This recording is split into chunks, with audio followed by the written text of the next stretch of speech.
Every other time with Eric, and we're back for another round. Ding, ding, ding. Khalif is back with us, man. How you doing, brother? I hope you guys can hear me. Yeah? I can hear you loud and clear. No, I'm doing well. How are you holding up? I mean, nowadays I just sit back, watch. Today a bit calm. You're in a suit. Why are you in a suit today? Okay, first things I was coming from church, and I think this session is probably going to feel more like I'm a lawyer arguing a case in court. Yes. If the glove don't fit, sorry. If the glove don't fit, O.J. Simpson, you gotta quit. Oh yeah. So Khalif reached out the other day, and of course, everyone has been watching what's been going on. Everyone is familiar with your story. Yes. We had a gentleman by the name of Clement who had an explosive interview on Ikonini, because for the most part, people have been feeling like it was only one side of the story being told. That was the Khalif Kairo side. Yeah. And he came out of the woodwork with a lot of things to say about you, the business, about the origin story. Let me tell you, it was the most beautiful thing that has happened to me in the last 6 months. Why is that? You know, I've been telling guys, all these stories you see on social media, all these, let me tell you, you understand how bloggers work. Bloggers don't follow a story unless there's something, either the agenda or you're too big or something. You know, I've been telling people, somebody is paying these people, but I didn't want to be the person who lets the cat out of the bag. Paying even like Clement? Yeah, Clement has been the one paying all these bloggers. Okay. But I didn't, nilikuwa zile za, do I speak about it? But I'm like, no. Is this confirmed? Like you can This is confirmed. Okay. He's been paying all these bloggers. I'm not going to share those receipts today. But we paid a PI to go do the homework, and we know. Okay. He's been the one paying all these people. But anyway, when he came out, I was very happy, because it meant that whatever he intended to achieve through the bloggers did not come through. So him coming out of the woodworks, because he's a very private person, he's a person with a lot of ghosts in the closet. When someone like that comes out of the closet to confront, you know, instead of hiding behind bloggers, I mean, that's a moment you take, and you're like, Are you ready for the war? It's actually not war. From where I sit, this might sound a bit, maybe someone might construe it to be arrogant, but I don't think intellectually, number one, we are at the same level. That's a shot. Number two, emotionally, we also don't operate on the same frequency. I'm a person who tends to be, you know, I'm a bit laid back, and sometimes I don't have... Are you laid back, Khalif? Laid back in the sense that I'm not very confrontational. In fact, there's a time I posted on Twitter last year, when last year started, I went to court. Any case that I'd filed, or any case that I'd sued most people, actually almost everyone, I withdrew. Including child, you know those sensitive child custody cases za kupigana? Yes. I withdrew all of them. Because nimeingia at a certain phase of my life now last year. I was at a certain phase where everything was now opening up. So you're just like, I don't want any negative energy. So you see now, like coming from that sort of mindset. So my point is not, I'm not coming here to fight him. I'm just coming here to tell my side of the story. The beauty about my side of the story is that I have receipts. You see, this iPad, this is the iPad I use to fly. I don't use it for anything else. But now what I discovered recently is that it's linked to my iCloud. So everything that got lost every time I've changed my main phone. Yes, it's backed up there. So messages, voice recordings, pictures, every single thing. It's going to be a very visual conversation. So before we dive into that, Yeah. How is your mental, man? Because whether you're a resilient guy, tough guy, whatever you've gone through, on media, some would say deservedly, some would say undeservedly, depending on which side of of this divide you fall. It cannot just be easy on your mental state. No, it's not easy. I mean, it's very, very difficult. Like my insomnia has worsened. Like I don't sleep. I literally don't sleep nowadays. My sleep tends to come at 4, and by 7 I'm up. So you know, I don't sleep. Sometimes I'm very nervous, but I'm very thankful. I have so many things to thank God for, because I realize my life has been perfect for 10 years. I've had my own fair of troubles, but it's been dreamy. It's been dreamy, everything just wins. after wins. Oh, I want to be a pilot. Oh, God gives it to you. Oh, I want to start a business. Everything works out. You understand? But this period of tribulation has been a maturing period because you learn to appreciate things even when you're at your lowest. You don't have money, but you'll tell God, now God, today I can't fuel my car. Have you gone broke? I mean, yes. Okay, in this season, have you there's no. I mean, I've gone to rock bottom, like ile rock bottom where Fuliza. you're at your, where you are at your lowest. There's broke for No. Nikona ka 50k. Nimeingia, I've been there. I've been driven to that point. Unajipata you can't even buy food. At one, I can even show you a message from my mom. My mom telling me, look, just come back home. Nobody's going to beat you. You can always move back. I mean, we love you. There's no shame. Support you. And it's an option I had considered at one point. And there's no shame in saying this. Because you see, at the end of the day, life is a journey. It's not meant to be smooth. Especially if you want to do great things. You see, the price for being ambitious is that you have to take a risk. Now, this is the other side of risk people never show you. People only show you, I'm an entrepreneur, I'm in New York, I'm in Dubai. They don't show you this particular process. Where I think it's God asking you, how bad do you really want it? Hii relationship yetu na wewe unashindanga kusema ni God. Is it only ni God? Saa zenye mambo iko fit. Yes. Saa zenye unatesa. Now you've been brought to your knees. Are you still going to appreciate, So that's been the fight in my mind. One voice is telling me, no, just give up. Just even you could even kill yourself and just, transition. And the other voice is like, no, it's just a process. You're not going to die. Okay, so let's assume worst case scenario. What's going to happen? They're going to jail you. Okay, you can go to jail and learn how to code and come back and recover and move on. So it's those two voices. But in Kenya, it's probably learn how to make number plates. I'm joking, yeah. No, but it's true. Learn how to make number plates or con people. Those Yes. scams. I got someone tried to the other, and it took me a while to realize, wait, this is a number banner. Someone saying that you have received this much money. Yeah. But then it was written there as blocked. And at first, it took me a while to actually, wait, this is someone who just sent me a text. Yes. And then they're trying to get me to send chums. Hata zingine napatanga za rent, dear tenant. Tuma kwa hii number. We've changed the... And my landlord funny thing texts me like that, dear tenant. But I'll start simply. Yeah. Before we get who's Clement? So Clement, let me even sit up. Do you want me to describe him personality-wise, or do you want me to describe him in terms of how I know him? Because all sides. We want to know your version of Clement. He gave us his version of Khalif. Okay.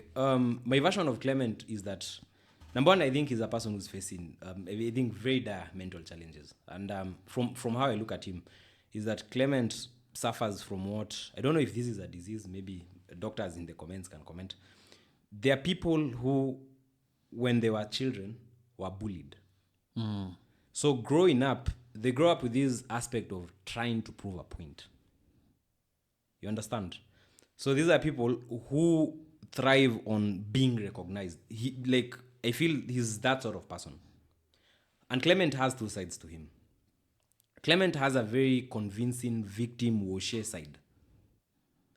But there's also another side that is very calculative, that's very manipulative, and that's very evil, for lack of a better word.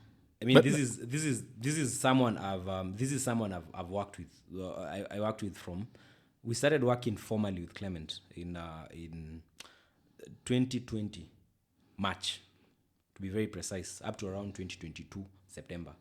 So this is a person I've dealt with. I'll share the messages because I have our whole entire, from where we start dealing to where we part ways. I have those entire messages. But for the sake of objectivity, I'm going to push back where I need to. Okay. So you say he's a guy of, he likes, you said what, the limelight or something? No. He doesn't like the limelight. You said he likes? He likes recognition. He likes to feel like he's the guy, he's the man. He's the guy who's in charge.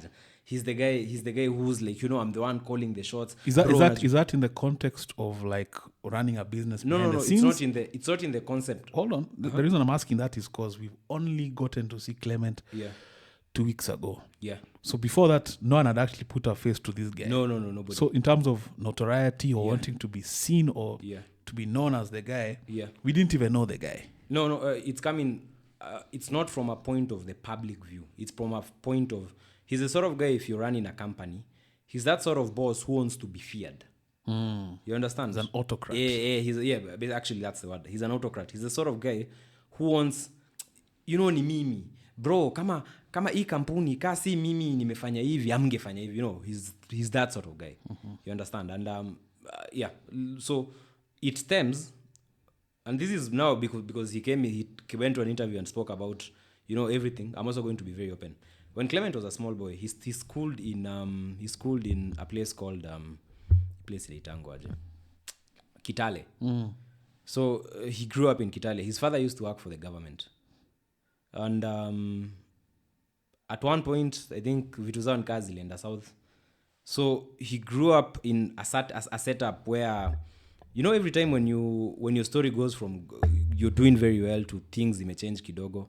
Of course, kuna kuangana kale, one moment you live in a very good life, then the other moment kidogo, the self-esteem can be affected. So that's one thing. So the other thing about him is the fact that kulikuwa pia na issue ya bullying as a child. And one person who actually knows Clement from those days is Joho's, I don't know if he's Joho's PA or something. There's a guy called Chris the Bass. You know Chris the Bass? I'm not familiar. I see him hang out with Joho a lot. He's a big media personality. He works for KTN PA. We'll put him on the screen for the audience to see. Yeah.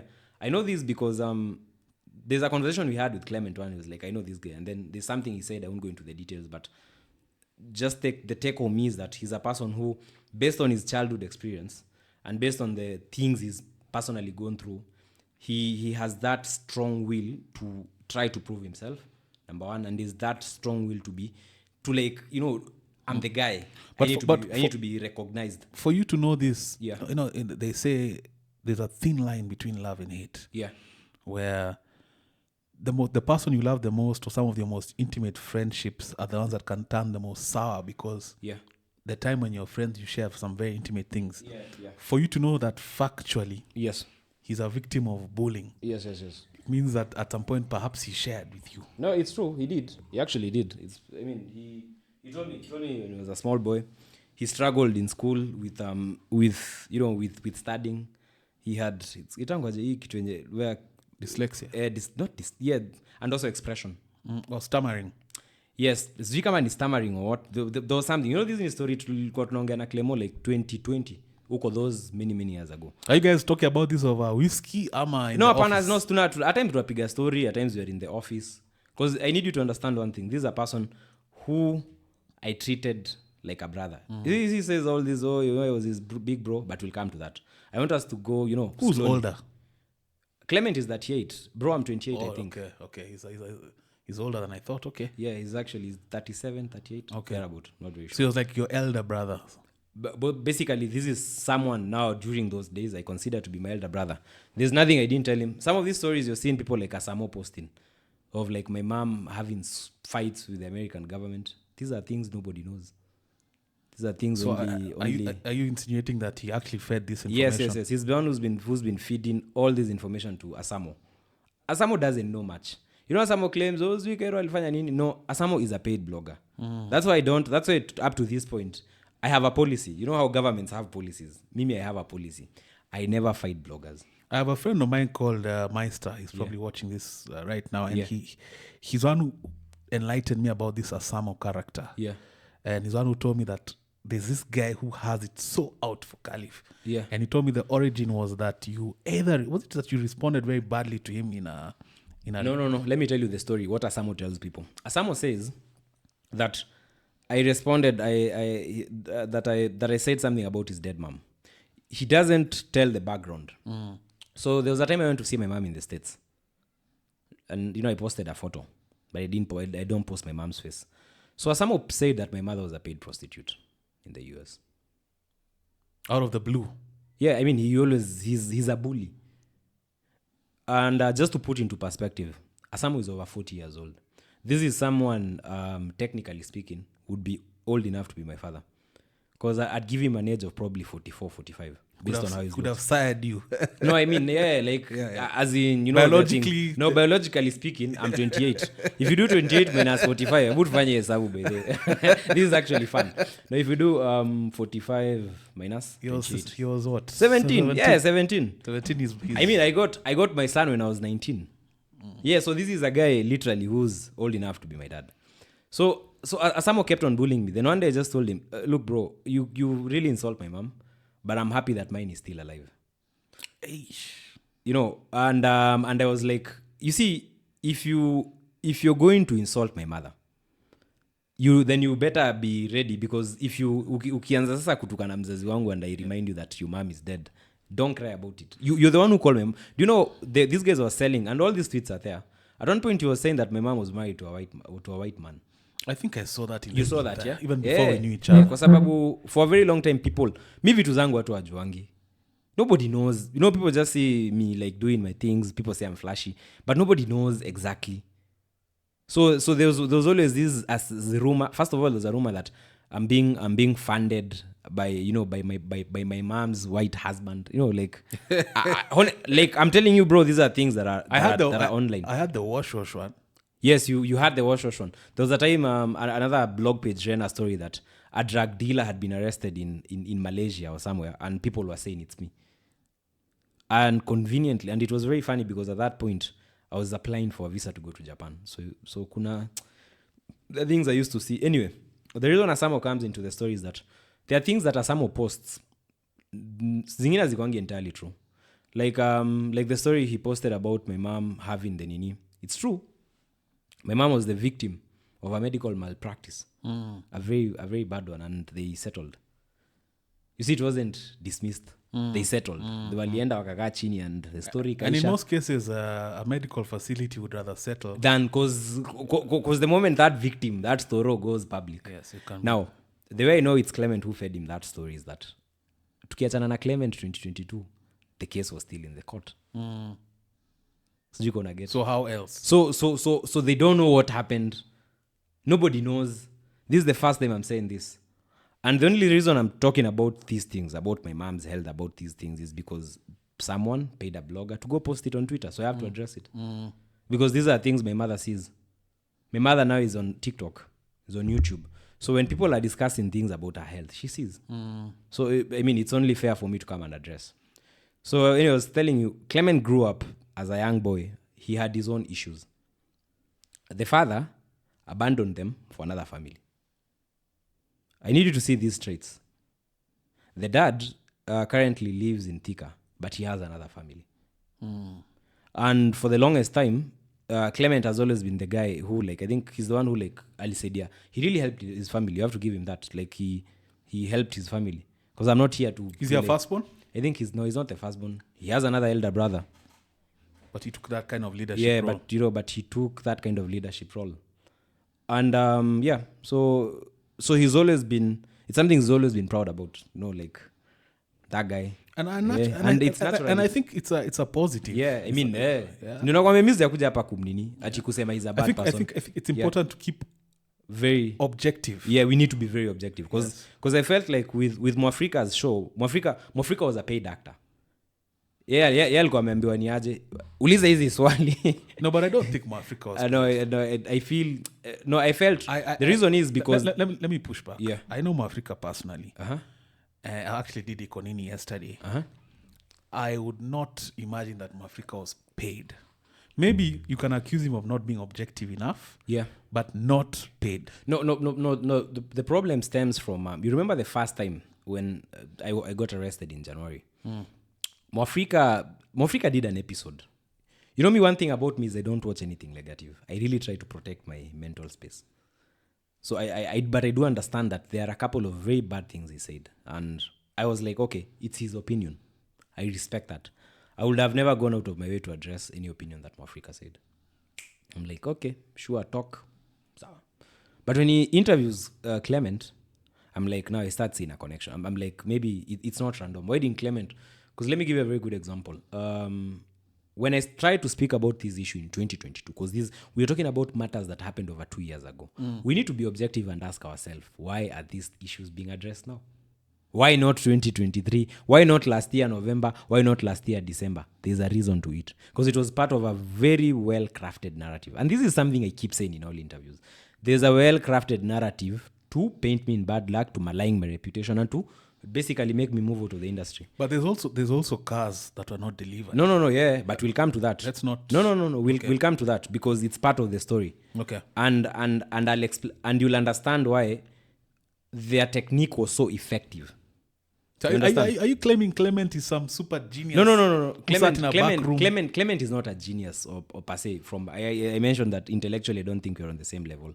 But if you know someone very well and you know how the business model he runs operates, you'd be in a better position to exploit those vulnerabilities and bring him down. That's what basically I'm saying. So where did it go sour? Because so I think now we can start the story. Yeah, let's go chronologically. So let's go chronologically with this story. So my story starts in 2015. 2015 is when I finished high school. 2014 actually is when I finished high school. 2014 November I started. I start figuring out how am I going to sell cars. Ndaingiaje industry. I've spoken about that. Today we won't dwell into it. But fast forward in 2015 February, exactly 10 years ago from now, I get my first job. And the people who gave me my first job were a company called Ocean Cross Autos. In fact, I'll give you photos from my Facebook. Please do. Because ziko hapa. So the story starts at Ocean Cross. At Ocean Cross, there are 3 people I credit to building the foundation of what you see today. There's a guy called Sam Dwati. Sam Dwati at one point served as the CDF director for Dagoretti South under this MP called UMP anaitangwaje? Dago. No, not Dago is not Kiari. He's Kiari right now, but those Dennis. Commander. There's a guy called Dennis. Okay. So Sam Dwati was the owner of the dealership. He had 2 partners, a guy called Mwangi and a guy called Gitao. So Mwangi and Gitao opened a showroom on Ngong Road called Mercedes Center. Iko pale nini? Still there? Yeah, it's still there. Okay. So with my story, I'm going to cite referrals. Okay. So that if you know them, like you can go and talk to them. And I know a lot of guys. Me by the way, the audience. Yeah, the audience. The guys who are ready. Yeah, the guys. Kuna watu watasema bedheni aje story ni kweli. So 2015, the whole of 2015, bro, I never used to go to church. I used to spend all my Sundays. You know the bazaar? Sijui unajua bazaar? The stadium. No, bazaar ya nini ya magari. Pale nini? Hii place ni tangu. Kabaza used to be held at by the way, it used to be at Nyayo. Yeah, you're old. Yeah. No, honestly. It was a thing we used to go after church. Yes. My dad was a dreamer, so we go look at you guys kula bajia. You guys were the tire kickers. And I used to hate those clients. You know those guys who come and like, hii gari tunafungua engine tunaangalia, and then I'm like going home. Nikiwa very happy, I'm like, I'm going to close my next sale. And then you guys don't. More era days, man. There was not much money going around. I think let me just scroll through my Facebook. Ni mzuri sana hizi story tukiongea. Anyway, we'll come to that. But anyway, those were my days. So mimi nikiingia industry ya magari 2015, bazaar used to be at Nairobi Polo Club. Kuna kwanga na shamba 3 hapo. Kuna ya showground, kuna ya wase wa polo, and then kuna hiyo ya bazaar, Kaba. There's a guy, the chairman of Kaba anaitwa not Munyuria or something. But anyway, those were my years. 2015 nikifanya kazi kina Mwangi, Gitao and Sam. I literally used to go there every single Sunday. And I know the characters of me bazaar najua kama mkono yangu. There's a guy called Bernard. Luo guy used to bring Mitsubishis. Another guy called Bonano. So you're there to sell or to No, so I was a salesman. Okay. So the showroom every Sunday, because we knew the only way to target buyers from Ushago. Bro, I'm talking about the industry, the car industry. Wacha sahi venye tunekanga sijui targeted adverts. You know nowadays when you are selling cars tunekanga targeted adverts. Yeah, Google Ads. Tunekanga targeted adverts zinaenda huko Ushago. Back then, bro, there was nothing like that. It used to be like, kama unataka kupata client ametoka Kilgoris, amekujia Fulda. Ama mzee ametoka huko Meru, amekujia pickup. You have to literally drive those cars to the bazaar, get a very nice parking spot huko bazaar and then just chill. So mimi nimecut meno zangu bazaar. Like 2015 I never had a social life. I used to work Monday to Monday. And the few days I take the off, I didn't have anything to do. Yo nile mwaka yenye mimi ni kijana mdogo, I don't know stuff. Yo time my mom was actually in Kenya by the use of 2015. So tuko huko hivyo bazaar tumesukuma. I think I've actually gotten to that point. So these are those years. This is in bazaar. This is no goja isi bazaar. Let me show you bazaar because I have. If you've been watching the recent series of Every Other Time with Eric, you've noticed we are proudly sponsored by Grace Stays. I just wanted to bring you up to speed on some new developments with Grace Stays. Grace Stays is the official... Funny thing, they're actually on my Facebook. You can go and stalk me on Facebook. Utaziona. So kama hii unacheki kama hii skinny boy ya Subaru. Bro, nilikuwa nasumbua. We, that trouser. Tough times. Yes. Very interesting times. So I worked in Ocean Cross 2015, but I first met Clement in 2016. And how I met Clement was very funny. So at that point, Clement used to sell cars, but alikuanga naishi Nyeri. We'll come to that. You talked about it, yes. Oh, he talked about it. He used to live in Nyeri. And the wife used to own a butter shop. Butter like the shoe shop? Yeah, the shoe shop. They used to have a branded shop. They used to live in a house in an estate called Mumbi Estate within Nyeri. Again, but Nyeri, you can probably corroborate the story. They were paying rent of 30K. Nimesema rent specifically because we'll come back to it. Okay.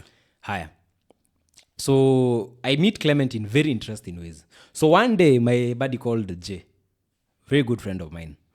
Actually, Jay, we grew up together. So venye nilianza kuingia magari, pia nilimvuta. But the brothers walikuwa wameingia magari mbele yetu. So he had connections, the bros were well connected, nini. So one day, Jay tells me, your time sijui Clemo. But Clement anajuana na brother ya Jay, a guy called John Oro. Hata tunaenda nini mahali netango aje nini yake, rorash yake next month. Yes. So John and Clemo were buddies. And Clement used to operate in a showroom inaitwa Kenkeng. He talked about this. He talked about it, eh? Okay. Good. So hapo hivyo Kenkeng kulikuwa na kuna jamaa anaitwa Anderson, he was the guy in charge. His brother Newton. So what was his capacity in Kenkeng? No, Kenkeng used to be a broker's paradise. Broker's paradise inamaanisha sisi tukiwa Valley Arcade showroom yetu Ocean Cross. Ocean Cross was a fully well structured showroom. You come into the door, Cairo will come and attend to you. Tukiagree bay, you will come and pay money to the company. The company will settle the supplier. Are we together to that point? Yes. So mambo iko fiti nini. But Kenkeng was very different. Kenkeng was like an open broker's showroom. Leta gari yako Eric kuja uza, but ukiuza utaachia kina Anderson, who's the owner of the kiwanja, utamwachia za macho. So on Sunday, on a loose Sunday, I can drive there. If you're a broker, you see one of the biggest challenges dealerships have, or brokers have, or car sellers have, is the fact that no client is going to trust you if you don't have an office that you are lying yourself to. Easy stories za kwenda amwezi piga deal ya Range Rover ya 15 million kwa petrol station. Most clients, especially my foreign my clients, mababi, like guys who are very formal, watu wa corporate, they're not going to pay you money like just chukua they just they want some structure. So I could be selling his car, but just a client hata feel comfortable. I can bring the car to Kenkeng, park it at Kenkeng, tell the client to come. Oh, so Kenkeng, that was their model. Kenkeng, that was their model. Okay. So the client comes. Nayo ni kitambo bedhe, jukuna place ilifika, then Newton took over the bro. And he started running it very well like a formal showroom. But those days, on miaka 2015, gari ilikuwa inakam, Kenkeng, inaingia, inaingia hapo. Client anakuja, si kuna ofisi. Yes. The office is not branded. So it's unaweza jifanya like this is your office. Yes. So you finish your deal. Unakula commission yako, unaekea mwenye gari pesa yake na client anachukua gari. Shared spaces. Actually, and you know that's a concept I've been like really thinking about. But we'll talk about that later. So Clement used to do that. So Clement used to roll with guys like, he used to roll with a guy called Kina John Oro. There's a guy called Kevo. Kevo died. Kevin Omwenga. Oh, the one who was rumored to have dealings in Wash. Yeah. Kevin and John are actually cousins. We grew up together. Tuli grew up Kawangware si wote. Yeah, so but Kevo alifika sa akaondokea magari akaenda kufanya vitu zingine. But I won't say that's what killed him or what. I don't know what killed him, but unfortunately he died. Yes. The story is out there. The story of Kevin Omwenga is basically out there. So hiyo ndio ilikuwa gang ya Clement. Like from what I gather, is that he'd come in and anabuy magari used huku, so the guys guide him on what cars to buy, and then he resells them for a profit. So there's one interesting vehicle Clement bought. Now I don't know if he knew what he was doing or he wasn't knowing, but that car was a transit vehicle. What does that mean? A transit vehicle means ni zile gari zenye unapatanga zimeibiwa. Si kuibiwa. Ni gari inafaa kwenda South Sudan ama, let me tell you, a loophole. So Kenya has an 8-year-old importation limit. Yes. Sudan has none. So you can import a car even from 94. Yes. Uganda didn't also used to have. Nowadays I hear it's 12 years. Even TZ probably 10 or 12 years. So the implication is people kitambo used to bring in cars and then declare kwa port that unacheki hii moti inafaa kwenda tunaipeleka UG. Those were the day before trackers. Let's just say venye KRA wamekuwa janja, because nowadays KRA is like, by the way, shout out to those guys. They're like nowadays KRA is very, they've tried to seal most of these. You can't do this shit nowadays. Ni ngumu. So those days guys would bring in cars and declare them for Kampala, but gari ikifika Nairobi inaingizwa. I know you've driven on the southern bypass and you see those foresters that have funny number plates. Oh yeah. Zinakwanga zikipeleko Uganda. So kitambo guys used to bring in those cars. So you see gari nenda Uganda ilipiwangu tax. Maget? Yes. Ilipiwangu tax. So you can, because not terminating, yeah. Yeah, see, we're just using the port of Mombasa as a port, because UG doesn't have a port. So they have to use our port. So they track it across, or how do they keep No, tabs? nowadays now they track. Nowadays they track. Nowadays the keen ones, if you drive from Mombasa to Kampala, not even Kampala, Mombasa to Malaba. They have done those stretches to Kampala a couple of times. You're going to spot random KRA zitangwaji Hiluxes parked by the road. Hata hapa Southern Bypass ziko. Just checking. Bro, those guys don't joke. So nowadays they put a tracker, from what I hear. I'm not sure. But for this is what I hear, because I don't export to Mekabila ko export UG. So as the car is moving through Kenyan territory, KRA knows.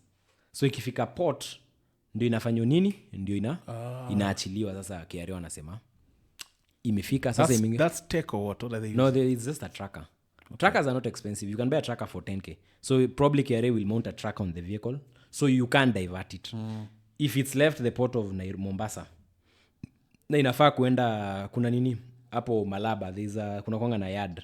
If it's supposed to be taken to that yard, it must be taken to that yard. There's no shortcut to it. So kitambo, some rogue dealers in Nairobi used to declare cars in UG, wanazitoa Singapore, wanatoa Japan, and then zikifika they just sell it here. Bro, the car industry used to be murky. Mimi nikiingia industry ya magari, things were crazy. It was gangster. Those days, bana, the industry was run by mafias. So there's still guys who are like, guys really don't wanna fuck with them. But nowadays, sasa sisi ndio tunajulikana. Sisi tunajulikana because as we Instagram cool kids. But those days, bro, it was the mafia. Those guys, you couldn't fuck with them.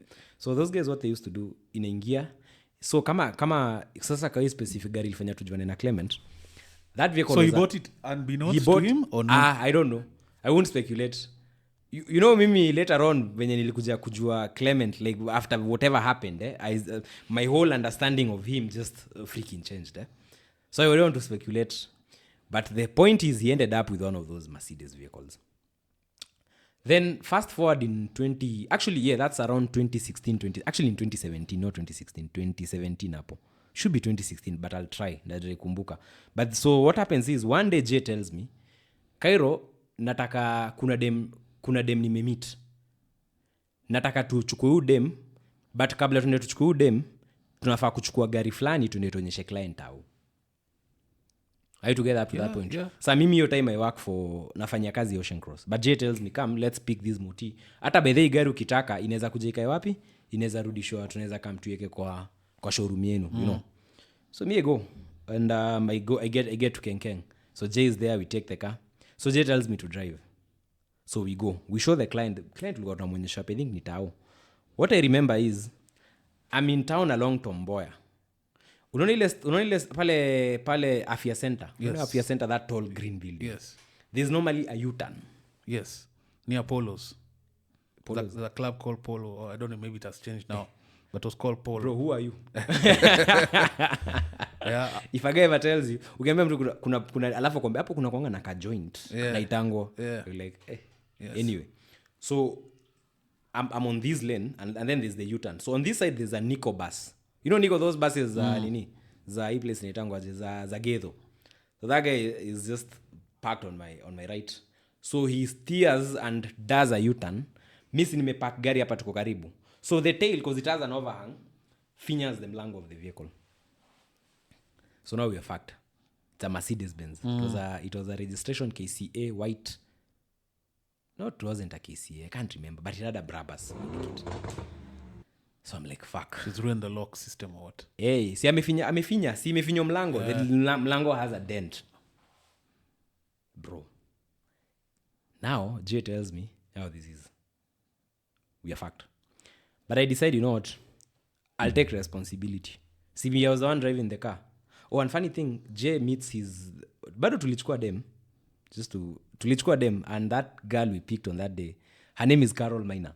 So that's another person who can collaborate the story. So is that the famous Caro? Easy. We'll get to that Caro later. Oh, Caro way later in the story. So that's a chick called Carol Minor. So Carol Minor becomes Jay's baby mama, and they actually have a child. Funny story, but anyway. So turns out later on that. So were you guys in the interim? Because these are Benz. You guys were enjoying the Benz before. Apana sasa si nile. You know, car dealers do that, bro. Bro, if you ever give a car dealer your car, car dealers and mechanics are this. Do you know me? I tell guys from 2015. You know me about my first car in 2020. From 2015, bro, to 2020, I swear before God, me had never serviced a car. But I'll tell you something. Siko iko sagari. I drove through the entirety of Kenya with people's vehicles. Yes. Kwa sababu ukiwa car dealer, let me tell you. You see, I keep telling people that cars to car dealers are just... Unaonanga venye kwa duka, like kuna chocolate pale, kuna bars za chocolate ama maswiti. To car dealers, si tunanga attachment ya gari. Me will be shocked venye napeanga. Even clients, hata say venye tumekuwa na issues. I've given my cars, my own Porsche, to clients as a kata sika. Sai tukiongea that I have like 2 of my cars nimepatia clients. I don't know where those cars are. Sijui kawa naeka mafuta. But do clients not track their cars? Apana, no. I'm talking about my own cars. Okay. I'm just showing you that as car dealers, atunanga affinity. You know the way guys are like, hey bro, this is my car. Asi atunanga. Maybe the only car I've gotten really close to is the Porsche. But all the other cars I've owned before, like I never really... Nilikuanga like, you know what? Screw it. Anyway. So the car is dented. So I say I'm going to take responsibility. So that's how we end up meeting with Clement, because he's the owner. So we pick up a rapport. Kidogo tumekuwa mabeshte, but hatujaingiana. So wait, he understood, he was empathetic? No. I told him, I told Clement, look, aliambiwa gari megongwa, but akaambiwa mse amegongesha gari yako has said he's going to take responsibility. Do you know how old I was then? Probably like 18. Bro, I was 18 years old. But nilikuwa na savings. My memory is very sharp because I remember we took the vehicle to a garage near Wilson Airport. Unaona pale kwenye LS iko? Yes. Right next hapo ukiruka fence. Kuna garage inaitwa kuna club inaitwa Pit Stop. There was a garage that was there. Those are the guys who fixed that door. Can I shock you? Immediately we fixed the vehicle. It was sold to a pilot in Wilson. Poetic justice. Funny thing. Anyway. So 2015. So in this time you and Clement have... No, sasa tumejuana. Nimejuaniaje? Gari niligongesha ni ya Clement. So and you said you've built a rapport. What do you mean by rapport? No, pana okay, from there nile kubuild rapport nile. You know, dealers have networks. Like mimi sahi, tomorrow if I said I'm going to like I need a car, I could walk into, let's say for example, a showroom like a Soko. Speak to say like the owner of the showroom and tell him, look, I have a client for your vehicle. Can I go and show the vehicle? They'll give me the car. Utapewa, si tunajuana. That's what we call a rapport. Like tunajuananga. Dealers zote Nairobi wanajuananga. But sahi wamekuwa wengi. But so kitambo, back in those days, you share the commission or what? Sasa I'll go sell the moti. Then you split. Then yes, I'll kanja him. Neza ekewa doni mweke. But then it's very, very like informal. Hainanga, like it's not... people think that it's a whole process doing nini. No. There are guys even in Mombasa, like guys like Kushi. If you wanted to go to Kushi Motors right now and you wanted to buy a car, I can go talk to them and get the vehicle, have it brought to Nairobi na nikuletee kesho. Like it's not a bit, so that's what we call a rapport. Like tunajuana, umesema Clement, I know him. Ule jamaa wa Nyeri nini. Yeah. It's also good to note that in 2016, 2015, Clement tried to open a showroom in Nyeri. This one I'm sure he didn't say in the interview. He What happened? Okay, sorry ni funny. Mi najuanga tu alifunguanga showroom. He mentioned it, even the wife. There was a day we were talking about that story. I even know the wife. Like, they used to go to their place. Like, we were very, very close. Iko ni later, tafika hapo. But they opened a showroom in 2015, 2016. Why do you laugh? No. Because they closed it down. So, watu wa Nyeri can probably corroborate that. What happened with that showroom? I don't know, but he shut it down. But I do know he had one sort of criminal case in Nyeri around 2015, 2016. There was a matter that was reported at the Nyeri police court. I know. Kulikuwa na issue. Like, kulikuwa na story and the showroom was shut down. So it's about like fraud? Yeah, there was something. Kulikuwa na story. But the showroom in Nyeri didn't last long. That's what basically I'm trying to say. But he opened a showroom in Nyeri. That did not pick up. This is now in 2016? Tuko 2016. Okay. Tuko 2016. From 2016, Clement goes AWOL. No, from 2017, he brings in a Subaru Impreza.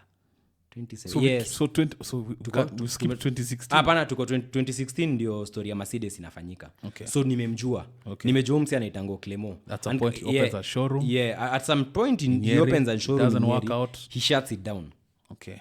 So 2017, fast forward, there's a time he was even bringing cars. Like, because I remember now this buddy of mine. Kuna time tuliendeanga gari Mombasa, and he said it was like ni gari ya Clement, you know, like, and I was like, okay, but hatukuwa tunaongea. But so he was doing kind of a freelance kind of. Yeah, it was a freelance thing, because core business ya Clement was to sell shoes. So they had a shop ya Bata, Nyeri. Like, he was selling shoes. But the person running the shop is the wife. So I wouldn't know if it's the wife who owned the shop, who was funding Clement's Naitango Clement. Plus a butter by Kenya. Everyone knows in Kenya knows how butter is. Butter is lucrative almost effortlessly. Yeah, no, it's a trusted brand. It's like ni franchise. Ni kama ufungue McD Kenya. Yes. By the way, why doesn't McD have a franchise in Kenya? I think something about our potatoes or something. Unajua ukiwa broke, you think about many business ideas. Yeah. Anyway. So 2016, yeah, he opens a showroom. That's something that needs to be well noted down. He opens a showroom in Nyeri that he shuts down. 2017, after we deliver that car, yo Impreza, na tuliendea, si tulikuwa tumeenda rabi. Mi kuendea gari Mombasa, it wasn't like at your job. For me, it's just, bro, that point ni sherehe. Like, if you go to my field, unatu nimeshikilia machupa za Jameson. Bro, life was good. But at that age, that's normal. Let me tell you. You know, Mimi, in 2016, on average monthly, I was earning 80K. 50 to 100. I have no child. I have no baby. There's no baby mama giving me pressure. My mom macha zako, hiyo time ndio mamangu anaenda US by the year 2016. So 2016 hapo 2017. So sina responsibilities mingi. Mi naishi bed sitter. And that's when I actually start my first company. It's called Drive Tech. Now, if you go to my Facebook, kuna page inaitwa Drive Tech Solutions. I registered that company in 2016. In 2016, I was actually shipping spare parts from China. You see these... so Drive Tech was solely for the purpose of shipping and selling parts? By 2016, I was selling parts. And it's a page that exists to this day. Si ati ni story ya jaba nakupatia. So 2016, I already have contacts in China, bro. I'm sourcing shit from China. Like, I'm bringing in vape pens. I'm bringing in what? Unaona zile vitu zinatango, zile vitu za Bluetooth. Za zile vitu za, you've ever been into these Ubers, cars that don't have Bluetooth. Unadunga hiyo device kwa cigarette lighter. It was called G7. What? Kuna zile zile G7. Mi brand yangu yenye nilikuwa naleta hiyo enzi. I used to have one in a Voxy that I once had. The Bluetooth device is has connected us successfully. Yes. I was amongst the first guys in Kenya to bring those things. In 2015. Modulator? Bus. I was amongst the first people. I remember at those times nilikuwa mjinga, nilikuwa naitisha vitu zinaleto nini na inaitangwa na China South, si China Southern, one of those Chinese freight companies zinakuja GPO, nenda nalipa tax huko. Crazy things, I have those receipts. Like all my spending from those years. Because I didn't have a company, so I used to track. Why is this part of the story so important? It's part of the story because there's an allegation Clement raised there about me selling spare parts that this part really flips into. So I'm basically trying to tell guys, like, Mimi, I've been a business person from like day one. But I'm just saying in 2016, I wasn't poor. If you go to my Facebook in 2016, bro, I was living the life as a young kid. I was dressing well. I was doing well. Your time, like, tuko fiti. Si uko poa, as in, okay. But niko, I'm okay. For a guy who's, bro, at 19 and you're able like to go mahali na mnaangusha Jamison. By any standard, 80K at 19 is good money. Bro, that's a lot of money.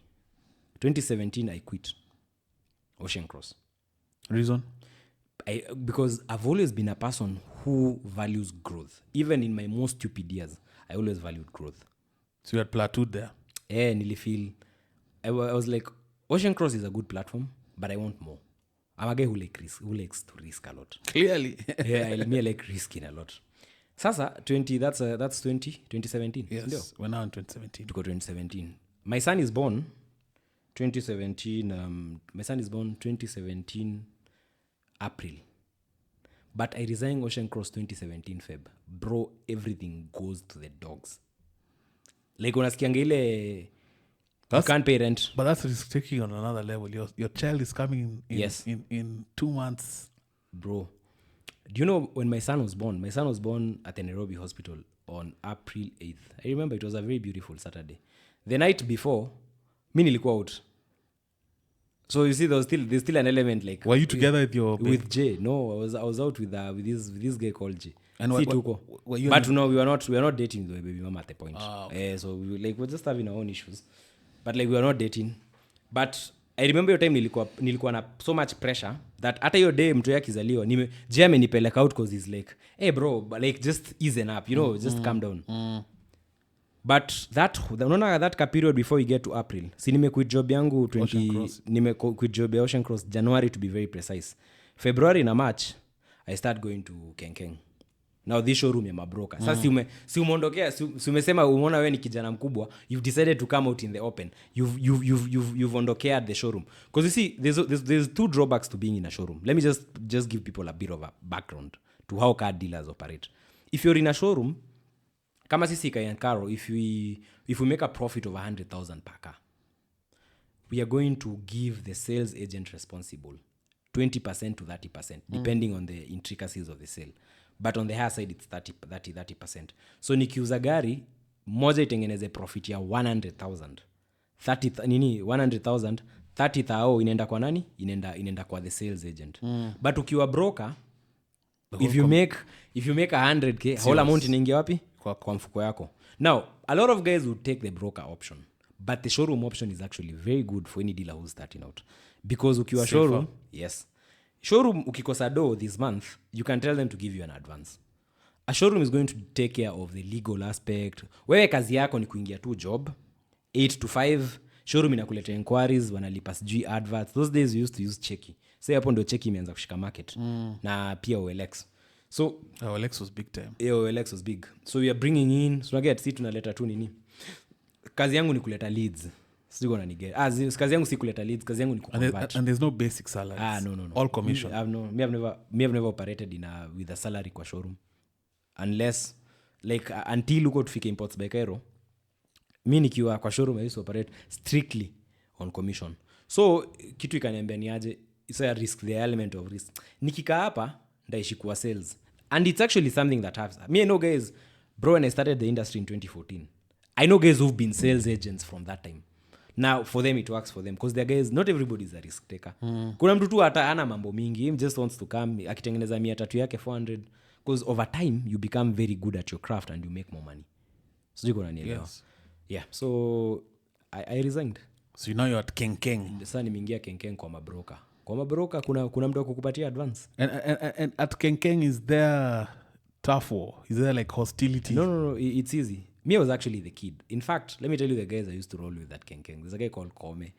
There's a guy called Evans. There's like another Kamba guy called Mike. Man, those were beautiful days. It was fun because kuna jamaa alikuwa anaitwa Shadi, keep sawe. Because tulikuanga tunamaliza biz Friday. I was the youngest. Bro, at one point I was one of the youngest car brokers in Nairobi. Like, I'm not kidding. Bro, at 19, 20 na una roll na mabroker. So I was always the kid in the group. Those days I remember we used to go to Rafiki's. You remember Rafiki's hapo opposite Wilson? Yes, of course. I remember. First time kwenda Rafiki. Like, they'd always drag me and peleka Rafiki's nini. So my company has always been guys above 30. Miss J roll na age mate wangu. My only boy who's my age mate was J. J were age mates. But the other guys, hata J mabeshto wake atakwambia nani. Na mi Nairobi, I have very good contacts from those days. Like, kuna contacts za Nairobi niko nazo to this day.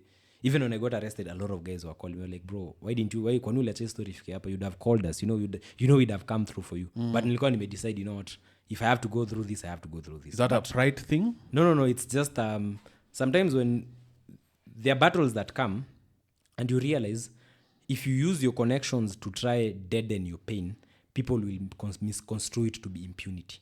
So sometimes you have to agree to go through the pain. If you've not delivered somebody's car, you're trying to do everything, but they feel that taking you to the criminal justice system will probably make them happy akikuona kwa dock, then you just agree to go to it. You know, this is Kenya. You could always try to, do things, but no. Kwa sababu you also have to think, you have to put yourself in the place of issues. If someone is bitter, sometimes let them do whatever they want. Amekuwa, hajakuwa. Sindio? Has he shot you? He hasn't shot you. But anyway, back to the story. So 2017, so my son, let me tell you, when my son was born, and I'm going to say this for the second time, I didn't have a coin on me. But good thing is that the mom used to work at she used to work at the hospital where the boy was born. So like kuna nini ilifanywa, kapewa waiver nini. But I contributed some money to his birth.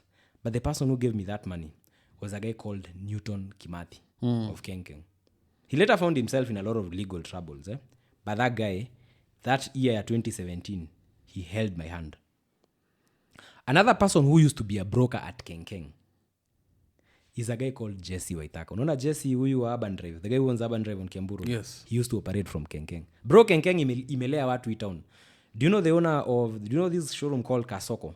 Of course. Kasoko, the owners. Gigiri. Hapo Gigiri. At one point, they used to operate in Kenkeng. Do you know a showroom called Drivers Universe? Eric, a guy called Eric. They have a very nice showroom on I think on Ngong Road. Eric used to operate on Kenkeng. Basically, the founding fathers of the car industry you see in Kenya today. At one point, especially group. Wachana na Pakistani sana sana. And Kenkeng still exists. Iko. The showroom is still there. I'm really curious. I'm waiting for Clement. No. Yeah, tunaenda. So that's 2017. So sisi wote, like, I'm basically trying to show you that kama kuna place bedhe mele a lot of dealers in your place. 2017. So 2017 comes, the boy is born. 2017 is also when I meet Jesse from Urban Drive. 2018, Jesse tells me, I've gotten a contract to be an authorized agent for Beford. Now, Beford is one of the largest car exporting companies in the world. I think currently... Where are they based? What's their... they're based in... I've been to the offices, sikuingia, but nimepitia Japan. Ni Noda, sijui Noda or something. It's in Tokyo. Yeah, Tokyo. So Jesse tells me, 2018, bro, come Kiambu Road, tukae chini, tupange kazi. Because you're very, very good. Unaelewa hii nini yako, initangwaje, you understand the marketing. Kuja, I'll teach you how to kuimport magari. But this time you're already importing spare parts. No, I'm already importing spare parts. So Jesse tells me 2018, kuja Kiambu Road, tupange kazi. Now, 2018 is a very important year in my life because it marks a transition. The Kairo you see today, there was a carefree Kairo who used to drink, who was a playboy, who used to do a lot of bad things, who was very irresponsible. That Kairo existed up until 2018. When nilishikana na Jesse, I became a bit more mature. I also moved. I used to live in Jamhuri. Jamhuri is next to Kilimani. On Ngong Road. Ngong Road, yes. I used to live in Jamhuri. there's an apartment hapo inaitwa Water Lily Apartments. It's managed by Kiari and something. A certain company wanakuanga West. Very big, those old money Kikuyu real estate companies. I used to pay rent of 22,000. That's 2018, bruv. So I move. At this point, my mom has already left the country. Where do you move to? Kiambu Road. I moved to Kiambu Road, an apartment called initangwaje Veracott Apartments. Now, kuna mtu najua atawatch interview. Dr. Ofweneke. Of course. Dr. Ofweneke used to live in my house. So when you moved in, he moved out? Okay. So niliingia kwa nyumba ya Dr. Ofweneke 2018. Veracott Apartments. Veracott Apartments, I was paying 28,000. That's 2018. When you say 28, are you insinuating it's a lot or a little? No, it's a lot of money. Okay. 2 bedroom. I'm just confirming. Nilikuwa lipa 28,000.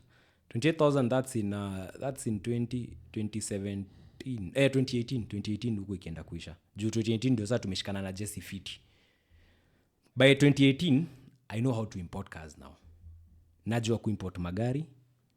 In fact, the first ever client nileteanga gari sasa as Cairo was a lady called, I'm forgetting her name, but she used to work for KRA. Nilimletea BMW X1. Again, hizo picha niko nazo. And at that point, Jesse Urban Drive, we were operating from a Mabati office. You know on Kiambu Road place inaitwa Evergreen? Yes. There's an old mall. Na kuna kuanga na grounds za wedding. We had our office there. And at that point I was working for, sasa by working for Jesse, I was by extent working for Beford. Bro, at that point... So what's the arrangement? 50-50? No. Oh, good question. For Beford clients, I can't disclose what exactly, Jesse makes because I know that's the arrangement. But I was getting 30%. On each sale? On each sale. On any margin they make, I was getting 30%. That's 20. And how many cars are you moving? No, we used to do good numbers. Just to give you a bit of an idea, by 2018 monthly I was making minimum. I was doing anything between now 100, some months even 300, 400. Yeah. Nataka note that Clement hajaingia kwa history. Yeah. Sawa. Now whatever I'm telling you, there are many people who can corroborate. There's a lady called Kate of Runda Motors, Kiambu Road. There's Jesse Urban Drive. There's Purity of Urban Drive. There's all these people. There's a duo of Motor Hub. What are you doing with 400K in 2018? We'll come to that. Because 2018 you're... Bro, I'm young. I'm 22. like, I'm freaking 22 years old. You're wondering what... Anyway, so 2018 ndio mambo imeanza kufunguka fiti. So hii do ikifika ma 400K, tuko 2019. So 2019, I fly myself to Dubai. Because why not? On holiday? Holiday. On a quest? No, on holiday and on a quest. So unakumbuka nikikwambia nilikuwa nafanya spare parts. Yes, from China though. So in 2019 I fly myself to Dubai. Kupiga nitango aje kwenda kuangalia. Business class? Azi. Wachana na mambo ya business class wewe. Those back then, hiyo miaka 2019 hapo si business class. But now, like, I remember at that point, like, your time at I was even dating. I used to spend a lot of time with my boy. Those were good, easy days. So you went solo on this trip or you're going with someone? No, hapana, niko solo. Okay. Kwanza I remember that trip. It was my first time to fly international. Nilitoka Nairobi.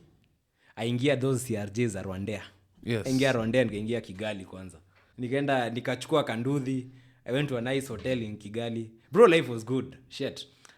Like, I'm just enjoying myself. Then the next day, aingia Dubai. But sasa nikibook hotel nilibook na booking.com. I saw a very good deal. There's a building in Dubai called 44th Elite Residence. It's one of the tallest apartment buildings in the world, or was. Dubai things are always moving quickly. So I went and stayed there. But it was a bed space. So a very expensive. Did you have a plug in Dubai you're going to Nothing. meet? Just bro, kuna plug. Plug for what? Mi nimeenda Dubai, it's my first time to fly. Yeah. All those photos are on my Facebook. Bro, it's my first time kuruka. Miss the fly. You understand? It's also good to note that in 2017, I started a page called Khalif Kairo. This is Facebook. Yeah, this is on Facebook. 2017 March. No motors. Hapo hakuna, it was just a page called Khalif Kairo on 2017 March. This is my personal page. And then there was a page I opened ya biashara. Then I changed the name to Kairo and J. Because unakwambia kuna time 2017 tulikuwa tuna hang out na J sana. But J wasn't really into the digital marketing thing. So when I started working with Jesse late huko ma 2018 huko, almost 2018 huko, I decided I need to get a name that reflects my new importation line. At first I wanted to call the page Kairo's Custom Imports. But Facebook was like, nah. Why is that? No, wanakatanga sometimes. They're like, this name is exist mali kwingine nini. So you know they use name issues. So there's a Cairo somewhere in Japan. There's actually a Cairo. There's actually a lady in Kenya who sells Cairo.com is not owned by me. It's owned by a certain lady who sells lady accessories. I don't know if she's still there. I don't want to have coffee with her and then nijio domain ataniuzia pesa ngapi. Anyway, so the page changes names to Imports by Cairo in 2018. This is 2018, okay. Yes, I need you to mark that date. Umark your date vizuri. You're not giving me a date, give me a year. Oh, nimekupatia ni 2018. Let me give you the date because before I came nilikuwa nime screenshot. This here it is. So we changed the name to Imports by Cairo in November 2018. November 2018. Umemark your J. Okay. But we started the page in March. March 6th, 2017. So we keep moving chronologically, then we keep going back and forth. It's something I forgot. Okay. The page is very critical because the Imports by Cairo was founded upon the page. Okay. There would be no Imports by Cairo if there was no page. So 2018, I start posting cars. Magari ziko Japan na ziekanga Imports by Cairo. So unaonanga hii venye the way guys know me right now, stories are import. A lot of guys still call me Imports by Cairo because that's the name I was trading with in 2018.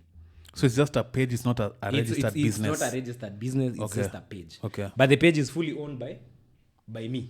I'm the owner of I'm the one who founded the page. Yes. Fun fact, I can still access the page to date. 2019 when Dubai. Sasa. Tulikuwa Dubai. So I'm making money. Basically. 2019, guess what I do? After nimetoka Dubai. So there's no store in Dubai. It's just you went to No, hapana nilienda Dubai and I built my first network za spare parts. I need you to note that. I went to Dubai and built my first network za spare parts. Again, let's not be generic because when you're in Dubai and you say I built my first hapana nini. Okay. What does that entail? It means that the first time nilienda Dubai, this is what I did anyway. I went to the Burj Khalifa. Nikapigwa picha hapo nje. The photos are in Facebook. I bought nice Air Force One sneakers. Original ones, by the way. I can't remember how much I paid for them, but they were genuine. You know? The photo is there on my Facebook. And I went to a place called Sharjah. I've never been to Sharjah. Uko ndo niliona kwenye. Unaona spare parts zote zinakujanga Kenya? Mingi, unless you were dealing with heavyweights in the industry who get their parts from Japan. Most parts you see in Kenya zinaanzianga wapi? Dubai, Sharjah. So I went to Sharjah. I got a bit. It wasn't a long trip. Nilika Dubai only 8 or 10 days. But nililan mashimo za Dubai. So you're talking to guys? Yes. Okay, unauzanga hizi. Okay. I'm building my network. Bizo tukaenda na wewe Dubai, Sharjah. These are locals? No, Waarabu. Okay. No, see Waarabu wa Dubai. You know Dubai, you'll never get the Emiratis anywhere. Yes, of course. When you especially at Wiladili. Ati kwa matope ya spare parts. There you find Pakistanis. You find wanaitangwa arbab. Arbab means boss in Arabic. So it's mostly these funny countries that were older Soviet republics. You know those kina Kyrgyzstan. See Chechnya. Chechnya is very close to Europe. I'm talking about these countries that are Asian, but they are not Asian. We've ever seen those guys? Uzbekistan. Those ones. Yo. Uzbekis and Afghanis. You know, Afghanis are a very interesting people because some Afghanis have features that are Asian. That's true. Wanenda kukaa wa Filipino, but si wa Filipino. Yes. You know, they are Muslims, so they dress like Pakistanis. Those are the guys who run the show in Sharjah. I made those contacts Ukoma 2020. 2019, sorry. When I come back to Kenya, I realize I'm making a lot of money. Because at that point, we had a very good commission structure with Jesse. Sinakwambia hiyo time ndio 2019 tuko pale kwa office ya Mabati Evergreen. Do you know how much rent we are paying for that office? We are paying, actually not we, Jesse is paying for that office. Jesse is paying like less than 30k or 20k a month. But you guys are turning over how much through that? Now again, I cannot disclose because it's Jesse's business. But Jesse is one of the sole people in Kenya with the before system. Me know the before system in and out. In fact, structure yangu ya Kairo na imports borrow heavily from before's model. I've never told anybody that. Some of the goals unaonanga nikiwa, people ask me, how do you get these ideas? That period of time when I was working for Beford, I learned a lot about how global logistics work, how shipping works. I saw these things firsthand. It's good to mention that towards the end of 2018, I reached out to Clement. I'm the one who reached out to Clement. Why Clement? Si nimekwambia si tumeanza kuimport. Do you know, Before's model, it can either be business to business. By business to business, we mean sometimes Beford will try to target cars to companies, to dealerships. That's the business to business model. And how they normally do it is that when it's a business to business arrangement, they normally try to give businesses a better deal. Gari wenye ungenunua $10,000, a business might get maybe $9,000.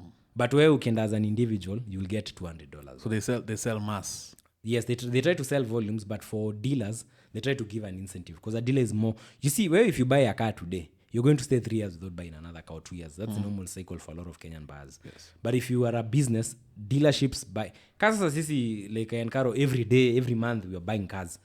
So mini kenda ku negotiate. Every time you see me going to Japan, sometimes to negotiate, they'll give you a better deal. They'll give you a better deal. So I reached out to Clement in 2018, and I tell Clement, nimepata shimo. So hapo ni 2018 December. What is Clement up to at this time? I don't know. But it's good to mention that kuna deal walipiga na mtu ya kufanya biashara ya design na wakaoshana. Design in what? Kuna biashara alikuwa anafanyanga. He used to supply, parapet. Of course, the cleaning company. Yes. He even used to have deals with them, used to supply them. But ilifikanga mahali kuna boy alikuwa anafanyanga hiyo job ya kufanya designs. But ilifikanga mahali wakakosana. So at that particular point, Clement endangi kazi. When I'm reaching out, hapo tuko nimerudi nyuma, but ni around 2018 November, 2018 December. So I tell Clement, I called him. Clement actually reached out in 2018 of October. Juu aliona page online. Alionanga page ya Imports by Kairo. Anaona ni aje nini hizi gari nini something. Because the prices were very low. Actually nimekumbuka. 2018 is when we started shipping cars from Singapore. You know the Singapore market is seasonal. Kuna time inakuanga open, sometime inafungo. Do you know there's a time you could bring in an Audi into Kenya, pay duty of 500,000 after buying the car for 600k in Japan? Around 2018. What's the reason for that? Kwa sababu Singapore operates on something called the COE system, Certificate of Entitlement. So Singapore is a very tiny island. It's basically the size of Nairobi County. So what happens in Singapore is when you go to buy a vehicle in Singapore, it's not about having money. Everybody in Singapore can afford a car. They have a home ownership rate of 80%. One of the highest in the world, actually. And because the country is very small, the government needs to restrict the number of people who can own vehicles. Are we together with that point? Yes. So they normally restrict. How do these restrictions happen? For you to buy a vehicle, you need to buy a special document called the Certificate of Entitlement. And the restriction is based upon what? The space? It's based upon, it's an auction system. So kuna kwanga na auction za COE. So ni kama gava Kenya isemeniaje. From next year, we're only going to allow 50,000 people to import cars. And so what the government does, it tells people you have to bid for those slots. It's a very clever mechanism, but it's very capitalistic, if you ask me. Sorry, Singapore, don't musini block kuingia. I find it to be very capitalistic. So what it does is that you'll find a vehicle in Singapore can be $50,000. Let's say you buy in a new C-Class, brand new, maybe $60,000 to be more realistic. If you try, ukienda kununua hiyo moti, wanakwambianga, the car is $60,000, but now COE's prices are starting at $40,000. And the COE is not for life. To a season. It's for 10 years. After 10 years, you need to return the COE. You need to renew the COE. So what people do, wananunuanga gari wakijua after 10 years, they'll have to do what with the car? Dispose. Thank you. So you've seen where this conversation is headed. Now, Kenya on the other side has an 8-year-old importation limit. So when a lot of 10-year-old cars, kuna kwanga na season Singapore yenye COE mingi zimepeanwa, then mkigojea kama 10 years, utapata hizo COE zinaenda kuexpire. So the people who bought those cars 8 years ago, gari zikianza kufika 5 to 10 years, they'll want to start disposing. So kuna kwanga na a spike in the number of cars that can be exported from Singapore. Oh, and here's the beauty about it. If you export a vehicle from Singapore, the government pays you a rebate. Do you understand? Yeah. So from 2019 before hapo 2018 ikienda kuisha, before ilikuwa imejaa gari za Singapore hivi. Bro, hiyo time tulikuwa tunauza magari na Jesse. Bro, we used to push cars. How many units a month? But you see now this, okay. Technically hatuwezi sema ni units zetu, but there's ni tunafanyia kazi. We are working for a big organization. But over 100 cars sold in a freaking. So those are 100 commissions. Yes. You get. So Clement reaches out end of 2018. He's like, oh, these cars nini ziko aje nini. But naona ni kama pia nilimtafuta. Sikumbuki poa because it's many years that have passed. But the nini of the story is I convince Clement. I tell Clement, there are a lot of cheap cars coming from Japan and Singapore. I can help you choose these cars, import them for you, zifike Kenya, and then I help you dispose them off. You help him sell? Yeah, help you sell. He buys into the idea. The first vehicle... So what's... You can do that yourself. So what's his role? No, because we need people with money. Oh, because you see, so he's a car dealer. It's important to say that. Yeah, capital. Because you see, Clement was a car dealer. Sina kwambia business model ya before it was B2B. There are a lot of dealers. Hata saa hii kuna a lot of dealers just uzia magari. So many of them. So atuchaguangi mtu unique. Ni mtu yote anaweza tunajua ni dealer. So by this time, for him to have even the capital for you to have that conversation, it means he has some skin in the game.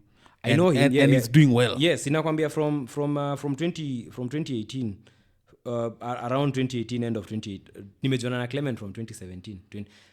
The guy at 2016 nilikuwa nauza Mercedes yake. So si ni mtu najua mse he has the capability to do what?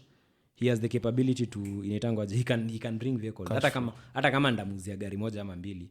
I mean we're still going to bring in the vehicle and we're going to sell off the vehicle. So he buys in. He buys in actually. Do you guys formalize? No. Wait. The first vehicle Clement ever bought from Beford, I'm the one who handled the transaction for him. I'm the one, I have the agreement, I have the receipts, I have the specific, I have the specific chassis number, everything. It was a BMW 523i from Japan, black in color. So you showed him also proof of concept. Yes. So this vehicle, we bought it from Japan at $9,000. And sold it for? It came into Kenya we paid duty of $500,000. The dollar back in those days was at around 9,000. So this is...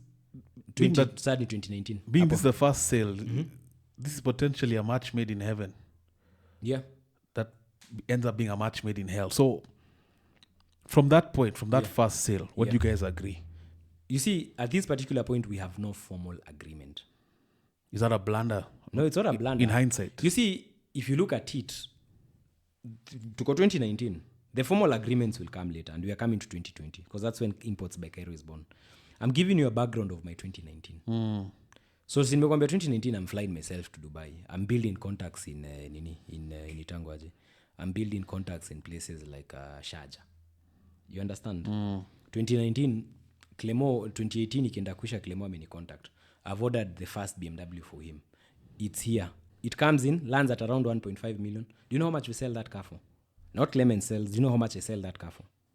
No After kuilandishio gari na 1.5, 1.6, 2.2. Okay, some good profit there. Yeah. But you see, the model, the way we do the model is, you see, Sisi, we don't own the vehicle. The vehicle was shipped under Clement's name. So sigari ni yake. So him, I think he pocketed around 2 million from the deal, or 2.1. Something like that. Mi na Jesse tukabaki na ka 150. Because we are doing this, we're not doing this for Clement alone. We are doing this for so many dealers. Dealers import motis. Sindio? Gari ikifika wanafanya nini? Moti ikifika, moti kingia Kenya, wanakama wanatusupply. I also need you to understand one thing. In 2019, Clement still lives in kunitango aje? Nyeri. He doesn't work. Oh, so okay. Hajakuja bado, ako Nyeri.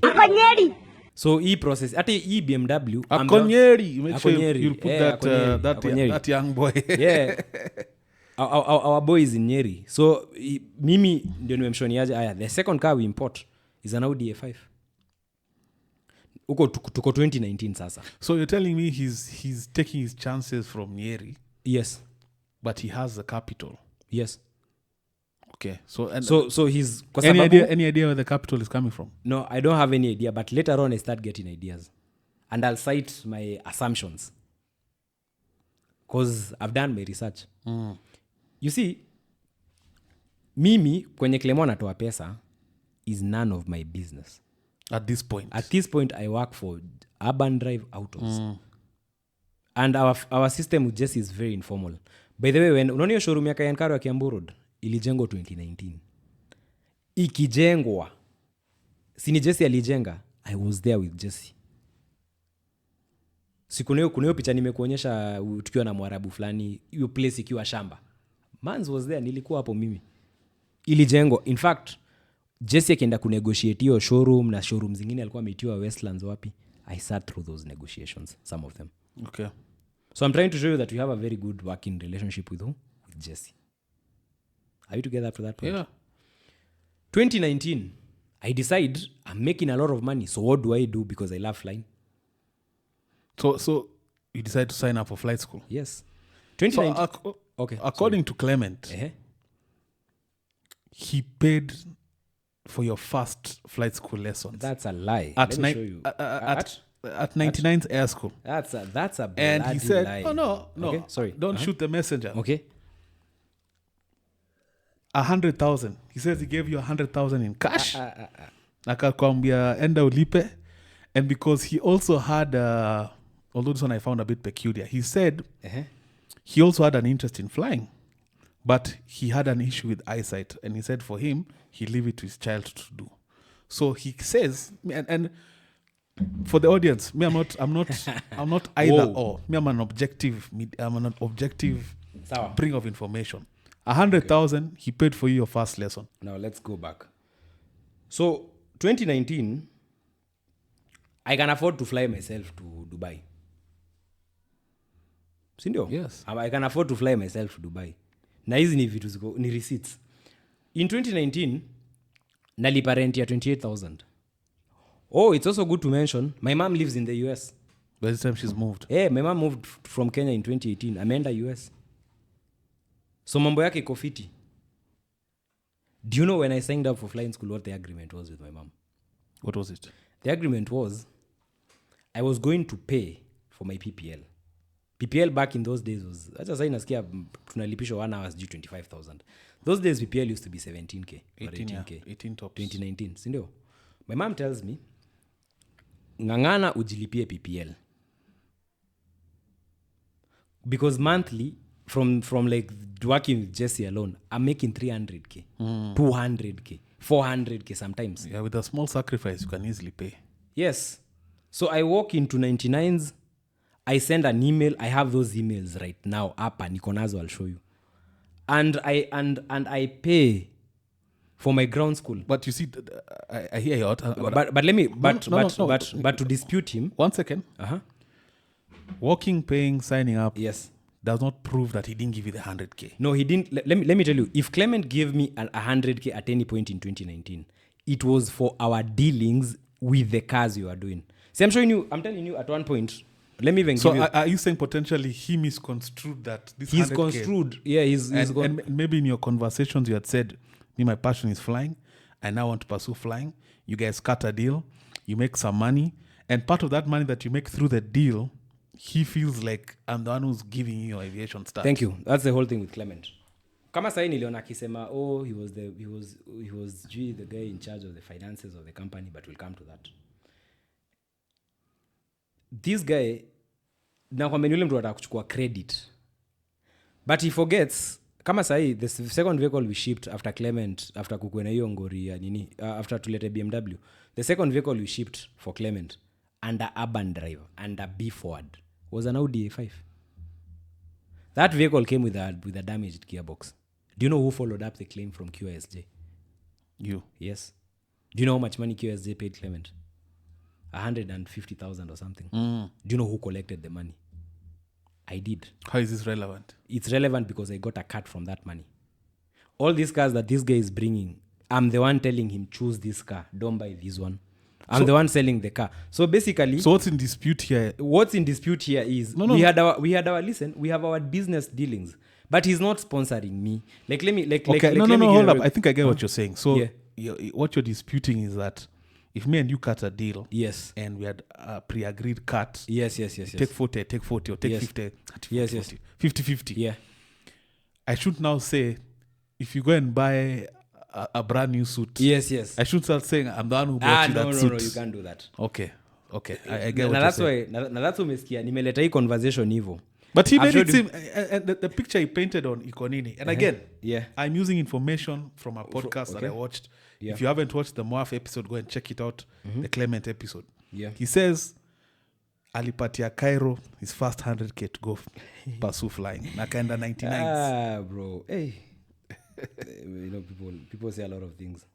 But are you seeing the importance of formal agreements? No, I'm seeing, and forget about the formal agreements. I'll tell any person who's about to go into any partnership of sorts. Wachana ubradhe kwa biashara. Biashara haijuangi ubradhe, my friend. Biashara haijui ubradhe. Biashara biz is business. Yani hapo hakuna cha ubradhe or anything. If you've been watching the recent series of Every Other Time with Eric, you've noticed we are proudly sponsored by Grace Stays.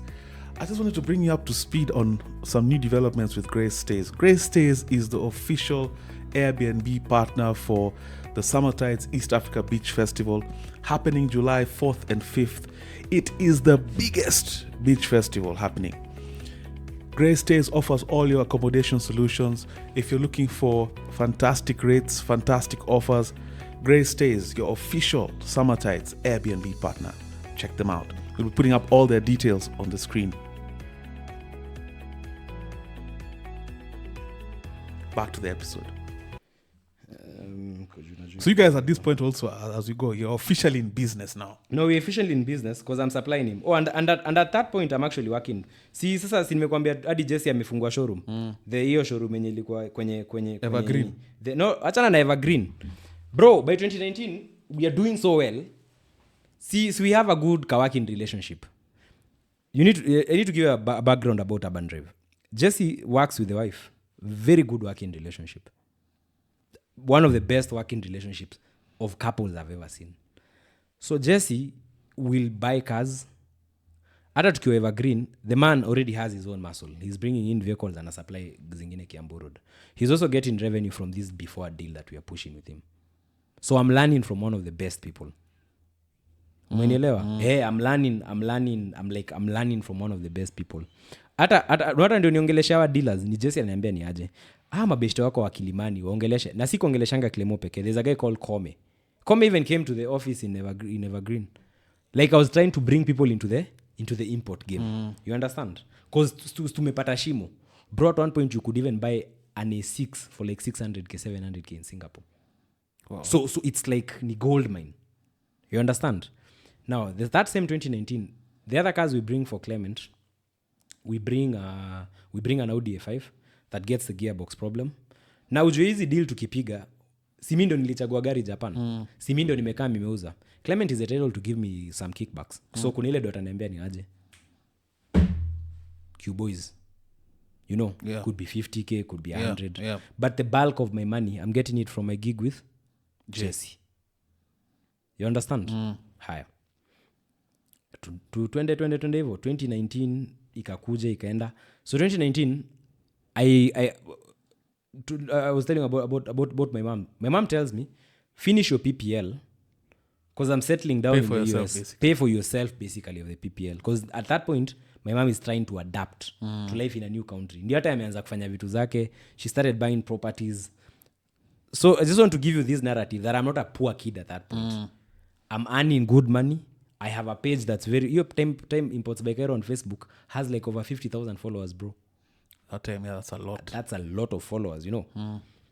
I'm doing my videos. Unaona hizi video nafanyanga sahi. Siku zianza sahi. I started them back in 2019, 2018. I was already doing videos. So it's starting to pay off. But I'm working under the wing of Jesse. So a lot of guys would come to the Kiambu Road showroom. Wanaulize Imports by Kairo ni wapi? Wanaambiwa, ni hapa Urban Drive. You get? Yes. But so would you say like you're like the marketing arm? You see, I wouldn't say I'm the marketing arm because I will just say I was just a sales guy for Jesse who was a super sales guy.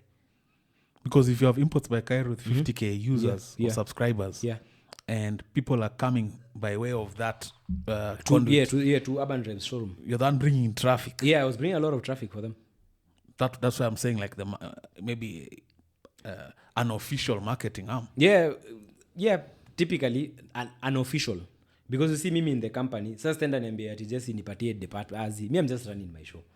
And me, I didn't even work with the normal hours the other sales guys were working. Me, I'll come to the showroom at 11, come, chill, do a few calls, close my deals. You know, there's a point you get to in sales. You're so good, you don't spend time in the office. So Clement doesn't have a showroom. No, Azi. 2019, Anna. Okay. He's based in Nyeri. He doesn't work. He stays at home. The person working is the wife who runs the butter shop. I need you to get those factors. And we'll keep putting in every time he says he's based in Nyeri. I'll show you that video to put. Is that kid for Nyeri? Yeah. But now 2019 ikienda kuisha. The same question we had in 2017. Maisha imefika nini? Plateau. Your time niko 99s. Oh, by the way, just to... But there's something... I feel like there's a big part of this story we're forgetting because that affected the whole world. COVID came in 2020. Tunaenda hapo. 2019. 2019 is just a castoro. 2019 tunasikia Wuhan, sijui nini virus. But bro, tuko sherehe. Party after, you know, like... So you and Clement, in as much as it's... Your time. Now you have a working... Sasa at that point, Clement is one of the suppliers of Urban Drive. Okay. In fact, from one of the stories, you can hata kwa chat zetu you can see me telling him I'm not in the showroom. Client wake akikuja ambia nani Purity ama Jesse or something. There's some of those texts there on my phone. I don't work for him. That's 2019. I work for Jesse and Purity. Okay. And by extension, at that particular point, now I'm starting to build my brand. Okay. Now Imports by Kairo is starting to take shape. There's a guy. It's also good to Nandio could dispel your story Clement that he paid for my flight school.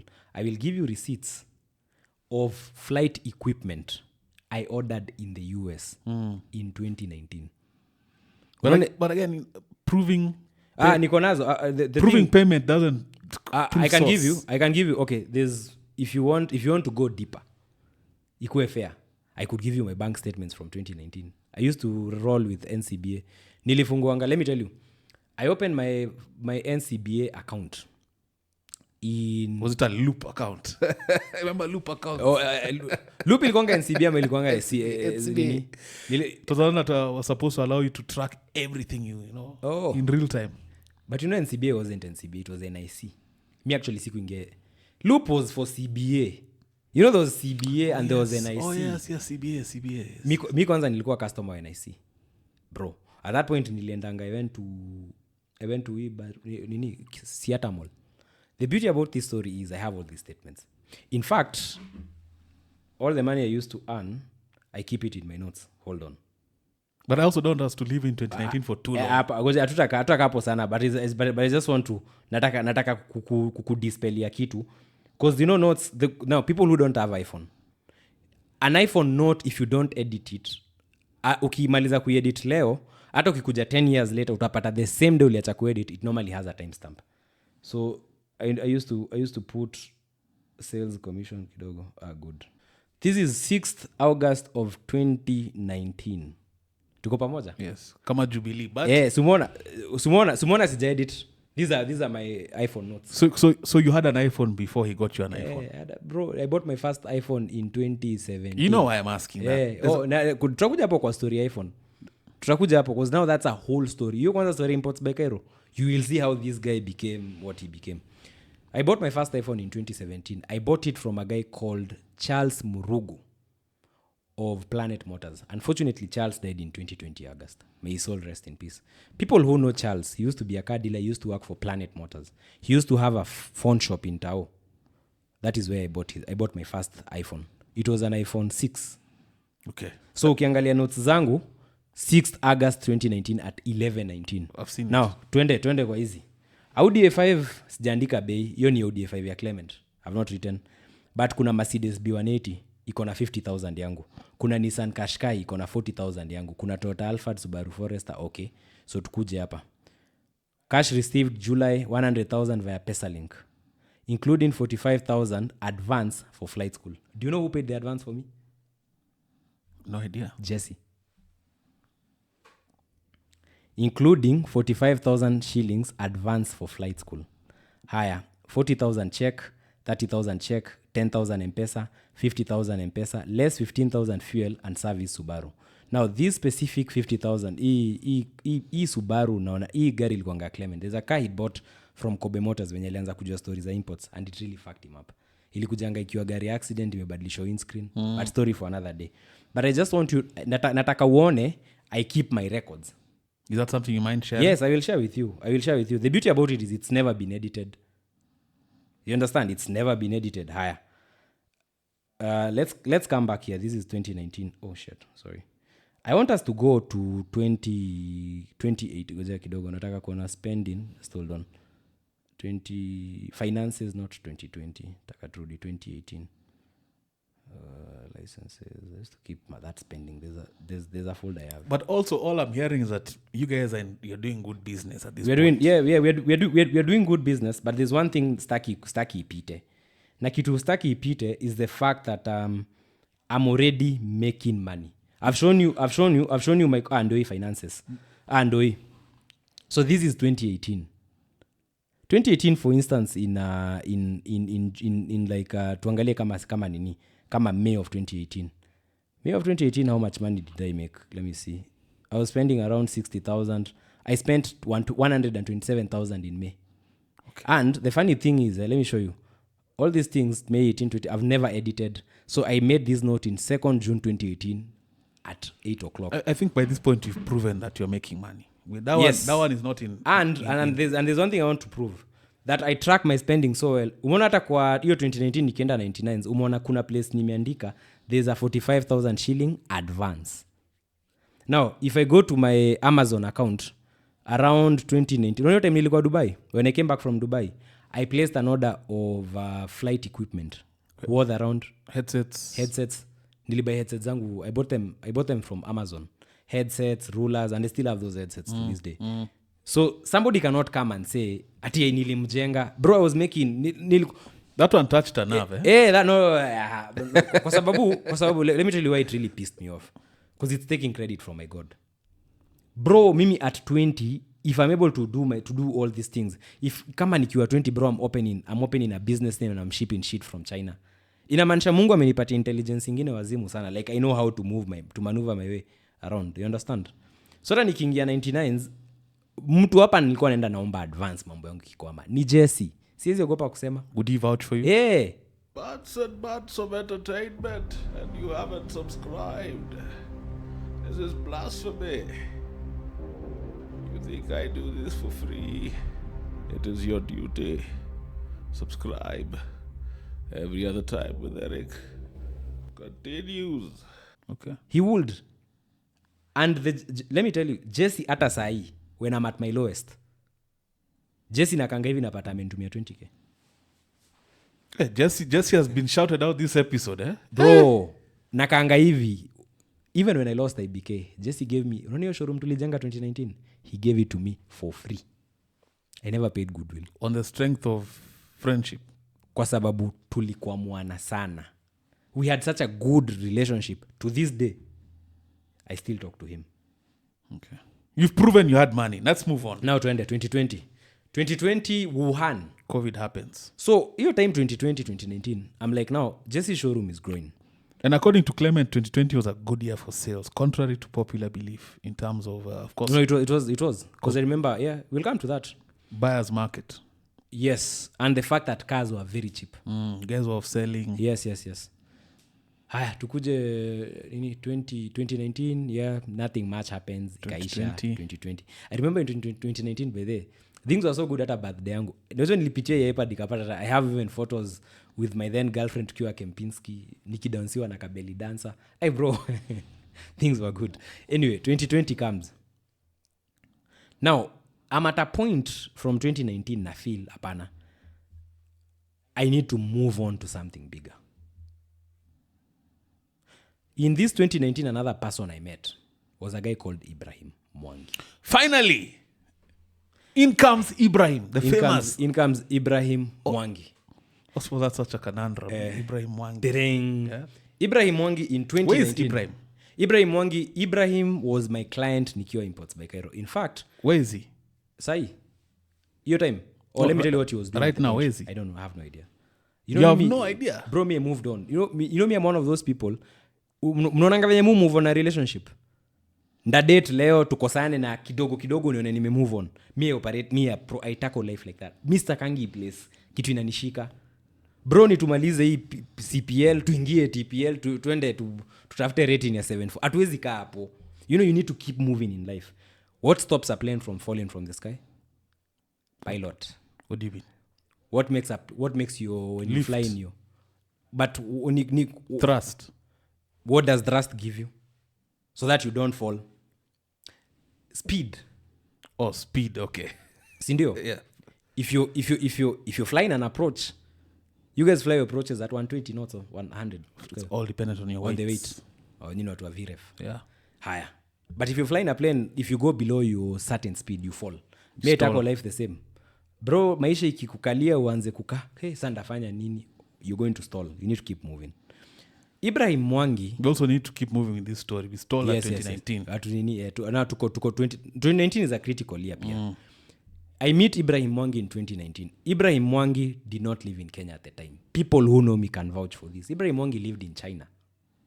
Kenyan. Full Kenyan. Yeah, he's a Kenyan, but the guy used to live in China and Asia. Hizo ndio maeneo. Hiyo ni mtu wa Asia ama China huko. But Ibrahim Mwangi brought in a BMW X3 that was white in color. Beautiful vehicle. Remus exhaust nini. Brought in to sell? Brought in to sell. Yeah, alikuwa anajua kuimport. Him he knew. And you guys know each other. What's the meeting? What's Wa Jesse. Okay. You see, Jesse's office ndio ilinifungulia milango zangu. All the networks nakuwa nazo Kiambu Road. I met them at Jesse's office. Okay. This is where I'm meeting everybody. Okay. Do you know at one point even the representatives of Before came to Kenya, bro? Like those Japanese wakakuja Kenya wakatupeleka Kempinski. I have those photos. Like bro, that share office. Share. I'll share. Bro, that office gave me networks. Sikinga zile tunaitanga big time networks. Bro, that office gave me networks. So I meet Ibrahim Mwangi one day comes. Nini nimekuwa nikiona page yako online nini nataka uniuzie gari. And you know we sell the car. It was a BMW X3 white in color. Niko na hizo picha. I'll send them. We sell the car. So Ibra pia kuna gari ingine alileta. Siwezi kumbuka ni gani but we start talking. And I liked him. Good guy, nini ana mambo mob. We talk. What's his age? 38 sahi. Okay, so he's Clemo's age mate. He's Clemo's age mate. Okay. I need you to note that fact.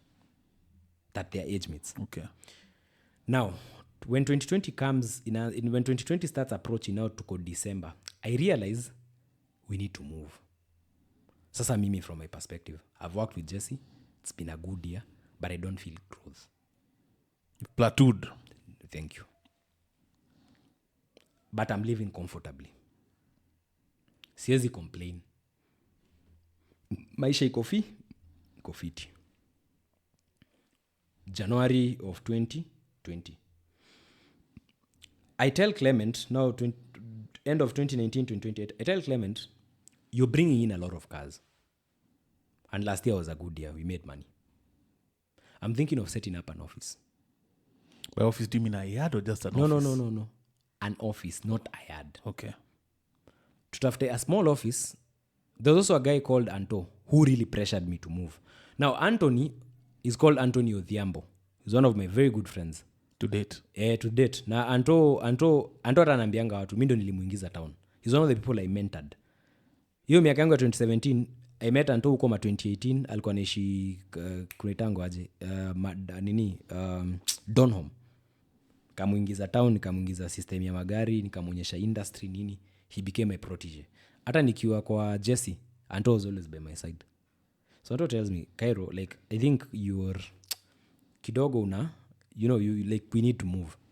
I think you're ready to start your own office. But I was scared. Because I was young. Naturally, I was scared. So I tell myself, in my naivety, I think I need to have partners. Pia kunisaidia na initial setup cost. So who do I think of? I think of Clement and I think of Ibrahim. At this point, they do not know each other. But after many calls, many missed meetings, I brought Clement and Ibrahim to the table on one day.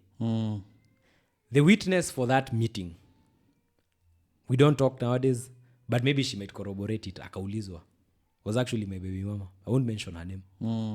But she sat in that meeting. Actually, where was the meeting? It was iko mbaya. That is where? Oh, Java Kimathi Street, floor ya juu. And we sat there. So you're pitching to them that you need a space. No, I'm not pitching to them that we need a space. I'm pitching to them that we can collaborate and build something. Clement always fronted himself as the finance guy. Ni mtu wa hesabu. And money, but even by his own admission or what he says, he says he was the money guy. No. He didn't own the money. That's one thing I need you to understand. The company, venye ilianza, tunairash, but we'll come there. Tutafika hapo. But on that, hata juzi nilikwambia, juzi I was really thinking about inajambia. Unajua shida ni venye tuongeangi na udem. If this was one of the witnesses who actually knows what we discuss. Because alikuwa hapo kwa hiyo meeting. But ni wale watu yani nafikanga mali life mnapoteleana na mnaacha kuongea because of your own deep-seated issues. Haya. We sat in that meeting and we agreed. Number one, tuli agree what responsibilities everybody would do. I was to run the operation.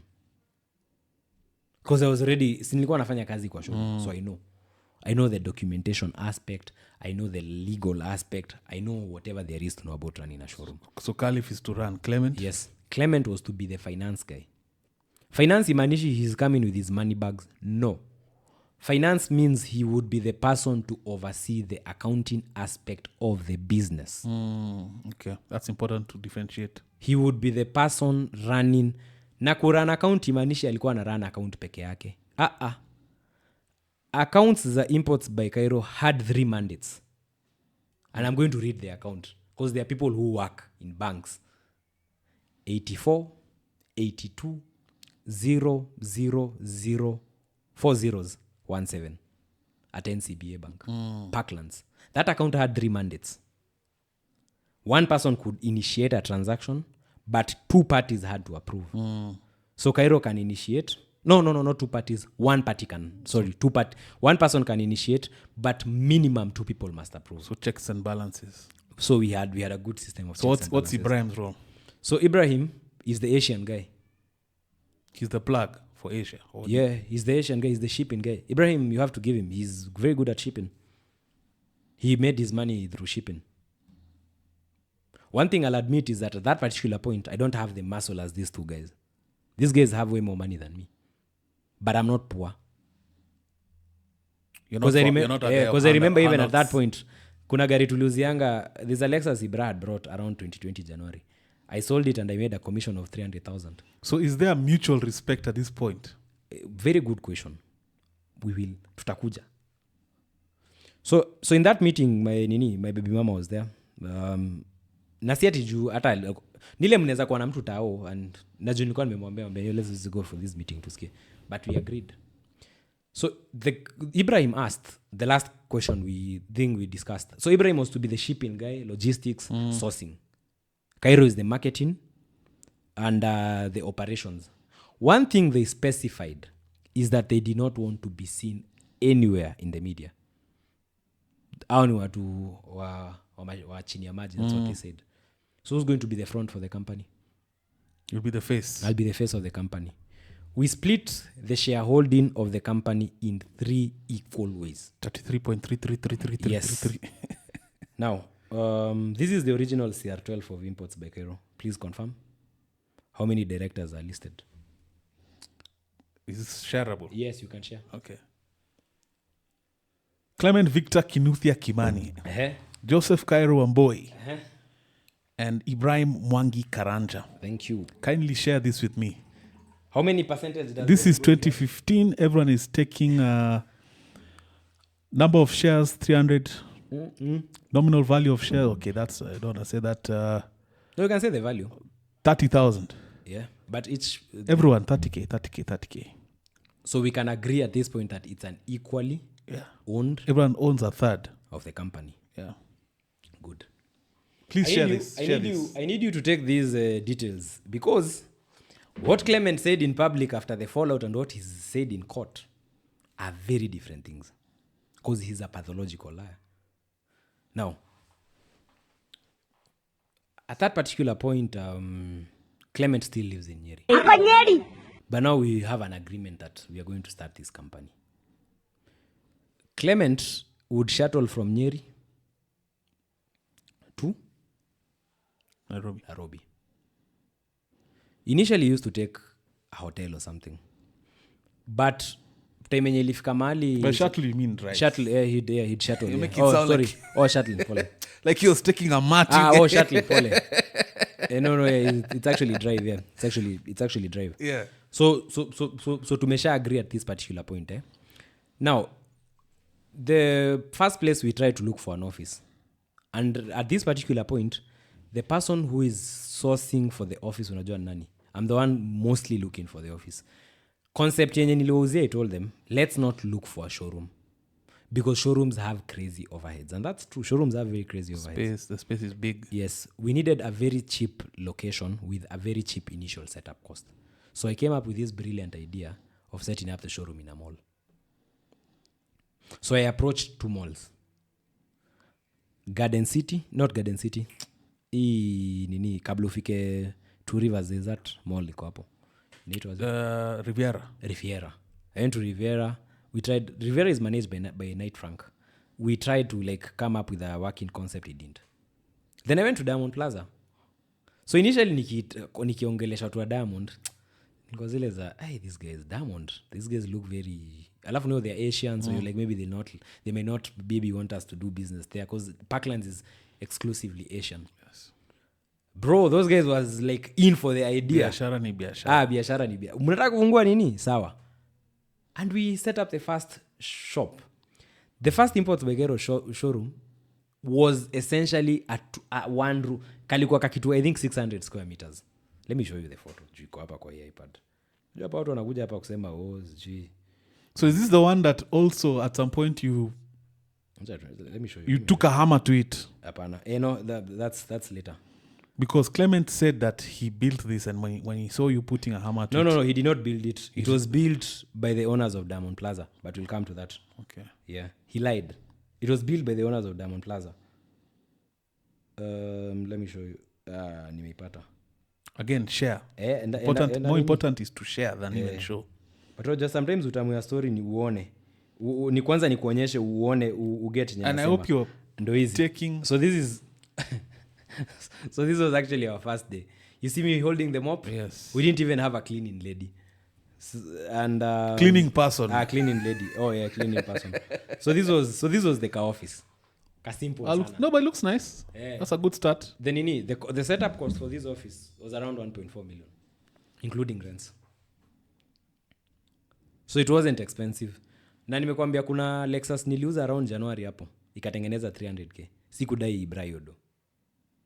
So we can then say that part of that sum ilienda kwa nini. Another thing we had also agreed when we were coming up with a name, Ibrahim insisted that the company should be called Imports by Kairo. And he had a good reason to it. Can I tell you the reason why? Traction. Yes. There was already traction. One thing I will tell you, no matter how many billions you think you have or how many millions you think you have, the hardest thing building a brand is building a brand. That is the hardest thing. You can have 2 million in your account. But today, if I was to say I'm going to sell Kai and Karo and sell the websites and everything, it's still worth a lot of money. Because there's traction. Kuna mtu yeye ajui stories za online. I mean, hata saa hii tukiwa hapa, we still get inquiries every day. Mi hata ndo nakataa kuchukua orders. That's the power of a brand. So Ibrahim said, Sisi, me and Clement will handle the setup, but we will use your brand. So unknowingly and without knowing that I was making a deadly mistake. Why is that? I'll tell you. That's that mambo ikuja kuchemka. Because I realized if I would have been smart, I shouldn't have allowed them to use my name. Because what I did is I allowed that parties to partake in my brand. Third parties, you're talking about the two? Yes. Because you see, I built the brand alone. I was making the videos alone. You understand? But that was part of your agreement. It was part of my agreement, but nasema a wiser me. Now say I'm wiser. I'm an old, sasa nimezeeka, nimekuwa kijana mjanja. Can I tell you something right now? Khalif Kairo, the name Khalif Kairo. Khalif Kairo is a company. Khalif Kairo International Limited. The brand name, the my logo, it's a trademark owned by a company.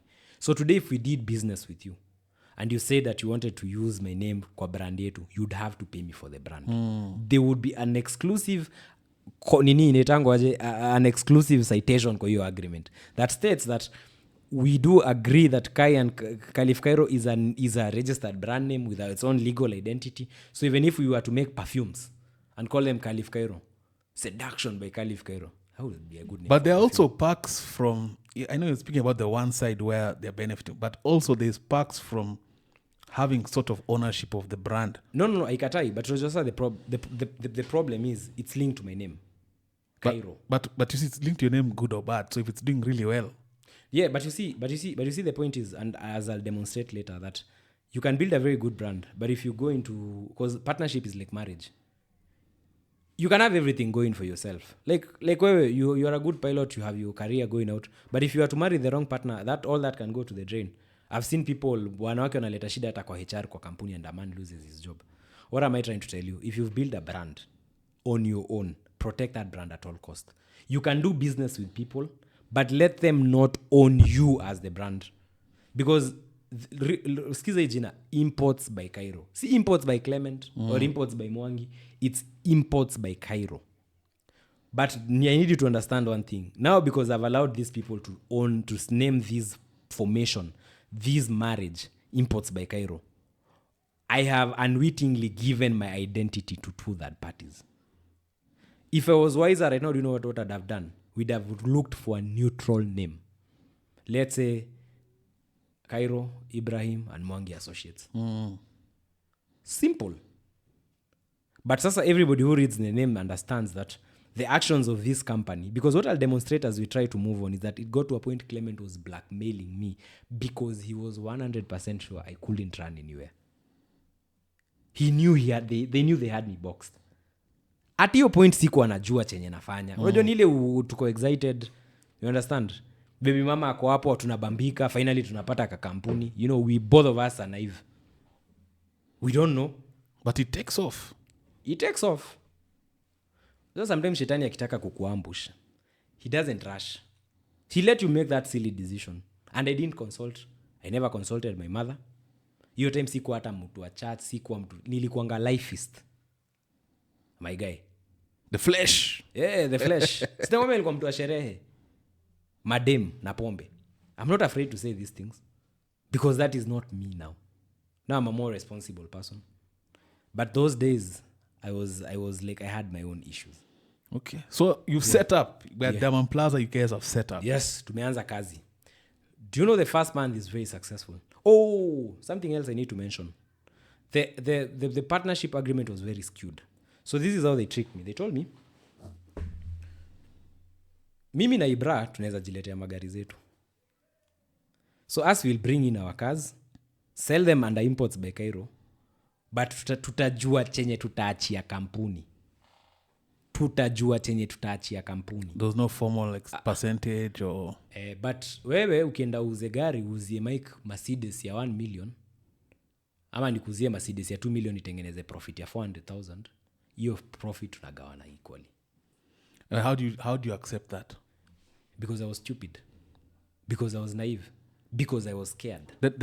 Where is the fear coming from? The fear is coming from because, number one, I worship these people.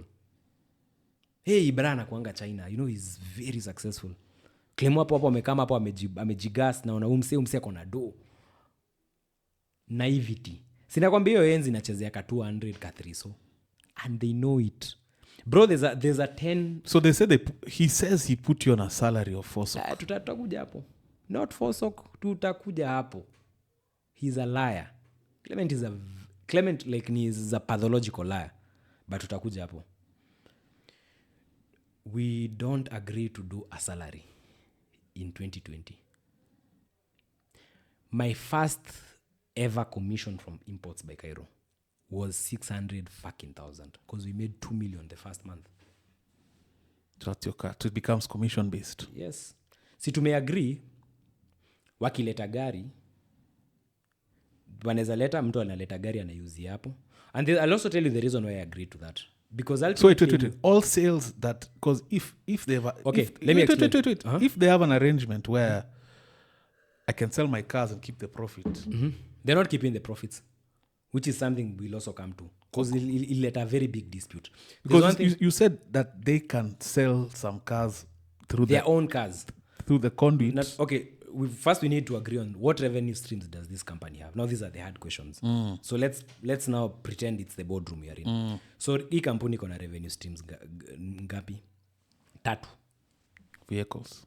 The first revenue stream ni gari za Clement na Ibrahim. Si nimekwambia 2019 imeonyesha Clement kutoa magari Japan. Ibrahim already knew. Yes. So wako na stock yao. So showroom iko na magari. Are you together up to that point? Kuna gari ziko kwa showroom. But the argument is that these cars we've bought with our own sweat. If we bring this car from Japan, if I bring a Mercedes tomorrow from Japan, ifike Kenya na 2 million, tuuze 2.5, you're not entitled to the 500,000. But since we are good people and we are your big brothers, tunaweza achia kampuni some small money. That will later become a bone of contention. The second revenue stream is normal brokerage. Are we together? Normal brokerage. What is normal brokerage? You're selling your Mercedes at 2 million Kenyan shillings. Right? I sell it at 2.4. So the company has made 400,000. So if I'm the one who sell it, do you think they are entitled to that profit that we've made? Now, the way we agreed is that hii pesa mingia na purely brokerage, tunafaa kugawana. 3-way. Yes. So even if you made the sale, you closed. Yes. That 400K becomes divvied up 3 ways. Yes. And who's making majority of the brokerage sales? Me. So you already seen problems. The path to being disgruntled is very clear. It's already being charted. It's already been charted. What is the third revenue stream? The third revenue stream ilikuwa nini? Importation. Importation is the same as brokerage. You want to bring in a car? We put our margin on it. We make 200,000. We split equally. So what's the incentive for Ibrahim and Clement to sell anything other than their own stock? You see, we will come to that. Tutakuja hapo.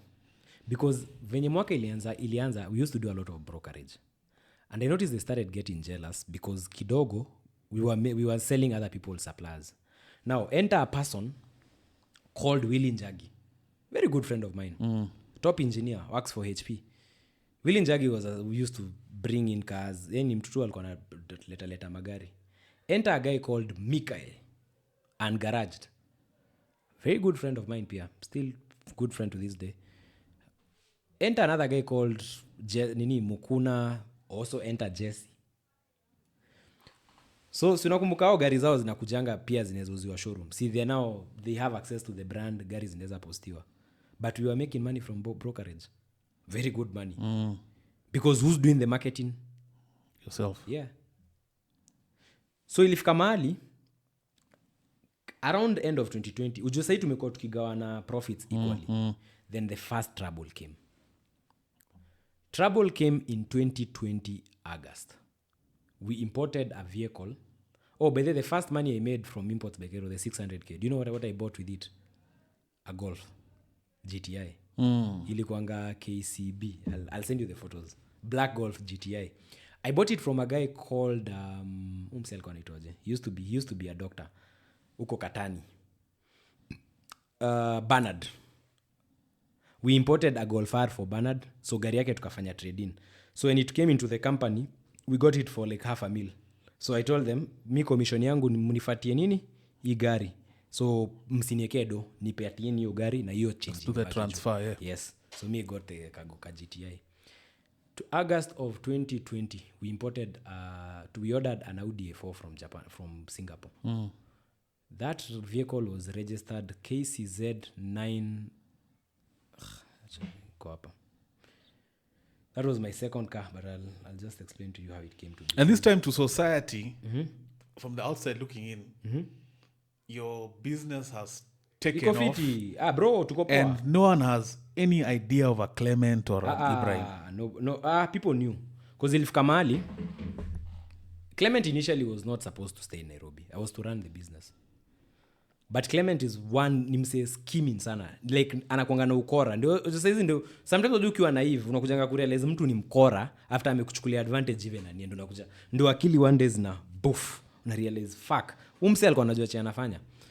Clement initially, goal yake ilikuwa kujua gari zake ziko place poa na zitauzwa. He says it. Sindio? He actually says that verbatim. Yes. Initially, goal yake ilikuwa kujua gari zake ziko place moja na zitauzwa. Until he realized there was a lot of money in brokerage. Unaona hii revenue stream yenye hawako wanaona ni kama iko na do mingi, which is what nilikuwa nakufa nayo. Because at that point I was desperate. I'm like, I really need these two guys tukue na kampuni, you know. So I'm like, okay, hii deal ni skewed. Because hata mimi nafaa kunegotiate on the strength of my brand. With them while they were busy buying cars, me was busy paying Facebook 50,000 a month. Huko ma 2018, 2017, me was paying Facebook ma 50K a month. So Clement decides around, hapo kabla tufikie story August kwenye issues zilianza kukuja. Around 2020 hapo March after tumefungua kampuni, Clement decides to now start operating from Nairobi. Clement lived in my house for 3 months. You guys were business partners and housemates. Yes, so your time.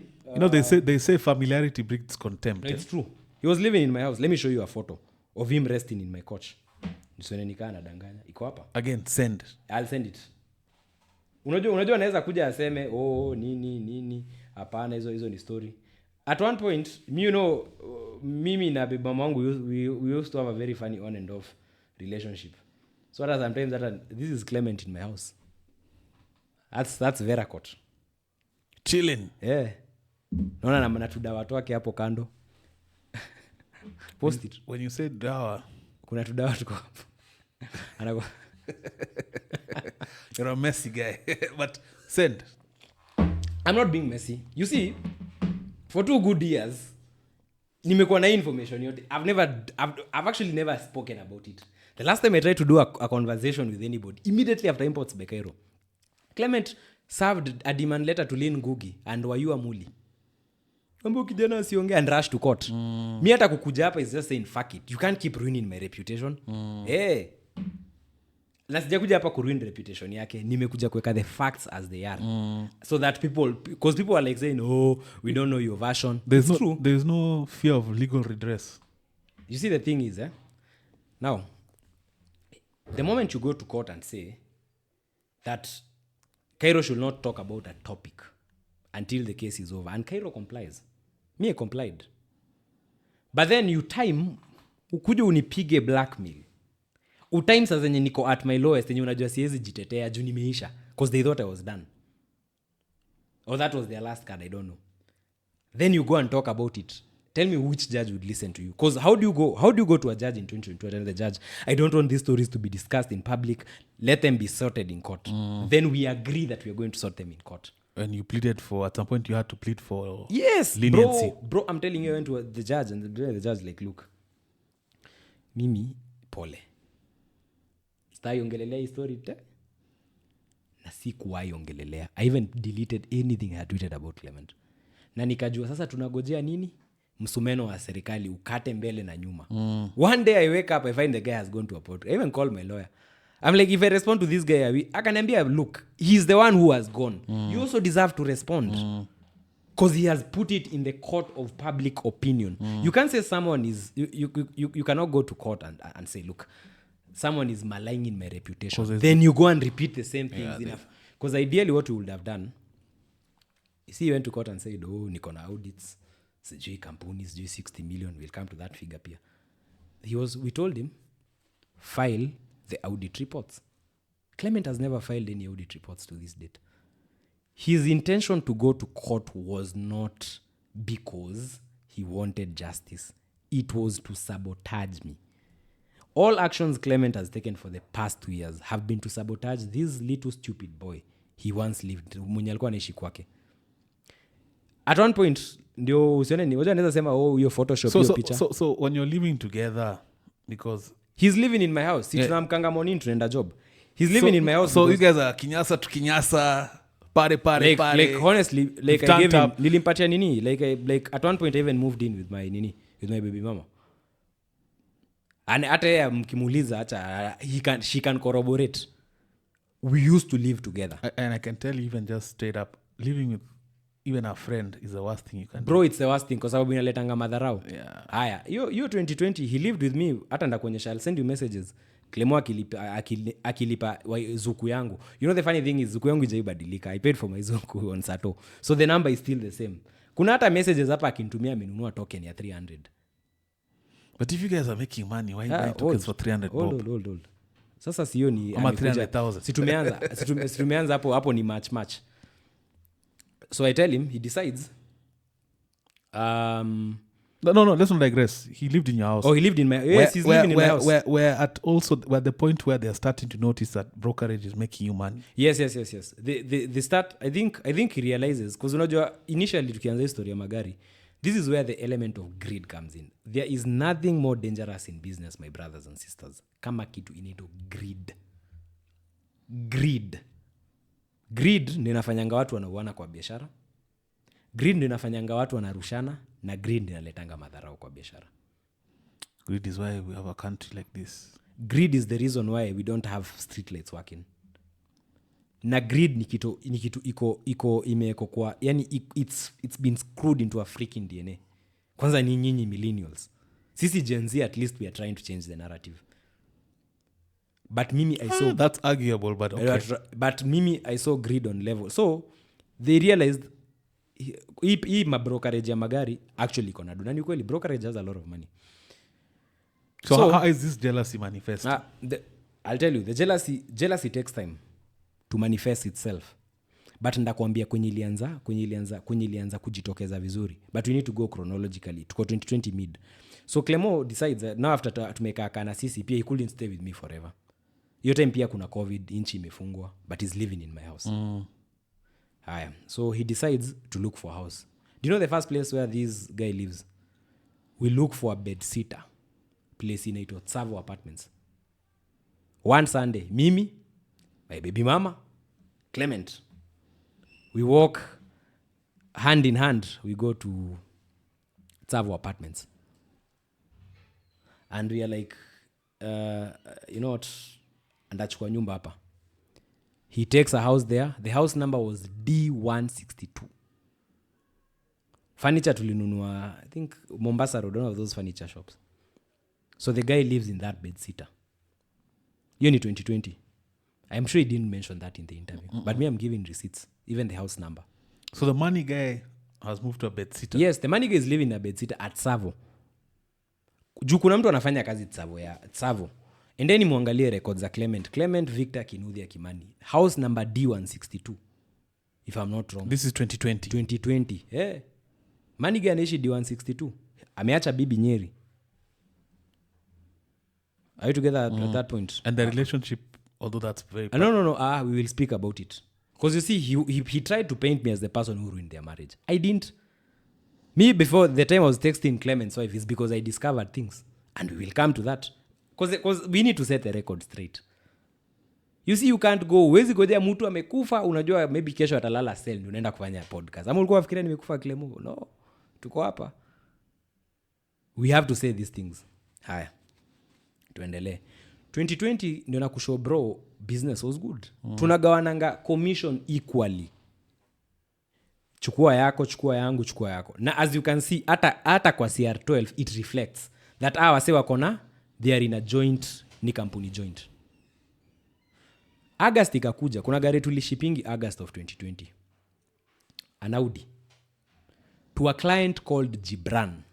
Na Gibran najua utaona hii conversation. Gibran and the father, they live in Parklands. The car was shipped from Singapore, ikakuja na issue. Damaged gearbox, damaged steering rack, damaged engine. So we have to refund this client. Do you know I sold my GTI? For the purpose of refunding? Yes. Is there no way of getting your money based on the original? We tried to sue the company. In Singapore. I even engaged a Singaporean lawyer. But tukaachilia. Not fuck it. That GTI, again, hata unauza gari kwa nini? See, it's a partnership. New what should split this cost. So are they not trying to help you? No, walisema sijui nini pesa nini, but me, he sold my car 600,000. We ordered for another vehicle ya Gibran, another black Audi, tukamuitishia. When that vehicle come, can I tell you what I did when hiyo gari ilikuja? Unaona hii gari iko na issues. We repaired it. Do you know nilienda nikachukua loan NCBA? I took a loan from NCBA worth 1.3 million shillings. To fix or to now? No. To cover the cost of that car. Na hiyo pesa sikuweka kwa mfuko yangu. It came back to the company. And this is in the full knowledge of your partner. Yes, I told them, hey. So sasa hii gari, na niklemo kwanza alinipush. Kairo, sinakwambia mimi niko na relationship na NCBA. Do you know, nikwambia ile story ya NIC nikifungua account Kiambu Road because I was making too money. Me getting a loan wasn't a problem. So are they agreeing to, is this like we'll also chip in to pay back? Yes, it's an agreement that look, we will help you with the repair cost of the car. But wewe chukua loan ukave.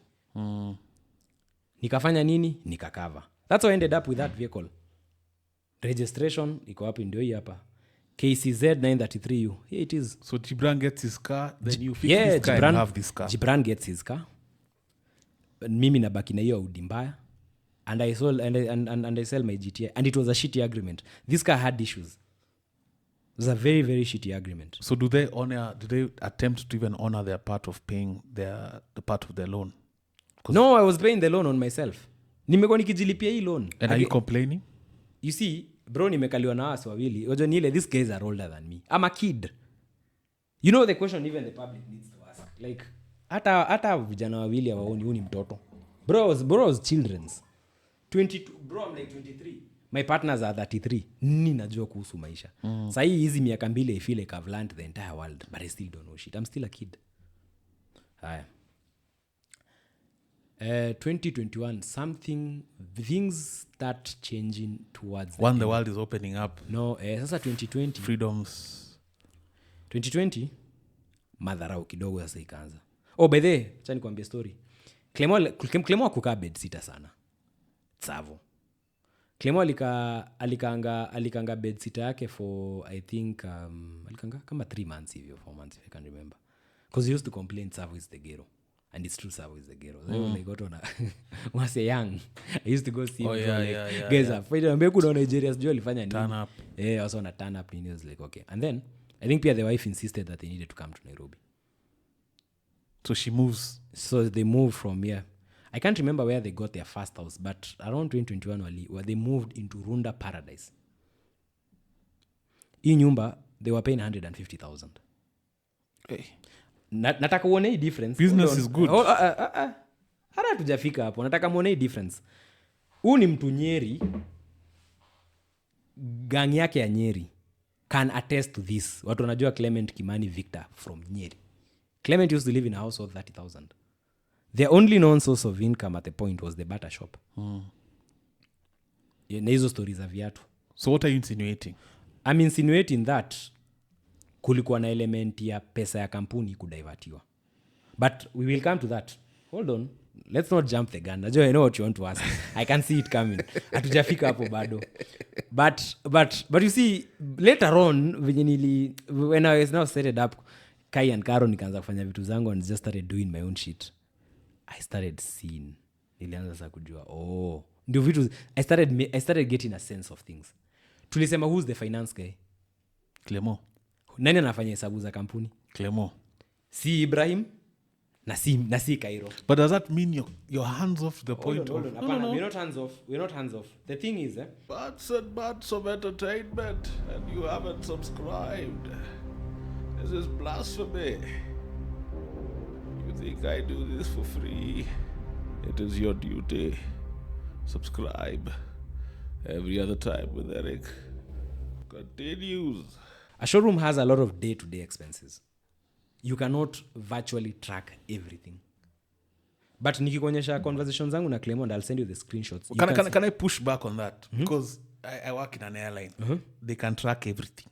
No, they can. And that's a way bigger operation, bigger scale.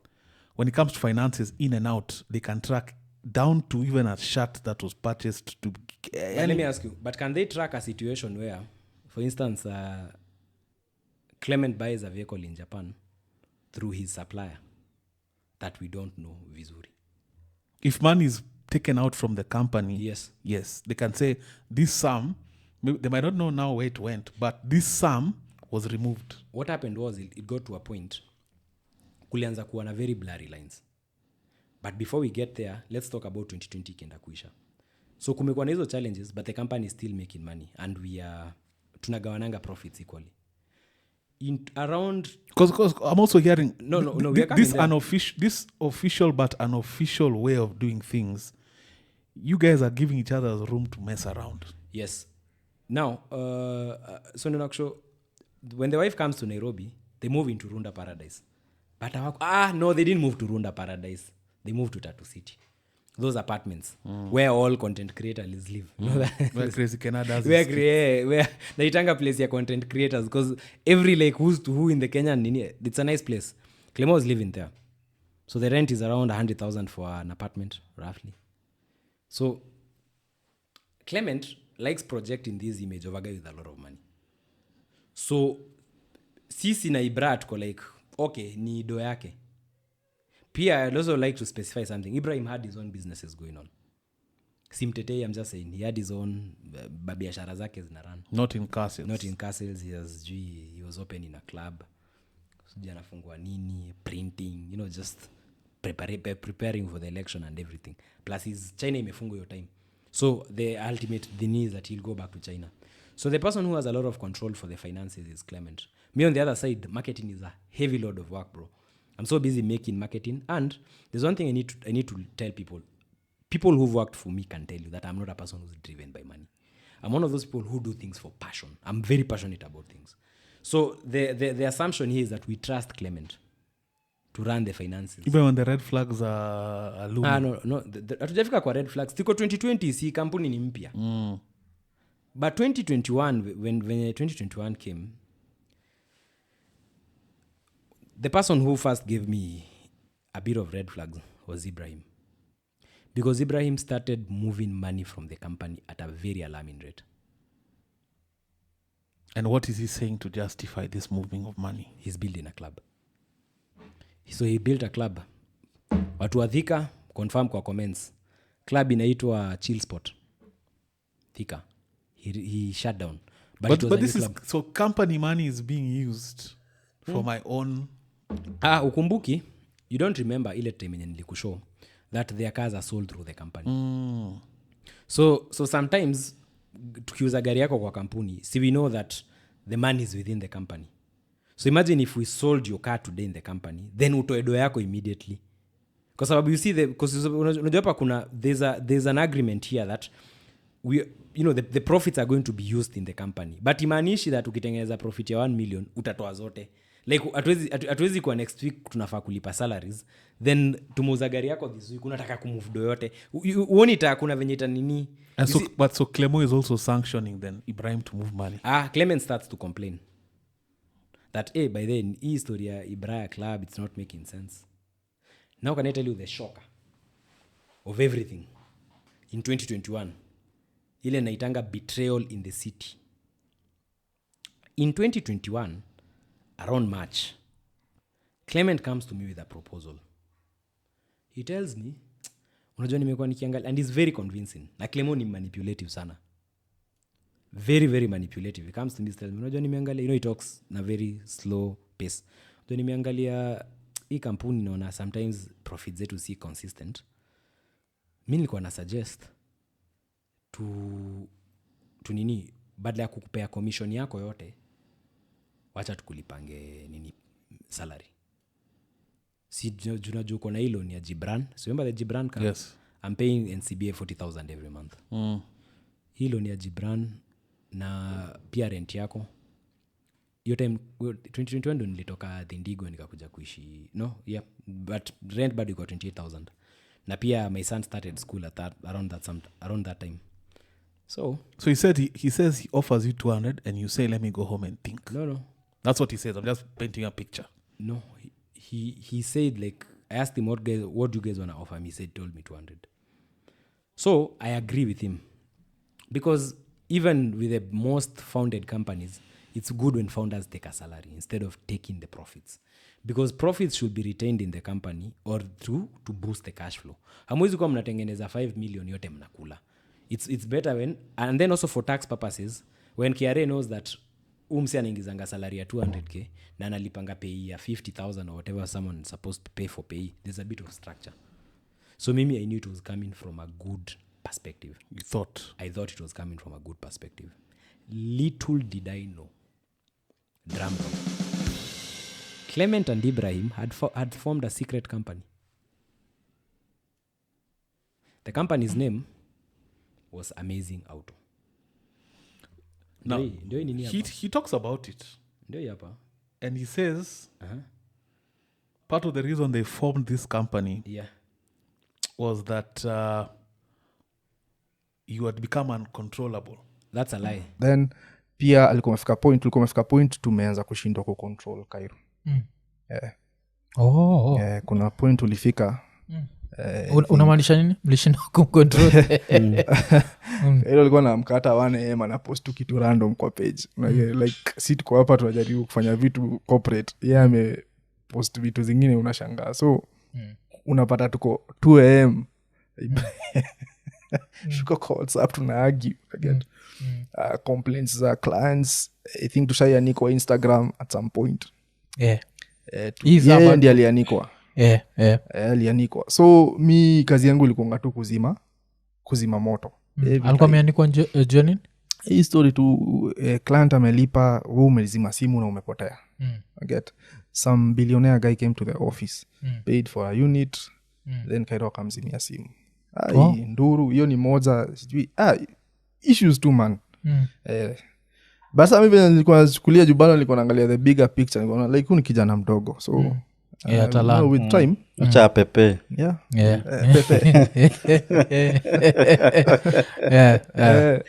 That is a lie. And don't you see there's a contradiction? We've agreed that Clement is the finance guy. Every transaction that is done in the company is approved by Clement. So how would I move money from the company without his approval? Don't you see there's a contradiction there? Okay. He also says you are selling spares. Now, it's good that he mentions about the spares. Let's go back to 2016. China. I was already doing my Chinese business. So Clement sells shoes. The wife has a butter shop business. Ibrahim is doing printing on the side. But you see, they have a problem with me selling spares. Why? But they say he says, again, I'm just going off what he said. Yeah. You are getting leads through the company. You see, here's the lie.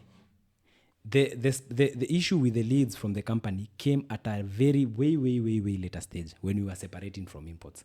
Na hatujafika hapo, tutafika. Nataka nikupeleke because what Clement did with that interview, he got bare facts kidogo, akaenda akazinini, alafu sasa akatry kuzimamble into something to create a narrative. There's one thing I need to specify. Number one, Clement and Ibrahim hawakushikanisha pesa yao kwa sababu it had anything to do with me. It had everything to do with their businesses. At some point by the end of 2020, Clement had started sidelining me for the business. Now, business students in the room, there's something called a hostile takeover that happens to companies. A hostile takeover is when you can be bought out, yes, you can be pushed out, yes, you can be reputationed yes, out. yes. So what they did is they kept me busy, saw the potential in the business, and started plotting for hostile takeover. They knew the business was making money. Them offering me a salary was to push me into the corner and make me an employee. Are you together up to that point? Ni kitu walikuwa wamechora fiti sana. Between the two of them. Between the two of them. Na ilikuja kuaramba, did he mention he was sued by Ibrahim? Oh, he didn't mention that. Oh, I knew he didn't mention that. But I'll show you. I'll give you the facts of the case. Now, so Clement walikanga chini wakaona, we know how the model works. We control the page. Hii kazi hata afanyangi hata si kitu. We don't need him. We are the ones with the money. So, let's go behind his back. Tushikanishe pesa yetu. Let's form our own company. Tuite Amazing Auto. Now, if you go to any basic company constitution, that is acting... That is like that is a ground for even like that's a bad thing. Yeah. That's acting in bad faith. Usually say you can't. It's a non-compete clause. Thank you. How do you open a company and sideline the person in the other company? Isn't that a sign of dishonesty? Mi hata nilikuwa naona watu wakashangaa like kuna mtu alinitext Twitter akaniambia, bro, you know your buddy described a hostile takeover without knowing he's describing a hostile takeover. And they claim, but the guy claims you are not showing up. No, of course, that's a lie. Mambo, I'm just telling what he says. Mambo, you are not showing up to the office or kuna shughulika mambo of like anything to do with. That's a lie. Let me tell you something. So he puts it across almost like you're out living la vida loca and flying the brand name high to benefit you. Okay. Up until that point. Have you ever seen Clement make any video?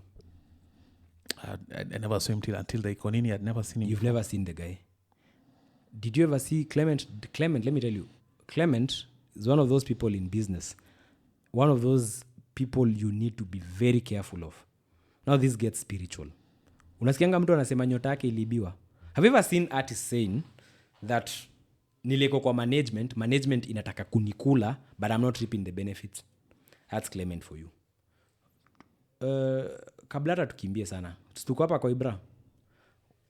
I was working sometimes up until 3 a.m. The nights I used to leave the office at Imports Bekero at 3 a.m. People know me because I used to make content for Imports Bekero on YouTube. I used to edit the content myself. Do you know me know how to use DaVinci Resolve? Sikuenda shule. Bro, nilijifunza. So if the way he paints me as I'm lazy, zakuna kitu nafanya, then nilijenga aje Kayan Karo. Bro, me I work. Bro, me I fucking work. Nifanye marketing, nipige gari picha, ni post, niandike articles. But wenye walianza kuona pesa itaanza kukuja, they got greedy. So they started scheming venye wataniondoa kwa kampuni. That's why they went and formed a secret company. Were you aware? I was not aware. Can I tell you venye nilijua Clement na Ibra walifungua kampuni? How? He didn't say this in the interview because walikosana. Clement accused Ibrahim accused Clement of stealing his money. Can I show you the case? Please.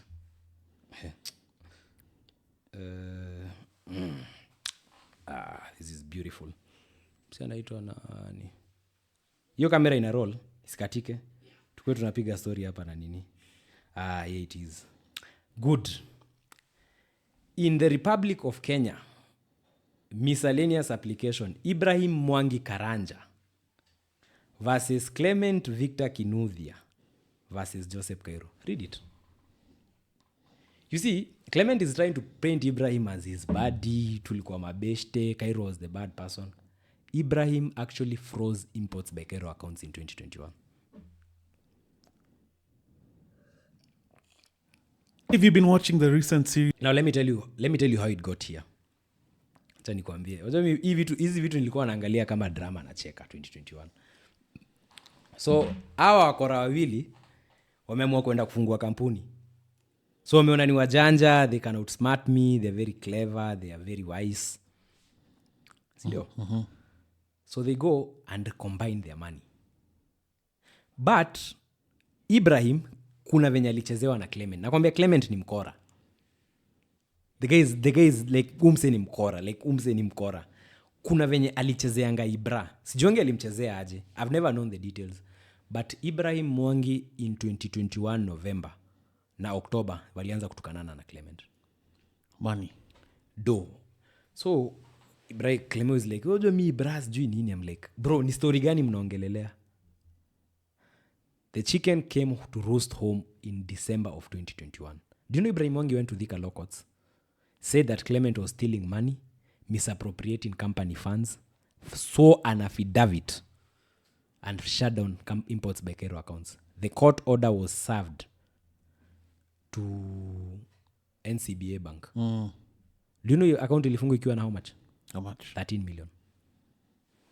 Yeah, clients. That case is still ongoing. Let me tell you a story. Tulia. Sasa, now I ask Clement. Nini inaendelea? Why is Ibrahim taking us to court? So turns out walishikanisha do Clement akaibia Ibra kulikuwa na story you know how much she stole? I don't know but kulikuwa na story kuna venye walioshana yani there was something that did not make sense but Ibrahim was the aggrieved party but you notice Clement did not talk about that story kwa nini. What does that tell you about his character? You know, up until this point, Ibra was a very shadowy figure. In fact, a lot of people, even in who've been following this story, have been wanting to know more about this said party. No, you know, he used to own a club called Chili's. His name sewa parts ni jamaa Karatina. So, I wrote Clement a message in 2021. Kwa hapa.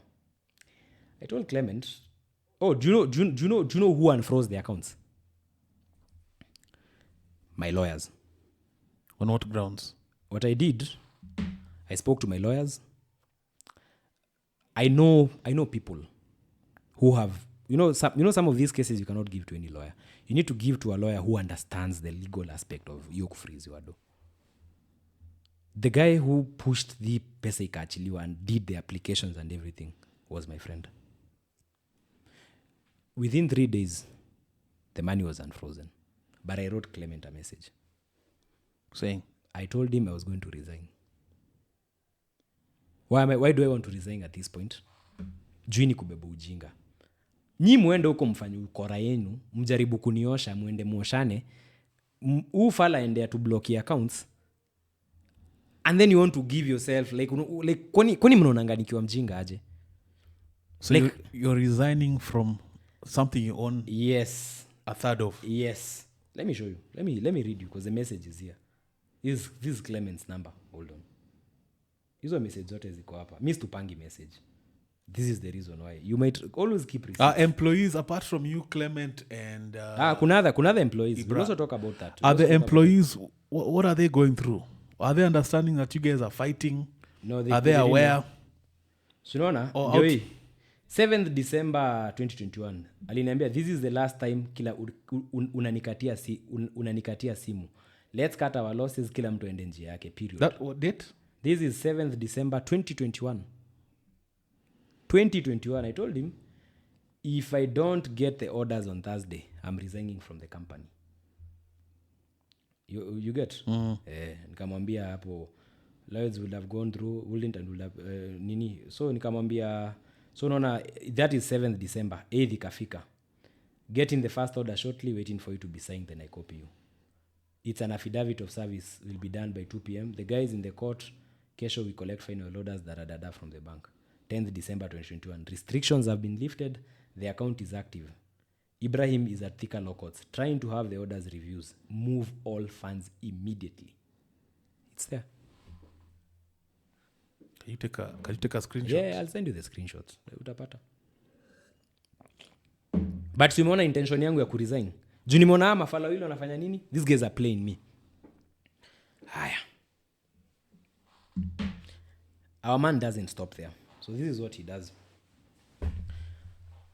Simuona kuna hii element ya Clement alikuwa anataka kushikanisha pesa yake na ya Ibra. Na ndio imefanya wakakosana na Ibrahim. Wakapeleka na koti. He tried the same thing with our suppliers. Now forget about Ibrahim, because from this point Ibrahim na Clement walienda wakakaa chini, they reconciled and Ibrahim resigned from the company after this showdown in January of 2022. Now you remember nikikwambia their contacts I have in Nairobi. He says he bought Ibrahim shares.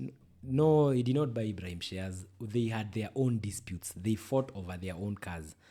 He did not buy. If he bought the shares, then why was Ibrahim freezing our accounts? Nataka kuonyesha umse ni muongo. Because you see, he leaves out the part where Ibrahim goes to Thika law courts, blocks the company accounts. He leaves that. He's trying to paint Ibrahim as this perfect person. They are brothers. They are perfect. Wanapendana. It's always been singing kumbaya like over dreamy sunsets. But these guys were fighting.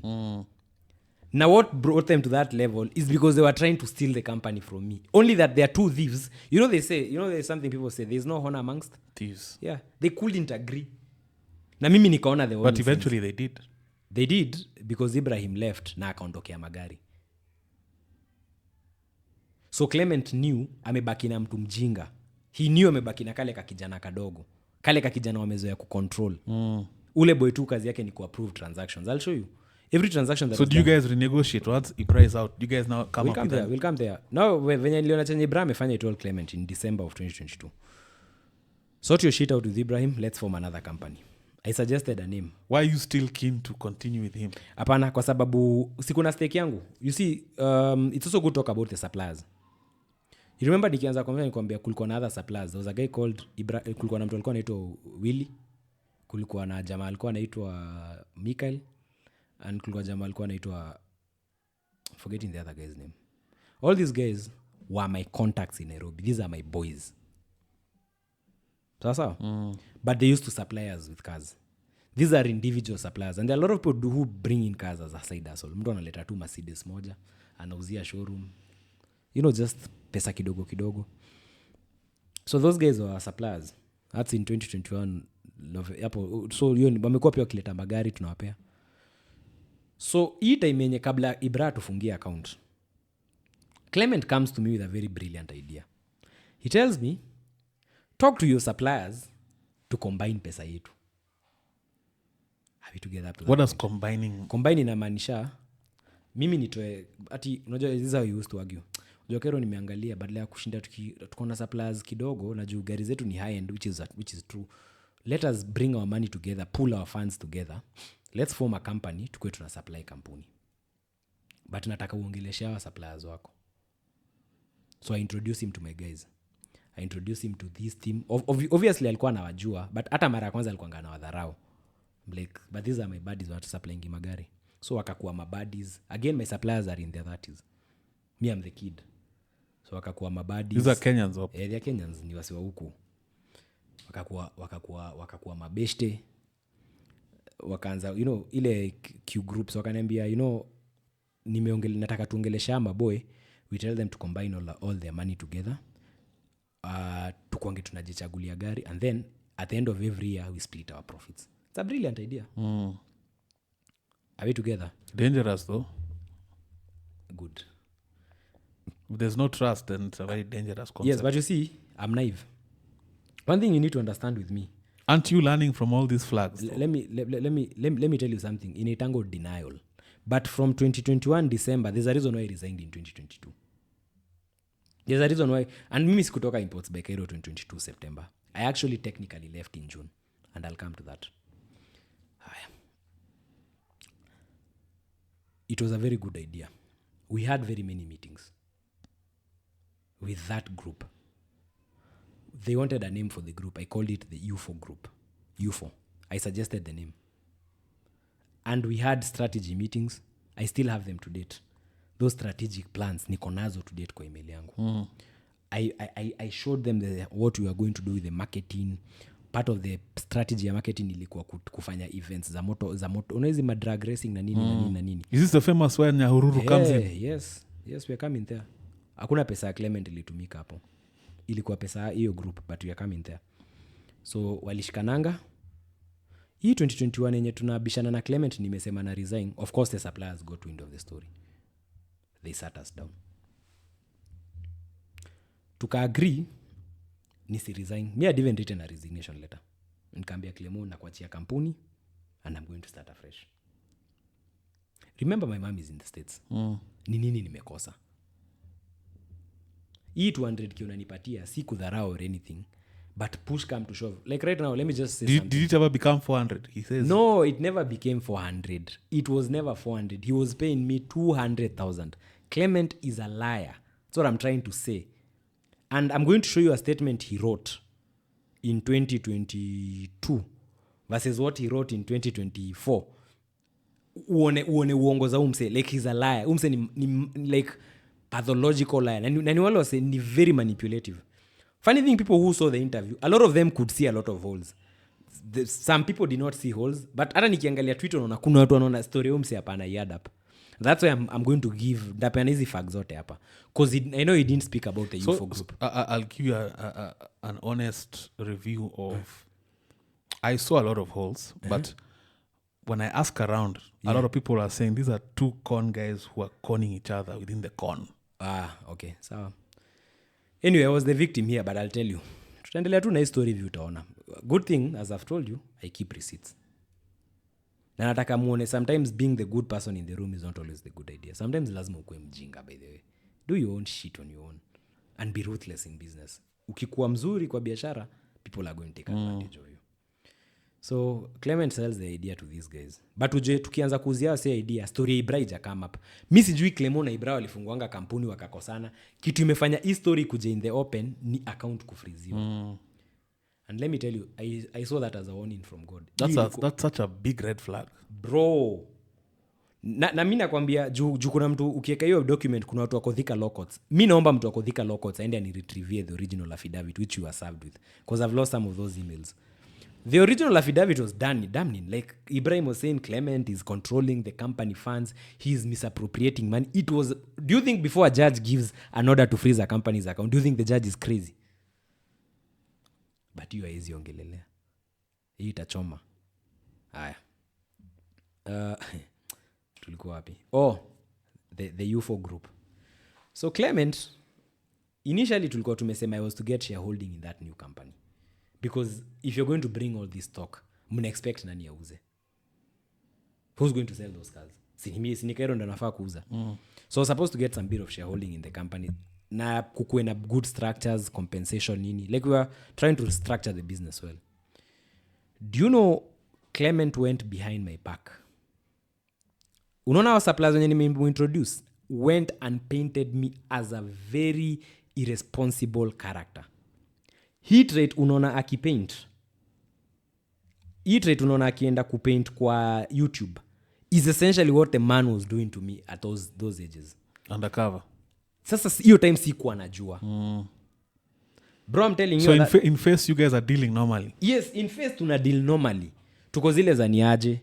But unaona hiyo story bado ndelenda akauzia Ibra. Kairo ni mbaya, Kairo nini. So Ibra akaona yenyewe bedhe Kairo ni mbaya. Let me align with you.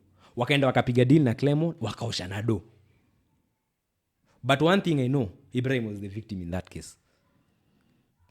You understand? Yeah, so let me tell you what he does to this group of suppliers. Sasa tuko 2022. U4 walikuwa wameagree. Now from what I was being told by those such a Twitter investors or those suppliers, they called me. One of the guys in that group wanted to commit wanted to commit over 100 million. I won't mention his name, but he's a very wealthy individual. Very, very wealthy individual. So Clement alijuanga hapa kuna do. So alienda kanichafua kwa investors. Akawa convince he's the sole decision maker. Na akaanza process ya kushikanisha pesa. Without you? Yes. Mimi sasa nakwambia story nilikuja kupewa. Because he says you didn't have the capital to even join. Let me it was 12 million a piece. Let me tell you, he never raised any 12 million. He lied to those people that he was going to raise 12 million. So he convinced them to wire the funds to him. Every time alikuwa anaulizwa ni aje bro, pesa yako nini hapana bado. They didn't want to have like an escrow kind of si wanamtrust. That's why the whole country trusted him last time, because the guy is 100 million. hawakumpea 100. they gave him around 30, but initially ultimately ilikuwa hiyo investment ilikuwa isukumu ifike so, because when we were doing projections for U4 we wanted to sell 500 million in cars in 2022. Now let me tell you the funny bit. I doubled that alone, but that's a story for another time. But we were to do like 500 million. Hiyo ndio ilikuwa tunaona target kubwa. 500 million is a lot of cars, yeah.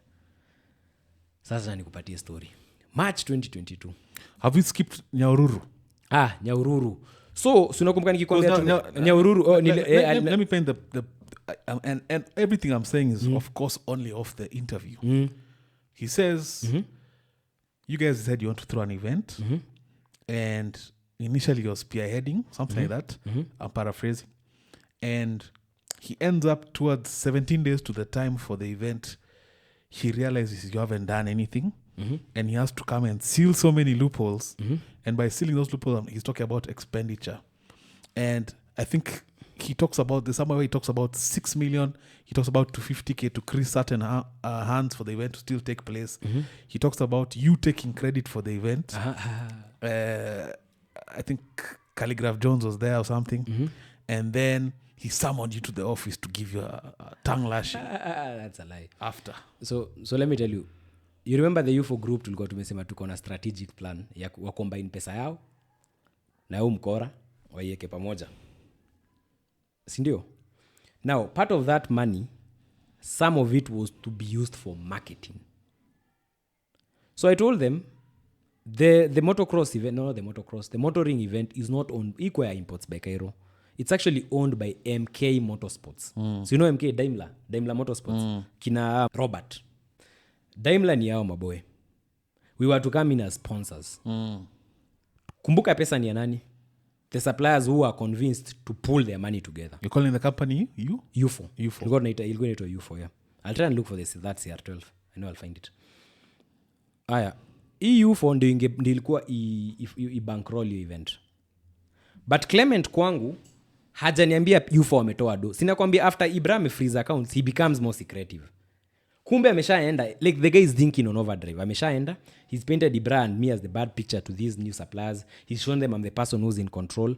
And from the documents they signed, turns out Clement took responsibility. Akasema ni mimi ndo na make decisions kwa hiyo kampuni. Kairo si mtu. UFO alipatianga Clement over 30 million. Clement did not contribute a cent to UFO. He lied to them that he had the capability. And I need to tell you something. All these years that Clement alikuwa na pretend akona do sijui ana bankroll vitu, it wasn't his money. It was the wife's money. Na pesa ingine alikuwa amechukua from a group in Nyeri. But we'll come back to that. So UFO walipatia Clement 30 million. Something like that. Clement goes to Dubai. Do I know Clement anaenda kufanya nini Dubai? That is around March or April. Mimi najua Clement anaenda kufanya nini Dubai. Clement just goes to Dubai. He goes and starts to buy cars. Now I'll tell you something as a car dealer. Never, ever buy a vehicle in a place called Dubai. Why is that? Because Dubai is not a left-hand country. Dubai is not a right-hand. See, them they drive steering wheel on the left. A vehicle that has been shipped from the source country, then ikapeleko Dubai for re-exportation into Africa, it raises a lot of eyebrows. In most cases, they are normally vehicles with salvage titles that have been bought in markets like the UK, markets like Australia. They are shipped to Dubai. And then there salvage title has a salvage title. Hata si salvage title, actual salvage cars. Me have been to those places. Hiyo Al-Qasim, huko sijui Al-Qasim huko. Nimeenda huko. Wananuanga maprado ziko na water damage za Australia. Gari ilikuwa kwa floods, engine ikakufa. Electronics zikafry, they bite. Unajua bado ni gari intact. Inakuja Dubai, inapako rangi, wanafanya rewiring. Au Pakistan, and then they export it to Kenya. Clement went to Dubai, and these are the cars he bought. I'll show you the photos. All those cars are accident cars, by the way. The first so is he doing it knowingly? He does it knowingly because his intention is to steal investor funds. So this is one of the vehicles. Hii gari hata sikumbuki inaitwaje. This is the other of the vehicles. It's a GL. It's a GLS. This is a Jeep. This is a Range Rover. So all those are salvaged? Yes, these cars were salvaged. These cars, when they were brought into Kenya, now this is fast forward. I'll tell you why imports by how he killed it after I left. Now ameenda amenunua hizi gari, ni gari za accident. Amenunua with, sasa unajua there's no oversight. Mi najua Clement amenunua gari pesa ngapi? How old I know? Siniko Kenya ameniacha. He already convinced these investors when you walipool pesa yao that I'm the bad person. Alienda akanipaint tu jamani mbaya, he's a bad guy, criminal nini. They believed him. And everybody tends to believe Clement at first. Are we together up to that point? Is it his calm demeanor? No, it is calm demeanor. You see, kwanza anavanga specs. You understand? So watu wanavaa specs, watu tumegrow up kama millennials, so jona ni watu wamesoma. Chopi. And then he speaks in a low voice. Unajua, sasa unacheki hizi gari zikikam tuzatengeneza do. You know, like he's very convincing. And he's a good liar. That's why he duped me. Anyway. So he goes to Dubai, buys the cars. Was I consulted? Do I know the cars are coming? Sasa Madharao Pro Max ilianza 2022 for me. He has everything he needs. Si akona kila kitu anataka. Number 1, he's taken control of the suppliers, so akona pesa yao. Number 2, Ibra is the only person who would have stood up to Clement in the company. Ameshambuy off. Ama sijui alifanya nini. Maybe hata niyo pesa investors alitumia kumwambia ni aje, wewe ondokea, acha ni deal na kaka kijana. February he comes and tells me, hey bro, badala ya kujibra ameenda staki tugawane 50-50, let's have a 40-60% split. 60 to him. Yeah, on profits. But tutulie kwanza, juu nikamwambia saa Clement, history ya mshahara, I'm really struggling. And it's true I was struggling. Hii kitu bro kidogo it's not really making sense. You understand? Tukasonga madharau ikaanza. It got to a point he wants to feel like he's the guy in charge. When we did the event in Nyahururu, ndio mjumzi akona issues za self-esteem baya. He felt very jealous cause the governor that time was Kimemia. There's a photo inashinanga online. Yes. Tukifungua event tukiwa na Kimemia. He felt so jealous that Kimemia was recognizing me. Jota Kimemia kipeana speech is like, unajua Kikuyu huyu ni kijana wetu nini yes. Tutamshikilia. You can see Clement burning. So he also claims even the msanii calligraph and said this only happened courtesy of Khalif. Acha nikwambie kitu. Calligraph na yeye goes on to stage is like, bro, bro, you know, I've never done a show like this in Kenya. This could only have happened because of Khalif Kairo. Bro, boy. Alafu, let me tell you a funny story. There's this day. So what's this 6 million? Equals 6 million new event. Nani, Daimler Motorsports, Robert. That event didn't go more than 4 million.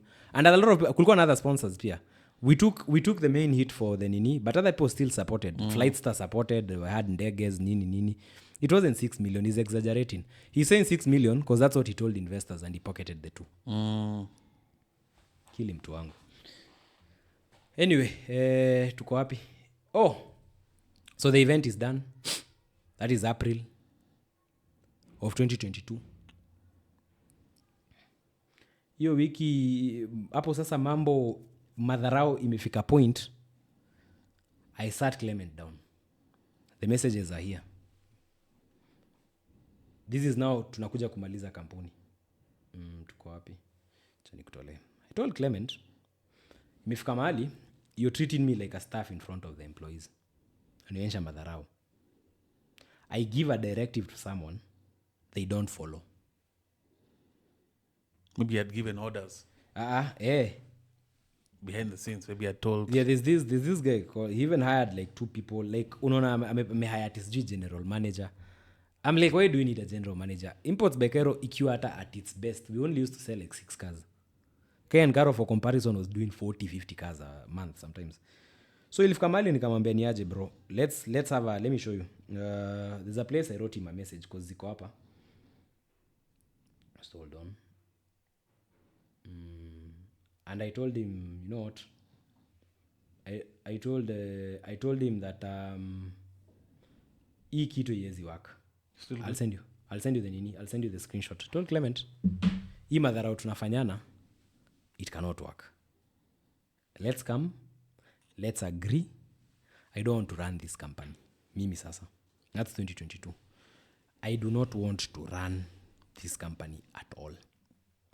Nataka nini? Mimi nataka kuondokea, but I'll use the company to do my transactions. But I don't want to be anywhere in this company. Then after some time, ujipange venye utaribrand. You run the company on your own. So the goose that lays the golden egg. So is this a cordial meeting? It's a very cordial meeting. And I sat Clement down. And I gave him 2 options. I told him, what is your investment in this company?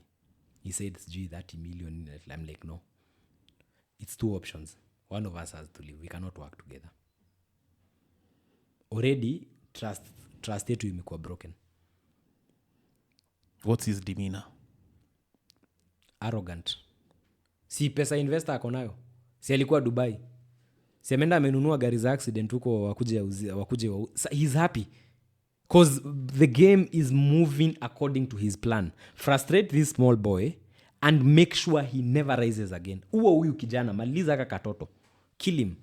Ubaki na kampuni uenjoy. At that point, the Jama has moved into a house.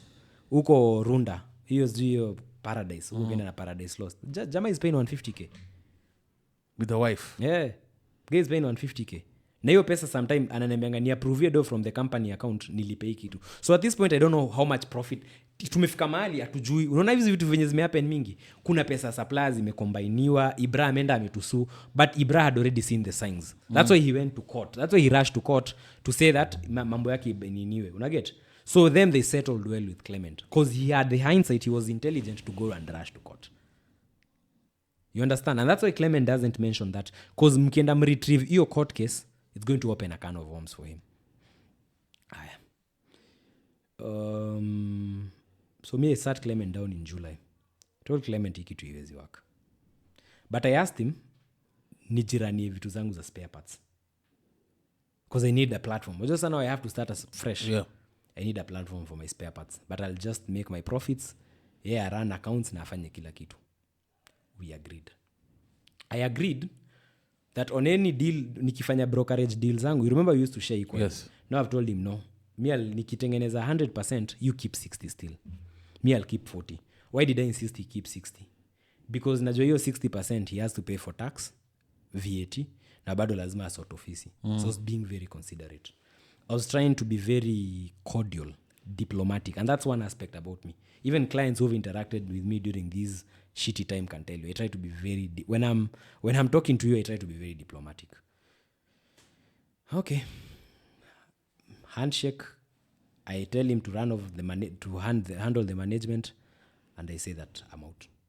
But sija resign. Hiyo ni July 2022. I've not resigned, but may agree. So mimi sinikajua sasa sina ofisi.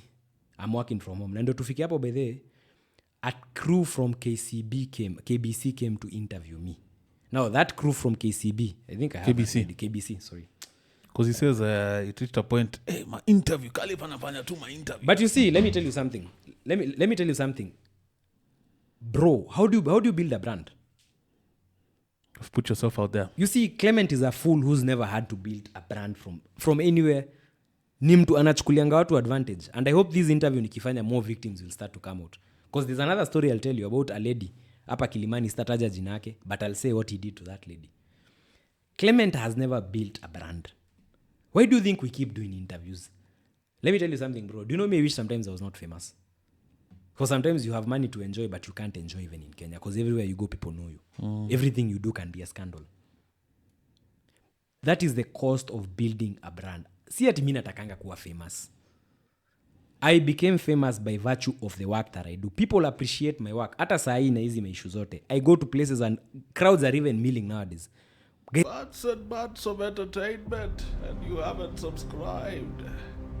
This is blasphemy. You think I do this for free? It is your duty. Subscribe. Every other time with Eric continues. I just want a photo. Why? Because you've done a lot of work. Hii kukuja kukaa hapa kwa interview ni kazi nafanya. I'm trying to defend my brand. Like you He get the said point. he even said he put chokes. He said he told you. Hapana, but you see, unaniambia nisifanye interview kaa nani. You see, there's that whole dad aspect. You're trying to be my father in a company.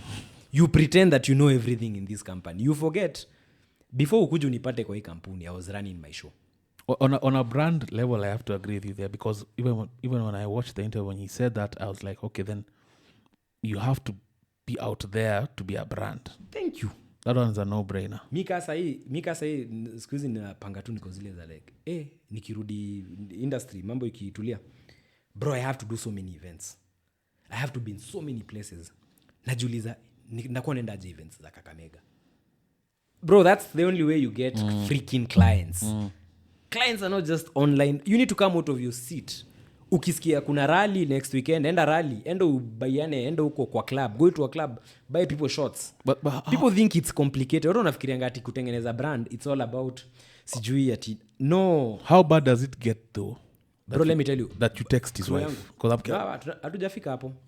And I'll tell you the reason why I texted his wife. And this is going to be very controversial. But at this point, I'm like, fuck it. Because the narrative, you're a dude, you know, guy code. I'm a married guy. I believe in fidelity. But I would never snitch on someone for infidelity. Let me ask you a theoretical question. Let's assume I'm married. Will you sleep with my wife? Of course not. Thank you. What's your point? Clement had affairs with 2 women I was dating. Clement even went as far as conning my baby mama 150,000. Akatai. So okay, that's a different level of salt. Someone slept with your girlfriend. Yes. A couple of them. Yes. Behind your back. Yes. You had no idea. No idea. Explosion.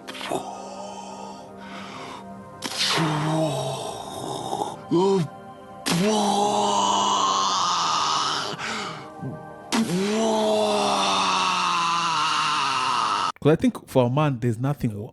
No, that's an exclusive. We're coming there. Yeah. I want to leave here a bit. Yeah. I think that's a man's biggest cross, is for someone to sleep with your woman. Let me tell you something. But to the point, you texted in a range? I texted, no, not in a range. Very calm. I told the wife that I discovered that your husband has been having a relationship with my girlfriend, who was her friend at the time. You discovered our texts? Let me tell you a story. Clement is a very manipulative person. I keep repeating that. This is probably the 5th time I'm saying that. I think you said that as many times as I'll say Nyeri. that. Nimesema huyu ni mseni wa Nyeri. And I can provide receipts for this. I've had many girlfriends. We know. Yeah. So I won't mention which one. You understand? A famous one. Nah, nimedate watu. But I won't mention which one. Give us a hint. I won't mention which one. But I'll tell you a story. And I won't give the timelines. But I'll tell you a story. You're leaving us to guess, but... I know. Vitu zingine naekanga chini ya maji. But itabidi niseme, juu, after what he did, the whole intent was to damage me to a point that thing itembe hizi streets. So he's sleeping... Is he sleeping with your girlfriend's kimadharau? Ndakuonyesha. I'll tell you. Tunakuja hapo. You need to understand, now this is very spiritual. Na ni kitu nimekamkuelewa. People who want to steal your favor, who want to steal your star, sometimes will want to sleep with even your partner. There's a spiritual aspect to it. That's number one. Is it a conscious thing on his end? It's a conscious thing on his end because he wants to completely dominate you. It's spiritual, na ni witchcraft. What? You need to understand that.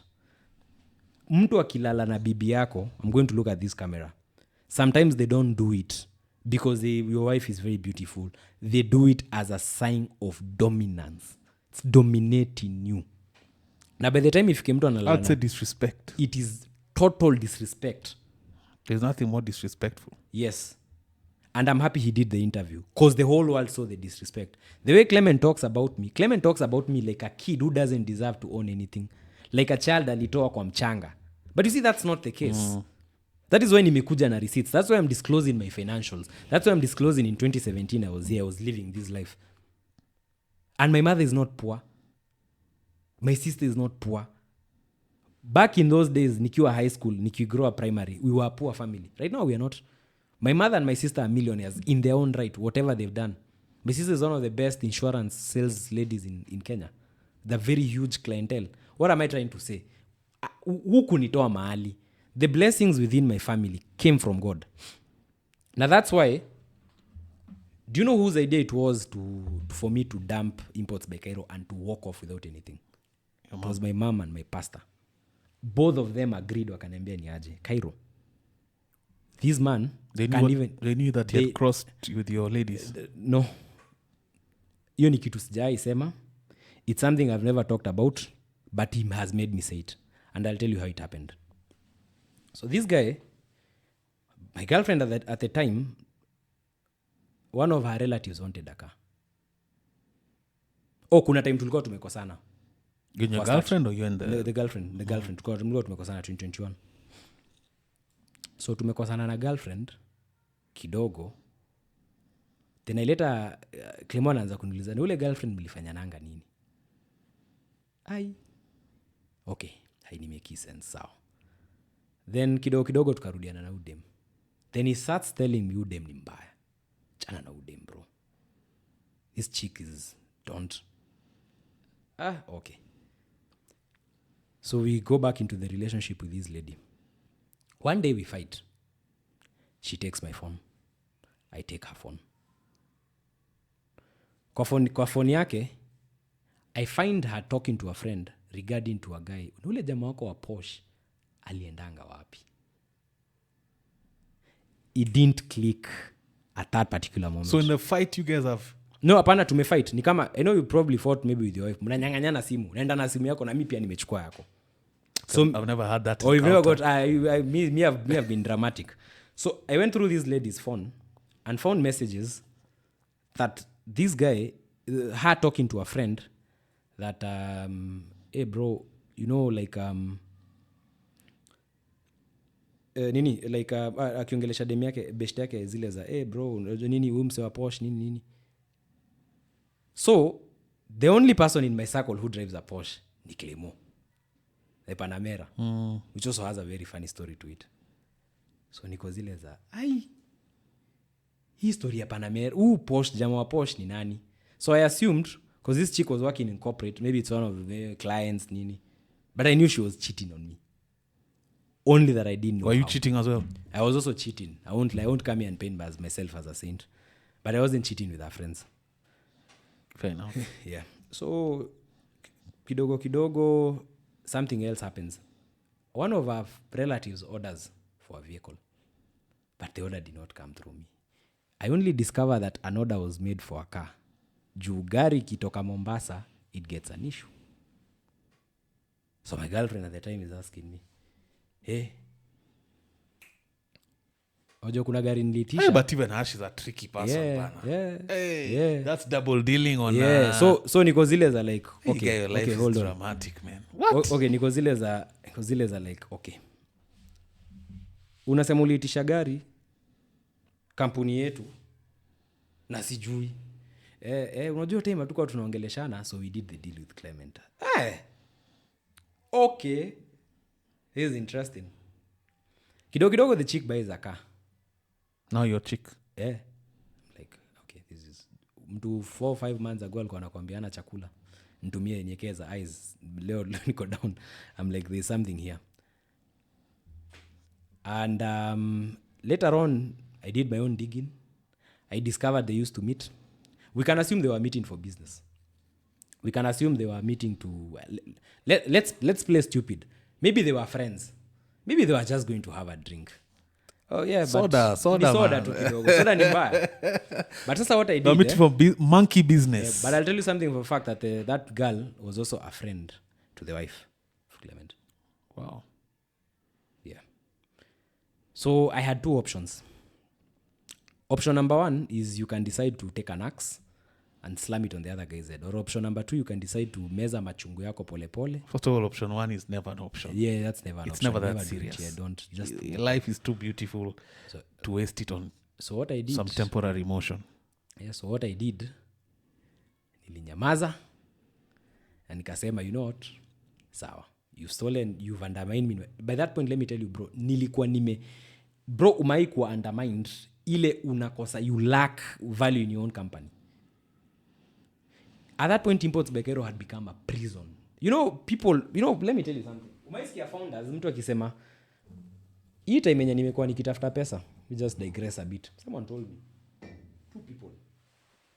One guy told me, Kairo, I know you really want money right now, but if I were you, I'd rather sit out the storm. Ujue kwenye pesa itatoka, but don't go do a deal with any investment companies. Like, you need to be very careful. If you have to do it, you need to do your background checks. I'm like, why? May just need money. These guys told me, let me tell you, kuna pesa utachukua and you become a prisoner in your own company.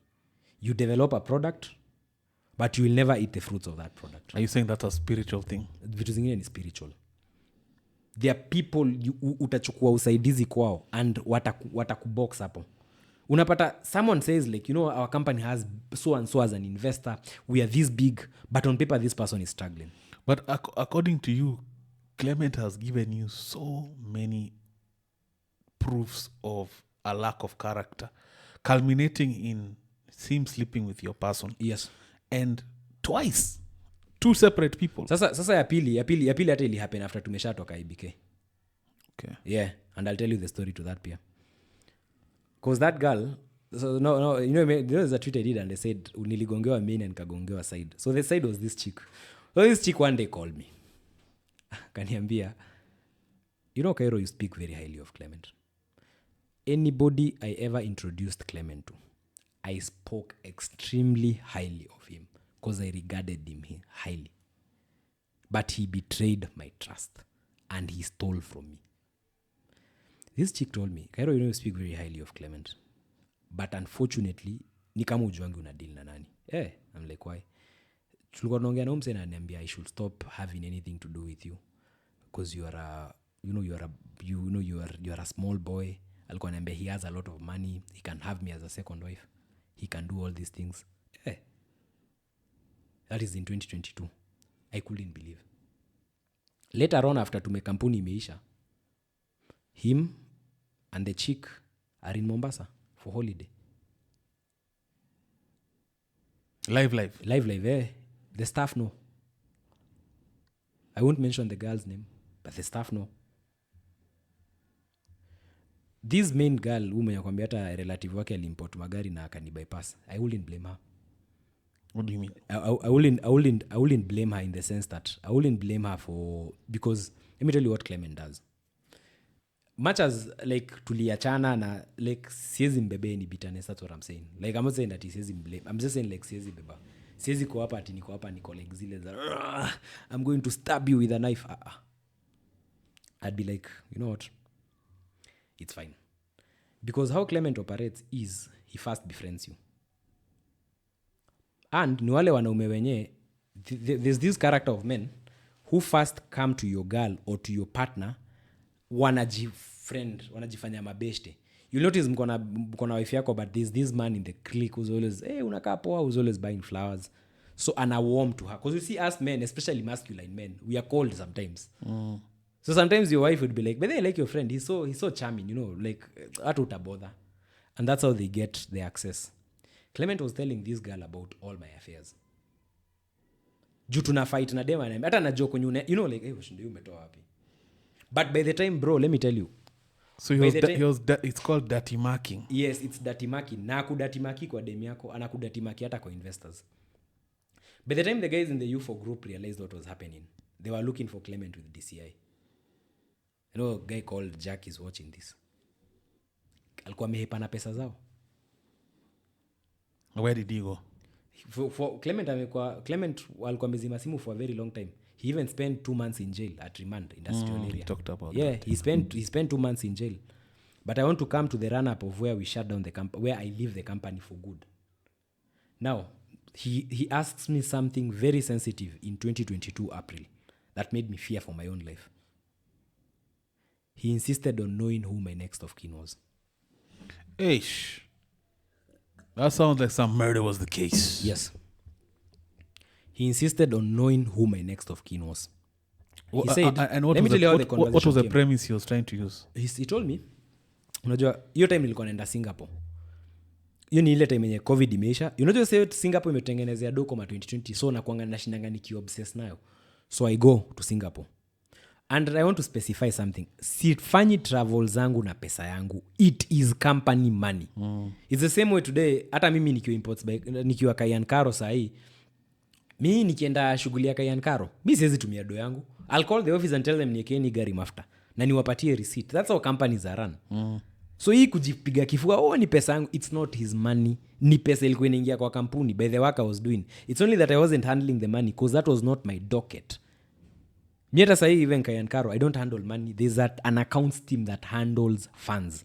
Tunapanga, tunalipa huu supplier X and Y. People who have worked for me know that's how I operate. So umse, nime digress. You're like, he asks you about your he asked me about the nini. He asked me about the next of kin. The next of kin. Because your time nilikuwa naenda, I was going to Asia, Singapore and Malaysia. So the guy is like, hey Kairo, who's your next of kin? Kujunajua, unaona manze venye una travel. You know you never know, anything can happen. Na mimi siwezi taka ukufe sister yako sijui na bibi mama wako aanze kupigania shares zako. Bro, I'm 28 for heaven's sake. No, that time I'm 26. I'm sure, you know what, my next of kin, actually even right now in all my documents has always been my mom. You know. Na hiyo story kaishi hapo. So were you alarmed at that time? Very alarmed. To the point when I was meeting Clement in June kumwambia staki kuja kwa ofisi, I was fearing for my life. In fact, when I did a statement in 2022, I said I was fearing for my life. And it's not a lie, I was fearing for my life. I believe he has the capability to kill me. To date? Yes. Given to what he has done online, he has the capability. And when did this spending campaign now to... Tutakuja hapo. Tuko 2022? Haya. So si agree mimi nikuwe nachukua commission. Yeye anafanya mambo yake. But nimwachie kampuni mimi nikae kando. But nikuwe nikileta deal yangu nafanya na evacuate. Na make sure supplier wangu amelipo na evacuate profit yangu. We got there. Do you know in August of 2022 I made, I think, around 500 to 900,000. Clement refused to pay me. On what grounds? Alikata tu. Do you know it had to, lazima ilibidi to mediation ndio achilie pesa yangu. If you think I'm lying, let me show you. Nataka muone attitude yao mse. And who are you calling to mediate? The suppliers, the UFO guys. Because hao ndio watu wanaweza mcontrol because ako na pesa yao. This is Lini.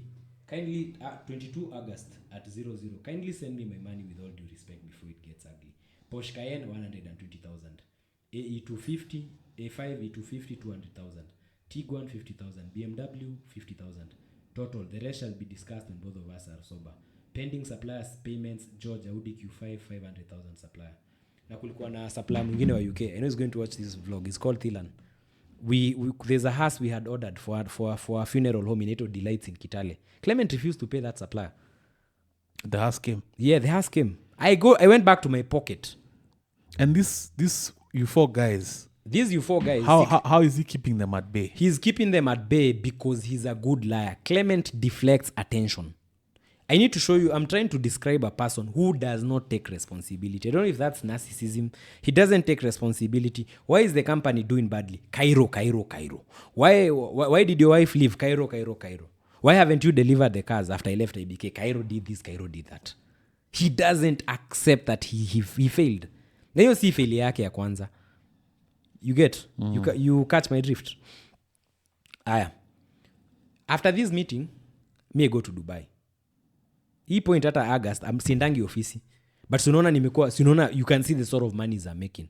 And to ultimately what happened ndio Clement ilipei pesa. You four guys had to sit us down. Really? And these you four guys have the maturity or the wherewithal? Yeah, they're very mature. To mediate yes. cash coming from him to someone else other than them. Yes. Because at that point, wako honeymoon. Let me tell you something. I warned these niggas. Niliwaambia umse atawaosha do. They didn't believe me. I swear to God they didn't believe me. Haya, hold on. So one of your message nikiambia Clement nieke do. Look at how he responded to me. Again, you need to send this because you need to put them on the screen. Gets ugly and then with the smiling face. Yes. Were you guys high? No, me I was very sober. I'll send you this. So do you know what I do at this particular point? I decide to pull an Ibrahim.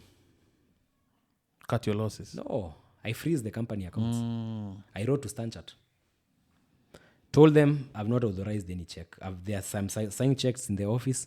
Cancel all those checks. That is what made him come on the table. Hiyo time nilikuwa Dubai na Carol. Now hiyo point tumeanza kudate na Carol. Huko ni Carol. I used to know Carol. Carol now the girl they keep trying to bring back into this whole conversation. Carol has got nothing to do with this whole issue. This one he claimed you called your PA. No, yeah. Carol has got nothing to do. Carol came into my life in 20... I know Carol from like 2021 and we like had an on and off. Kwambia time ilikuanga wild. I was a bad boy. Just had an on and off relationship. But we started dating formally with Carol in 22. Ile like proper. Sasa like the knee set 2022. Carol is my witness. When we went for that last mediation, Clement was expecting a fight. Can I tell you what I did, Eric? I resigned.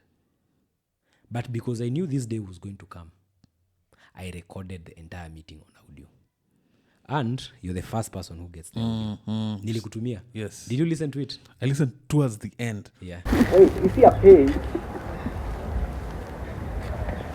rebranded, with no reference to the past, because that's what you're going to have, you have just said you're both starting a fresh start. You see, there's one thing. Let me tell you what got us to here.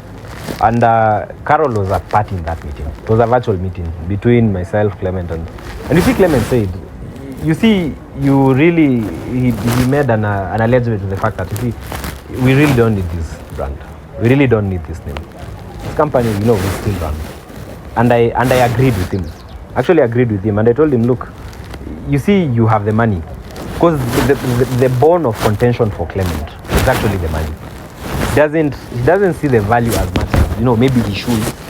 With just having that brand that people actually trust to deposit money to you. Because they know, it's imports Begero. Those guys are, clean. I want us to start on a clean slate. He has the money. With money, you can buy all these influencers. You can build a page, you can get likes, you can do everything. Let him build them. I don't want a situation where one is trying to prove to the other who is more senior to the other. I think I know my worth. Okay. You understand? Yeah. And I think he also understands the worth of his money. Having a situation where we are constantly trying to prove who is bigger than the other, instead of agreeing that we're equal and work together, instead of having that situation where Clement maybe feels he's carrying a very heavy burden in the company. That's why I've actually come to this position. In fact, when I thought about it, usually I say, there's all these financial issues and whatnot. I said, what? Because it's also not easy for me. I'm going to start from scratch. I'll probably have a Mabati office. I don't know. It would be. Yes. Why should they carry over the liabilities? You see. Because what you are talking about is starting liquidation. No. Because liquidation given a speaker name. Yeah.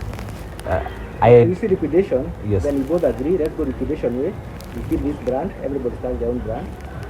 And then each of you today takes all the liabilities and the assets and share them. But you can't start afresh, and then you don't do the liabilities as well. Okay, there's one thing I think you also made it quite clear. The main issue here is the financial bit, and I've actually gotten to a point where I accept it. You see, you guys have the finances. I'm talking about the amount of money the UFO group has, the amount of money even also Clement has. It's quite. We can't say it's a small amount. If you look at the cars that's a very good operation you have there. You already have the systems running. I'm not going to make any systems. Any statement telling people don't buy from these people or don't buy from this office. What I want is basically my brand. Now, if we go for 1 month and you guys feel maybe this brand was actually quite critical, you can now come to me and then I'll bring the brand back on. I'll now tell you, look, this is the brand. This is what it's worth according to me. Do you think it makes any sense? Because I'll be very honest, Jack. The only thing I brought to this table, and it has been said to many times before, Clement said I only brought the name, and he put in most of the money. And you see, he has alluded to the fact that we can never be equal because the money surpasses the brand. So for me, it's withdrawing the brand And if you need to use this brand, you have to pay for it. I'm not killing the company. I'm not doing anything. Because you do understand, there are clients who will still come back. There are people who have already initiated, the people who've never met me, but they know Clement, they know Peter, they know Marianne. So there's still that continuity. But at a certain point when you feel that Kairo's brand was actually important, I can come back as an influencer or something. And then I'll charge for that. Yeah. Who owns the brand? The company. But you see, Because that's another fund, the room that you take the company owns the brand. but you see, here's the interesting bit. The company owns the brand. But you see, the company is not Khalif Kairo. The company does not spend 16 hours doing YouTube videos. The company does not make explainer videos for YouTube. The company does not convince clients. The company does not go out there, tell people to come, put its own reputation on the line. The person whose reputation is known, the person whose reputation has been mostly on the line is actually me. What I want is Clement to do the same. And I believe he can. I can even give him a blueprint. This is how you do. This is how you post. This is how many times you post. Run it. Now, if I may value all your efforts. Yes. If I told you today Yes. that I can value that for 5 million, Yes. does it make sense or that is too little? I don't think 5 million is even close. I think it's. I'm going to give you a hint of something. I got someone contacted me Yes. and asked me. Forget about the cars thing. Just forget about you sell cars. Have you ever actually thought of maybe pushing products on your own? You understand? My brand is not only limited to the company. This brand can do so many other things. You understand? So that's why it comes back to where, if we take that direction of where you keep the brand, I will have to get paid for the brand. Forget about the cars, I will have to get paid for the brand. Because let me tell you one thing, you can have the name. I can even decide right now, keep the name. But you can't beat one thing. People will still call and ask, why is in Cairo posting videos? Why is in Cairo doing X? We haven't seen Cairo talk about the new S-Class. It takes a lot of time. And the sacrifices I've made in the past 2 years have also slowed me down. Because the time I was using to push this brand, I could have also been doing other things. Like for instance, this new company I've just started, doing very well. But imagine this is something I've only done for a month. Now I keep asking myself, what if, instead of focusing too much on building this brand, what if I was just selling cars and maybe doing other things on the side? So there's also that aspect. And that is why I feel we need to start on a clean slate. We're not Clement, because there's no way I've written that Clement or the UFO group cannot approach me, tell me, what, talk about this stuff. Yeah, it's the same reason I'm actually going to Japan. Company has approached me, they told me, look, we need your input. We want you as a consultant. Tell us what you think we need to do. Simple.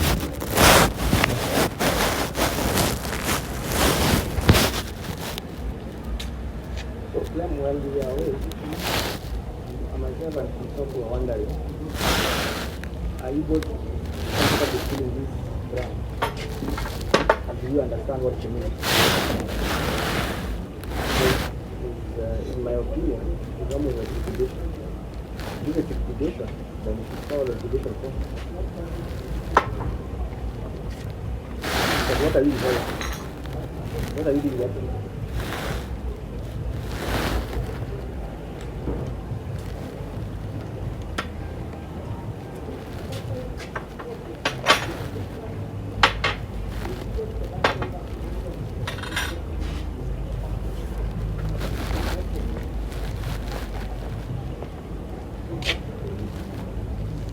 My understanding of why you are accepting the 40-60 years, the 50% can even help you cover some of your liabilities. Here's the thing. Even without using the Khalif Kairo brand alone, I think I could probably pay off those liabilities in a month. That one is something really sure. If I decided today, and I've already proved that to Clement. I told Clement in July, we were only the two of us. I told Clement, I won't make any more videos. I won't deal with this stuff. I won't keep carrying the burdens of.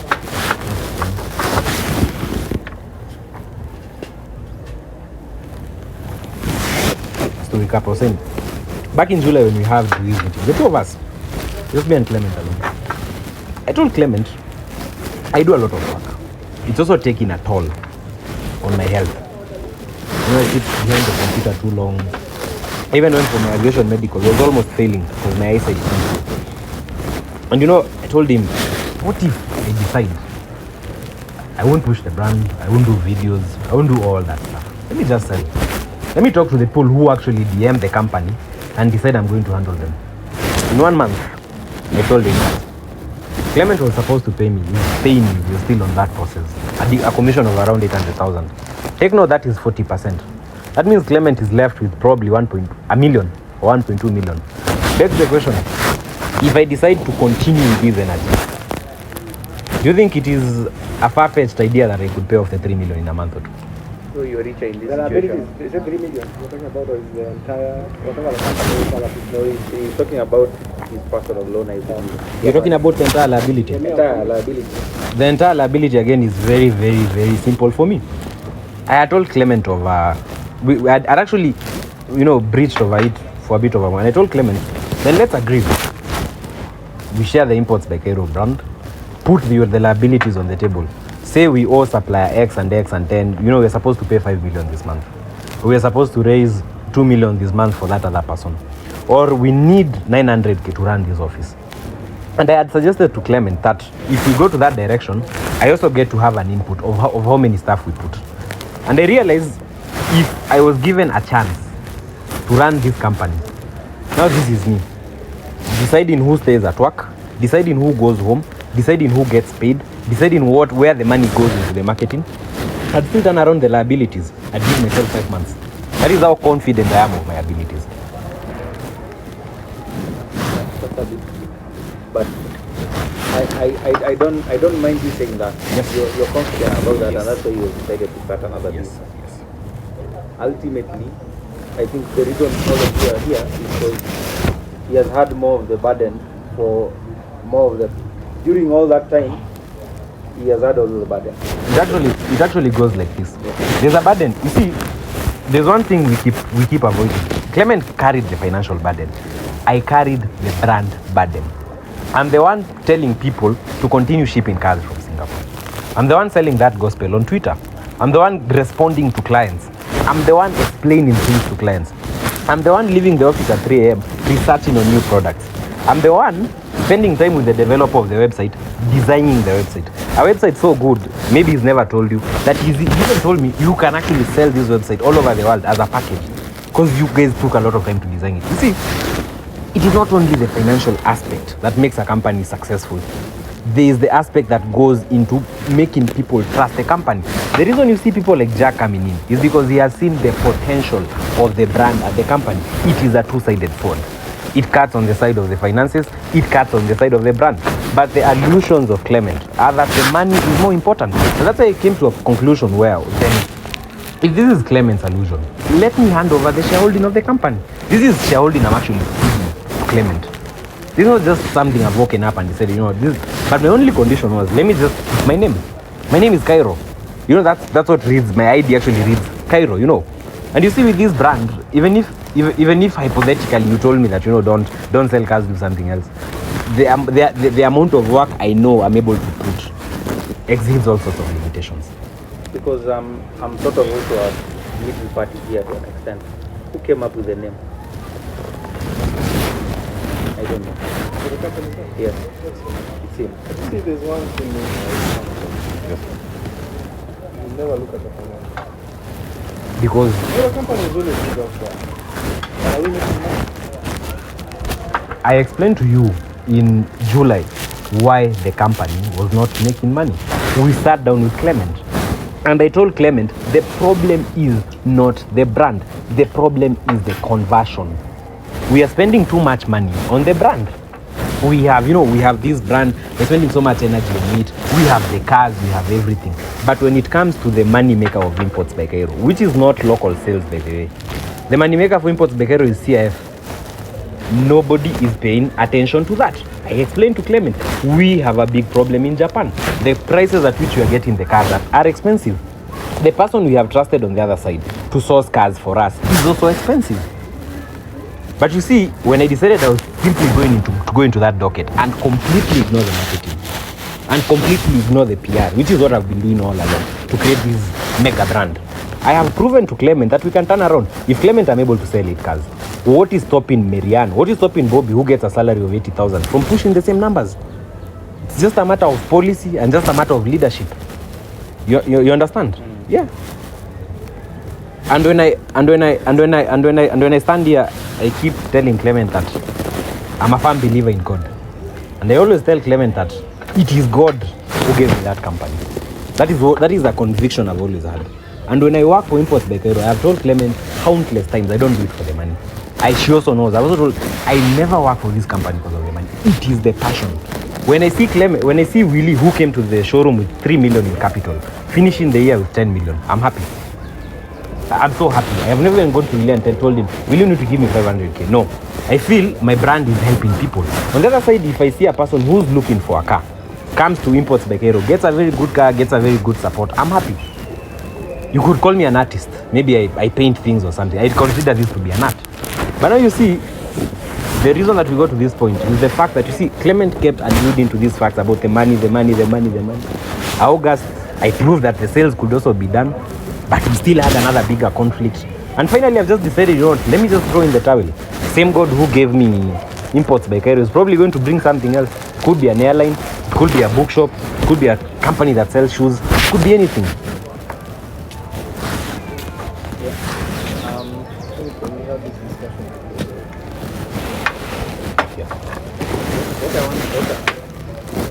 One of the reasons I also came here is I have my own legal positions, and I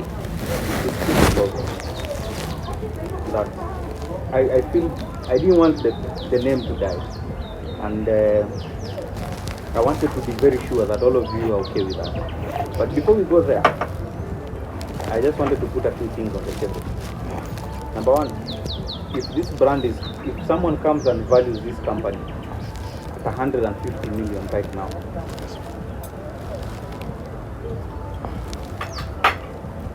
Clement will be worth 60% of that, correct? Then you will be worth 30% of that, correct? Is that the position? That is Imports by Cairo? Yes. The brand itself? Yes. Yes. That's true? Yes, that's Very true. Yeah. Now, let's assume for assumption's sake that the company has liabilities of 20 million. Yes. For now. And we go liquidation way. Yes. Then similar calculation is implemented. Yes. That he takes 60% of the burden, you take 30% of the burden. Yes. Correct? Yes. And Imports by Cairo name goes. Yes. Correct? Yes. Now, I've heard you say that Imports by Cairo. Yes. The Cairo is Kairo. Yes. But your name is with a U. Yes. Though you are the one who came up with the way that old. Because you is our own in Kikuyu. Okay. Yeah. But your name written on the ID is you, of course. Yeah. Now, with that structure Yes. in your mind, Yes. the reason you're also sitting Yes. is also because you own 60%. But there's an element of debt that he is fully carrying right now, correct? I'm not actually sitting because of the debt. Okay. I'll tell you. I'll actually tell you one thing. Clement had said we were having cash flow issues. That was around July. In that same August, I made contacts with all my contacts all over the world. Talking about my diaspora network. My mom lives in the US. Okay. These people contribute. My mom is in a chama where guys contribute 300 a month. And these are people with money. I have friends in Japan. I have other friends in Malaysia and whatnot. While we were still brooding over this issue of the cash flow, I was still looking for investors. If we were to decide today, and I had also given Clement that option, I told him, Clement, look, if you say you want that the financial liability of this company is 30 million, if I gave you that, if you went and look for an investor who's willing to come and bring 30 million on the table so that you cede ownership of the company, will you be willing to take it? There's also still that possibility. No. Yeah. There now, you will also say the way you're saying. Yes. 30 million will only pay for the debt. Yes. Now, the brand is still worth also. Yeah. So I was actually still on that. Part of the things we needed to work on was how we were going to increase our cash flow. How are we going to get better? Okay, the problem is the CIF. The CIFs are not turning around enough money. This is where now I say I'm also going to look for my own suppliers. And I've already done that. I was in Dubai recently. On 24th, I've been invited to go to Japan. On 1st of October, the representatives of TOC and a company called Dream International are coming to Kenya at my invitation. So, this whole issue of debt is because Clement had shown me and told me that, look, I will handle the finances. I will go to Kina Jack and whatnot. I will talk to Kina Willy. We will know how I will handle that aspect. My aspect was to protect the brand. And I feel I've done a good job. Now, if Clement feels that, you see, maybe the financial situation of this company is carrying enough, again, I was willing to use my contacts. Because there's one thing I've also come to realize in this particular 1 month where I've been doing sales. I've come to realize that I've also been diminishing my potential. I'm stuck doing things like making videos, while I could be doing other things like making calls, looking for investors and doing that kind of stuff. You understand? Yeah. So I'm not running away from the debt. If today Clement says I'm walking away from this company and it is in debt, you can take this to the bank by the power of God. In 6 months, I'd have turned around that company. Very confident.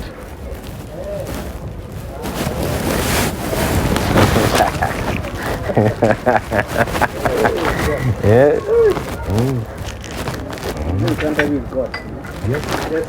Yes. That's a good one.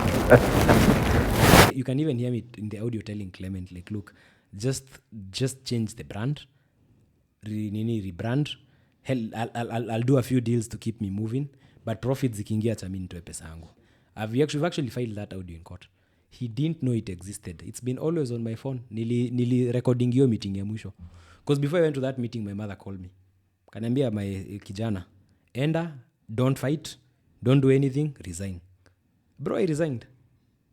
Nilipatia clients Clement share zote. 2 banks called me.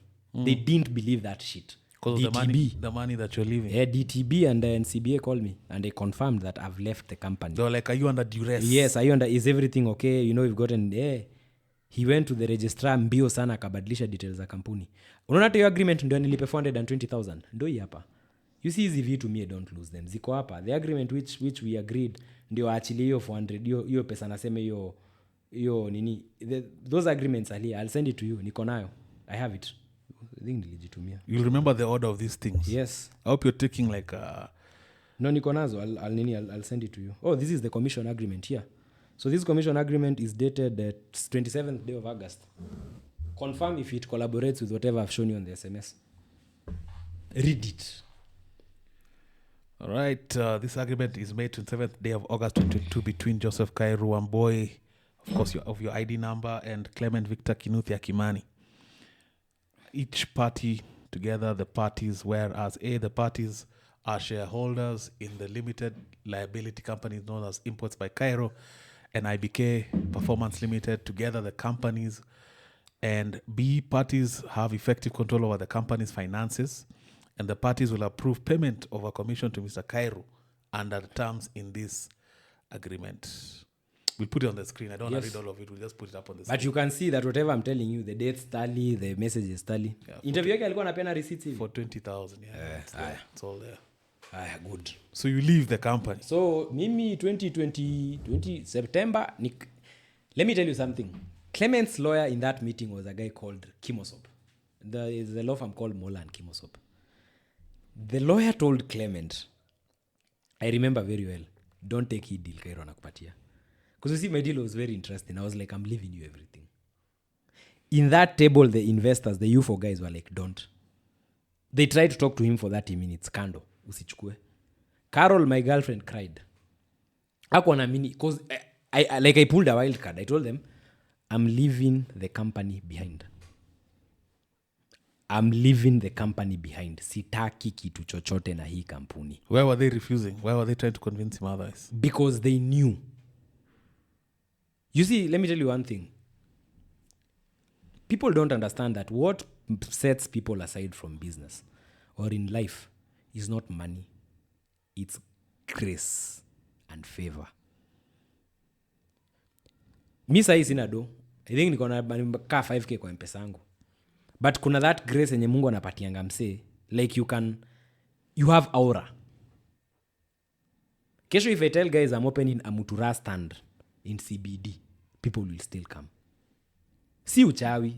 Mi si comments hata watu wanaandika niaje. I'll still buy my first car from Cairo. Despite venye watu wamejaribu kunichafua online. You think it's because I'm very good at marketing? It's because kuna grace yenye mtu anakuanga ameweka. There's a reason in 2020 Ibrahim alisema isiitwe imports by Kinuthia. It was imports by Cairo. Because that's what people know. Cairo is what people refer to. It's not because Kibe ruined Kinuthia the name. That's what I like. No, you hata ni ajuzi. But all Kinuthias are So let me tell you. So you leave the company. I left the company, but I didn't announce. Immediately I left imports by Cairo like this. Bro, doors started opening. I was invited to Japan by a company called Japan Cars. Japan Cars walikuwa wameanza kunitafuta kitambo. This is when remember when you did your life story? Yeah. First time you ever sat. Yeah. And there was this gap. Yeah. I didn't know the drama, of course. I don't know. You notice in all interviews, I try to avoid. And I tried fishing. I was like, no, but like, this, no. But you skipped. Yes. At least now we have a picture. Yes. And now this is where the boost happens. Yes. But it seems even in this divorce, Yeah. I'll use the term divorce. Yeah. Because I'm still waiting to hear about the calculated intentional paying of bloggers, etc. Let me tell you, it starts, the smear campaign did not start last year. What happened was that there was a lull in the campaign. A lull means there's a time when the messiness would pungua. Because what happened immediately afterwards, let me tell you what happens immediately afterwards. He says he was hospitalized. That's all a ruse. Pressure. That's all. Kwani mi sijapata pressure. And I'm happy I've gone through what I've gone through. I'm happy because he knew he was going to kill me. You know. Let me tell you. Let me enter you into Clement's head. I told you this is a megalomaniac. In a megalomaniac's head, he's the only person who deserves the best. Why is Cairo getting all the attention? That name keeps cropping up in the interview. Oh, he's getting all the recognition. Oh, he's getting all the respect. We don't seek respect. If you sit here with two people, within 5 minutes utakuwa umejua who is intelligent, who is not. You understand?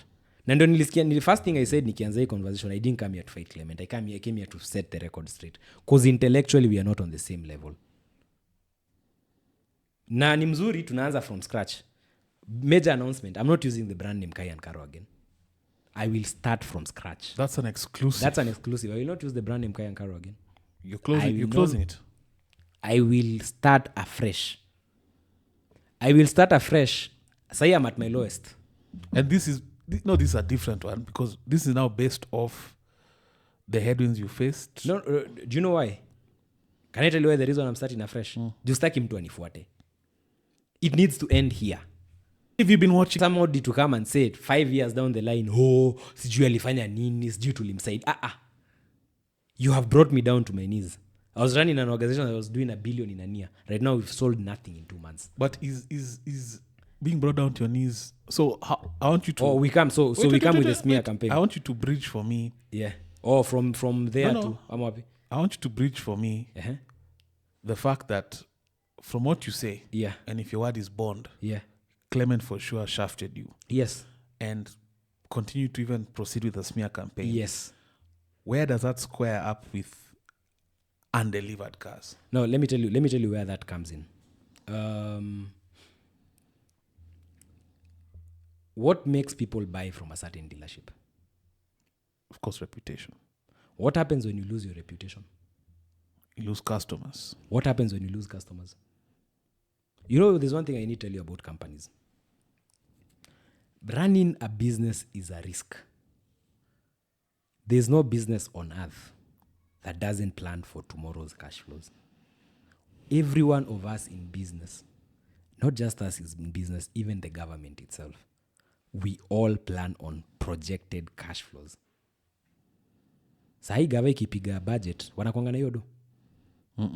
si wanajuanga tutakuja tutax Eric hiyo mshahara yake tunachukua hapo hiyo hiyo shift ndio watu wakipiga kelele I think shaft is actually appropriate because the shaft I know it's shaft shift and shaft but it's shafting us. Yeah, do you know why people, you know I see people saying pesa ya shaft hatujui inaenda wapi. Me know where the money goes because the government is essentially one big company.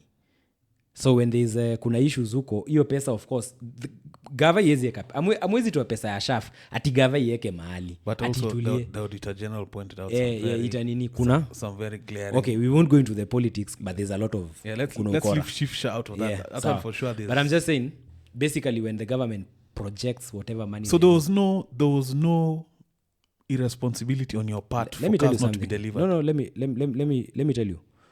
I won't come and we had our own operational issues. Hizo hazikosangi kwa kampuni. Mimi have been in situations before where I wake up one day and I need 10 and I need 20 million. But you know what has made it very hard for me to come out of this situation? The reputational loss and the constant attacks. So the reputation loss in terms of credit, no one is willing to because you go to talk to investors and at times they'll cancel meetings on you. Your statements are good. Me at CRBs then nime blacklist you.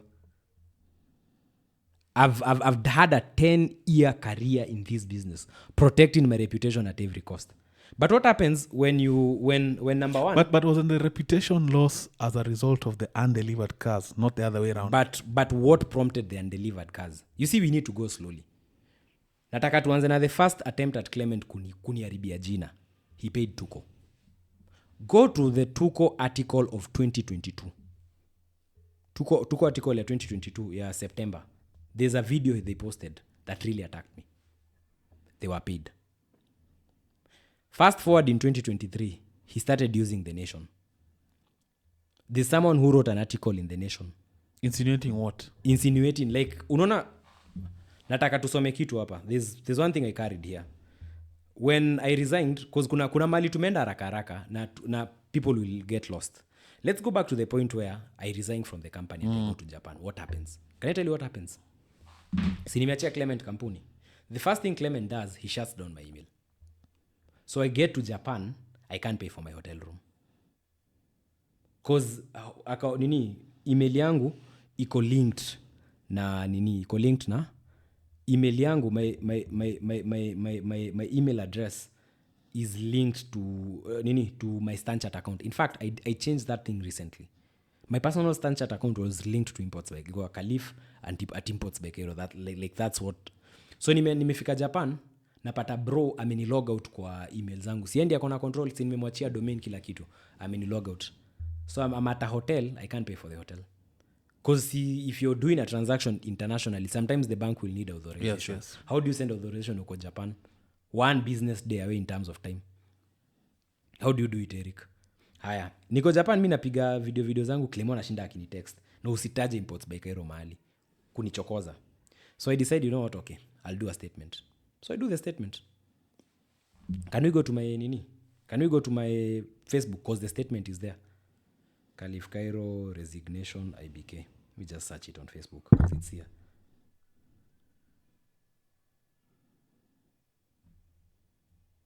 And that story is there. Ndio hapa. I gave a whole blow to blow account. Iko mahali hapa. Nilipost. Breaking news. I made it was reposted by Sikika. Screenshot. Yeah, I'll screenshot. Effective 3 weeks ago, I made a decision to resign as the CEO of Imports by Kairo and also ceded all my shareholding due to personal reasons. This means that the company is now under new management. Going forward from 1st October 2022, I will be trading under a new name, Kai and Carol Limited, with a new office location to be announced soon. I no longer have any affiliation with at Imports by Kairo going forward, and the company will rebrand to a new trading name soon. This transition will not affect any pending transaction initiated before 1st October. Kuna kitu mbaya kwa hiyo text? Pretty clear. Can I show you the response Clement wrote in 2022 because it's here? 4th October 2022, official statement by our director and sole investor, Mr. Clement Kinuthia Kimani. You notice the way he's written the soul, the grandiosity, the megalomania.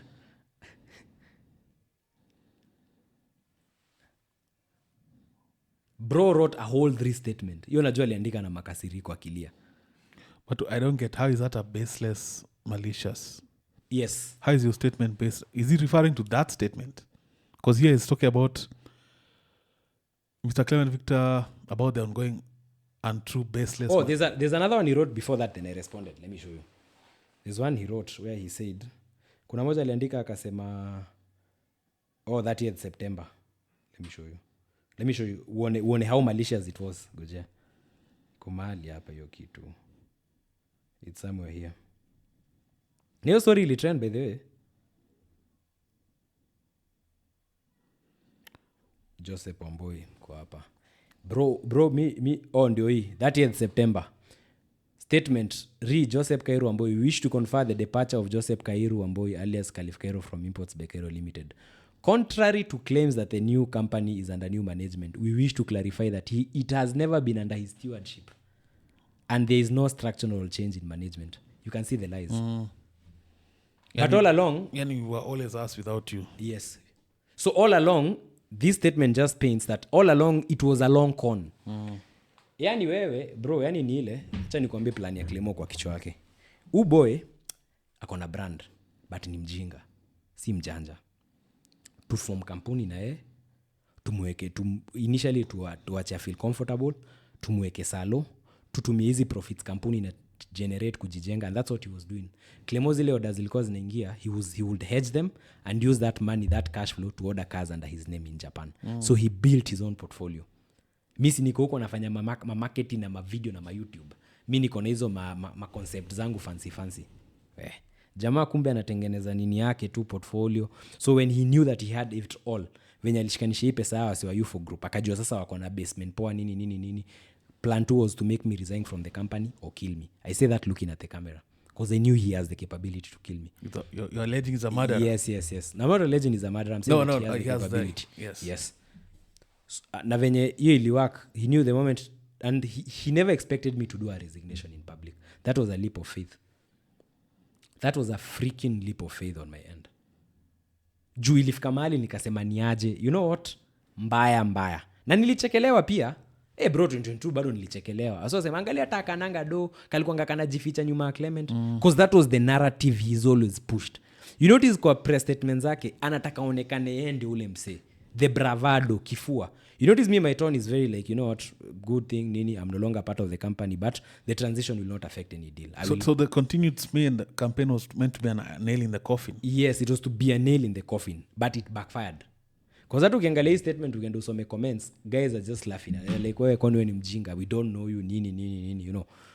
Immediately afterwards, he paid Tuko. Or paid a journalist at Tuko. Maybe not paying Tuko in bad light. That guy went and wrote a very done in article. Nini was never under the management, so you can see he's trying to create a narrative. 2023, Clement never gave up. Immediately after nimetoa hii statement, Clement went and sued me for 60 million. Now, when he 60? When he did the interview in court, and I'll share the affidavit with you, you will post it to the public. Wacha waone chenye amepost.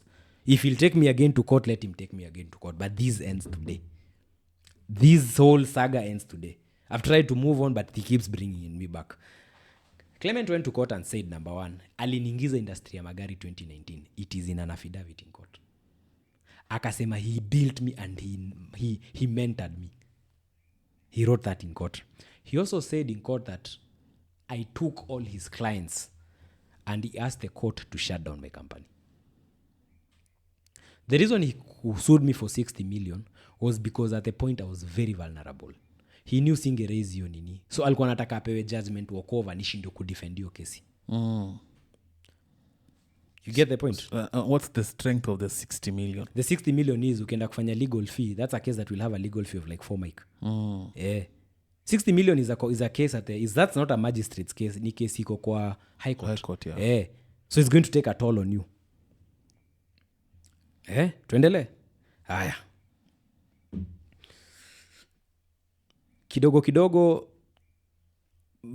staff wa Clement wenye walibaki, now they used to come and tell me later on that he would call them on meetings and just come and bitch about me in the entire boardroom. What is his gripe? No, unajua hii kitu ilimuuma is that the plan did not work as planned. You remember those cars he bought in Dubai? Around the same time zimefika. Guess what? Do you know Clement never sold those cars? All hizo gari zote zilikaa kwa showroom over almost 1 year. By the time they were shutting down Kai and Karo in 2023, the guys alikuwa ameshindwa kuuza hizo gari completely.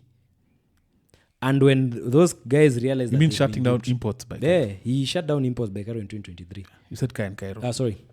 By the time he was shutting down imports by Karo in 2023. Too late. So in 2023, the guy, instead of focusing on running the company, mi nimemwachia kampuni, the guy is busy focusing on me. He paid a journalist at the Nation Media Group in 2023 to write a smear campaign against me. Iko. Inafika mahali, naanza kuona Edgar Obare anapost stories za baby mama wangu online. 2023. Inafika mahali, naanza kuona Edgizo pia anapost juu ati nilikuwa, I was having an affair with one of my staff. Of course, I knew who was paying the bloggers. But we stayed focused. 2023 was not an easy year, but we managed. No, 2023, tukasukuma. Kampuni ikaanza kupik. We opened a new location in UST. By the time tunafika 2023... Was it a new location or you took up your old space? Zizi. That was in 2023, we opened a new location. Chiromolin. Hiyo ofisi ya Chiromolin. That was a fresh location for Jetman. And Kai and Karo, it's a shared office. He claims Jetman was also his idea. No, that's a bloody lie. And he said he called it Let me tell you something. Na pia ukumbuke sasa tumefungua ofisi. Kuna historia ya mandege actually. So tunataka kuiactualize. So the idea ya Jetman Global ilianza kitambo. Haikuwa kitu ya majuzi.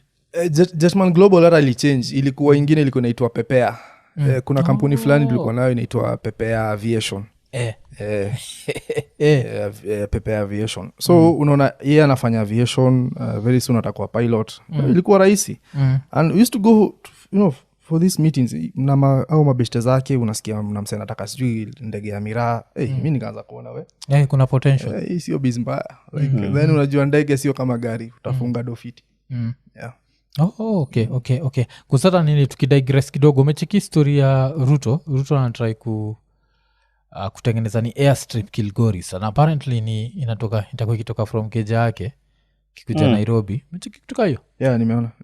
Kuna airstrip inatoka Kilgoris inakuja. Because unajua tukiangalia ndege mimi nafikiria gajwa 150 million manini. So unasema ka 7 million is pata. Hey bro. Unasana skuma V8 huku V8 ni ndege. Ni more than of course. Kuna magari za 40. Juu ndege shida na kuanga ni ikikuja hiyo kuoverhauliwa engine. Hapo ndio. Engine ikiwa na shida. Hapo ndio utaitana. Na kutumia vitu kama airports wagaje. Like mimi nikiona ka Cessna kangu bado naweza take off from JKIA kweli. Kuna kuanga na fees. So ilifika venye tulianza like ku advance na hiyo story ya aviation. Mimi niliachenga Kairo hizo story. So najua kulikuwa na I think kuna landing fees, kuna staff unalipa. Hata hiyo mbi kuwekewa nini ndege kwa nini bibi kupack huko pia kuna unalipa. But ni alikuwa na handle hizo stories za magari. So mostly mimi nilikuwa nanga 2 meetings kusaidia Okay. But he makes it seem a liar. He makes it seem like a lot of what you've done is his brainchild. He's a liar, a freaking liar. Let me tell you, good. Mimi ndo nilianza kuingiza Clement story ya mandege. In fact, there's one person who can vouch for me. Na alikuja kuconfess how Clement used to ruin my reputation. Karis of Flightstar. Do you know Captain Muigai one day aliniambianga bro mse wako shida yake inakuanga nini? Shout out Karis by watu wa Wilson. Salute. Wao ni legend. Do you know Karis told me Clement in 2022 cause nilifika mali nikatoka 99 nikaingia Flightstar 2021. Alikuwa anasema umse beshte yako anashindanga akinipigia kukubeach kukuhusu. Kwani ulimfanyia nini? Clement would call Karis and bitch for 1 hour about me. At this point you started Kai and Kairo. Tuko naye kwa kampuni moja. So hata Karis ananiuliza nini like what's your dynamic? What's your issue with this guy? Jana amenipigia na bitch. What Clement does na ni trait ya watu wabaya sana. He looks at the people who are close to you. Starts feeding them shit about you so that you remain isolated. then on the other side anakuonyesha venye anakusaidia. Unajua udem yako he talks, unajua udem yako ni udema kufai, unani dem rembo. You guys never once wanted to shoot the fade? Nini shoot the fade is what when men go back to default setting. I'd beat the crap out of him. You know, they said there's levels of disrespect where we have to go back to basics. Yeah, no, we have to go back to basics. Yeah. So say what he does. First of all, he looks for anatafuta wale wasi wanajua ni aje. These are people he holds dear. There's a time nikiwa Imports by Kairo nilijiulizanga, what the fuck bro am I doing with my life? Nilianza do you know there's a guy on Twitter who wrote it? Na nikashindwa mtu kwani ni mchawi. So this guy wrote, he's a blogger, forgetting his name, but he's a Mazda guy. Ajua ataona hii tweet, ataona hii caption. This guy wrote, after I resigned from Imports by Kairo, you know Khalif Kairo when he was in Kiambu Road, he was making way more money than he was making at Imports by Kairo. He wrote a whole article about me at the time in 2022. And it's true. Bro, do you know nilijitanga mkutano nikajiuliza, what am I doing with my life? Juu nikiwa Kayan Karo, sikuwa nakosa. Nikiwa Imports by, nikiwa huko kwa Jesse, tukifanya kazi na Jesse, sikuwa nakosa do yangu. I didn't have issues to deal na kampuni. Nilikuwa tu peke yangu nafanya biashara yangu peke yangu. Here I'm working with Clement. The guy is like, sijui kwenye do inaendanga. He's always complaining about losses in the company. I don't see these losses. Me, I'm just seeing that fleet yake inaongezeka. But he's talking about losses. Unaget? And Ibra disappeared forever. Ibra, let me tell you, Ibra after a freeze account na wapigane venye walipigana na Clement, yeye aliondokea. Na akaondokea hata magari for a while. So, bro, I used to ask myself, nini nilifanya? But I was a prisoner in my own company. On one side, ukiresign, everybody is going to laugh at you. Na usiwahi ogopa, my friend. If you're watching this and you're an entrepreneur, go out there and take that risk. Hii kitu a lot of founders. You know, I was doing the research juzi. Turns out founders have higher depression than any other careers in the nini. High pressure. Nini. They have founders are more likely to suffer from depression than any other place. Because we are normally stuck. Mi kama miaka yangu ya Imports by Kairo, I was stuck. Si grow. My mother is going to watch this interview. My mother used to ask me, why are you working so hard na tonangi kwenye pesa yako inaendanga? My sister and my baby mama once had that conversation. What is happening to Kairo? Pesa yake inaendanga wapi atuonangi? But I'm working so hard. Why? Juu mimi napiga kazi, nugu ingine imeweka bibi Irunda na pesa ya kampuni. Mimi ameniambia chukua mshahara. He's driving a Panamera around. Yo Panamera, actually, he brought it, ilingia nakaa 4 million. But they used wali hedge pesa kampuni ndio gari ingie. Ecuador yake. What's his financial state right now? I don't know. You know, let me tell you, if there's one person I really don't give a fuck about, it's Clement. Does he still have his operation? Now, juzi venye nini, people have started reaching out. So someone reached out to me, I don't know, maybe mnaweza comment. Told me that the guy had started another company, bado akaoshana. You see, a criminal is always a criminal. Let me tell you the story about Pepe. Pepe is a registered company. Na tulifunguanga mimi Karis na jamaa fulani anaitwa Alex. Nini? Kunaitango aje? Wilson. Clement does not know shit about planes. Mimi nimesomea mandege 2019 yote. From 2019, nimepata, I got my first solo in 2021. Imagine from 2019 to 2021. You know, that's a very slow progress. I got my commercial, nimepata PPL yangu in 2023. So you can see the time and effort it has taken me. Right now, I'm not going to be ashamed and say this. Say as I do this interview, niko na denika 400,000 kwa Karis. In flight school. I've not even finished paying for my commercial. So you guys have a rapport on that level? No, he's my boy. But I'll still have to pay him. You get? Si nimemaliza CPL yangu. Why have I not gone to do my GFT? Because it's been a whole struggle, bro. You understand? You get Are you not worried that because you guys are still in court? Let me tell you one thing. This podcast that Clement did was meant to kill me. It didn't. That's why I've gotten the confidence to face him. Clement still thinks he's dealing with the same boy he used to deal with in 2022. He doesn't realize that in 2 years a person can change completely. Ukiangalia picha zangu za 22 say I'm a very, mi siku hizi ni mtu naendesha huko Ngong Hills, naendesha motocross, naruko huko na pikipiki. Like I've become a version of myself I don't recognize. I don't fear anything. Si nimepelekwa cell, nimelala siku 10. How was that? No, it was, I mean, I slept with the same cell with murderers. So, bro, I'm at a point. Sell is dehumanizing. It's very dehumanizing, but I don't care. Like nimefika mahali. I've been there. Bro, you know how like this una strip your dignity yako, but let me tell you something. They knew that they were doing all these things to kill me. They won't. And I'm going to start afresh. And that I'm going to throw Kai and Karo away. Once nimemalizana nao clients by there, I'm done with them and everything. I'll start afresh. Fresh company. How many clients are you still indebted to? No, we have around at least kitu kama almost 10 clients, 10, 15, actually 15 clients. But you see, only 2 people went to court. 13 clients have never even like taken me anywhere to criminal. Because they trust. Kuna hiyo trust. Some of these people so waletea gari ya kwanza, wengine ni gari ya pili, mwingine niletea beshte yake. Do you know Clement has a criminal case from 2023? He conned a lady by the name Sharon, 2 million Kenya shillings. Aka? Aka. Clement has never done anything to repay that chick. Sharon came to us, Kai and Karo. We shipped that vehicle and delivered. You think Clement wouldn't be mad? You think he wouldn't be mad? Asamu anakuanga kwa payroll ya Clement. Easy agenda meona nikiuziwa kwa TL. They are paid for. Bloggers are not that idle. Mi najua venye Twitter inawaka.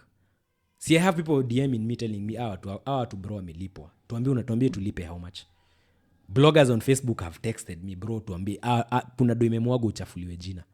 Unataka utatoa ngapi? But do you know what I decided to do? I said, let it burn. If you're going to destroy Kai and Karo again, because you think that's the end of the world, destroy it. Destroy it. Choma yote, mwagilia petroli. So what next? But I've started another company. I will settle my clients and I'll move and I'll start from scratch. I don't want anything to do with Kai and Karo. I don't want anything to do with that past. Nataka kuanza fresh.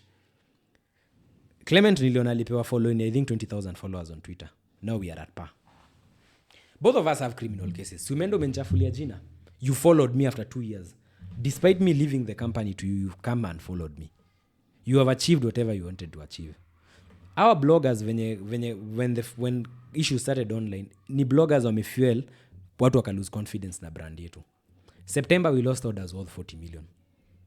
Do you know what's our debt situation right now? Assuming we were like to ukitoa gari zetu, the only money we owe clients, it's only 30 million.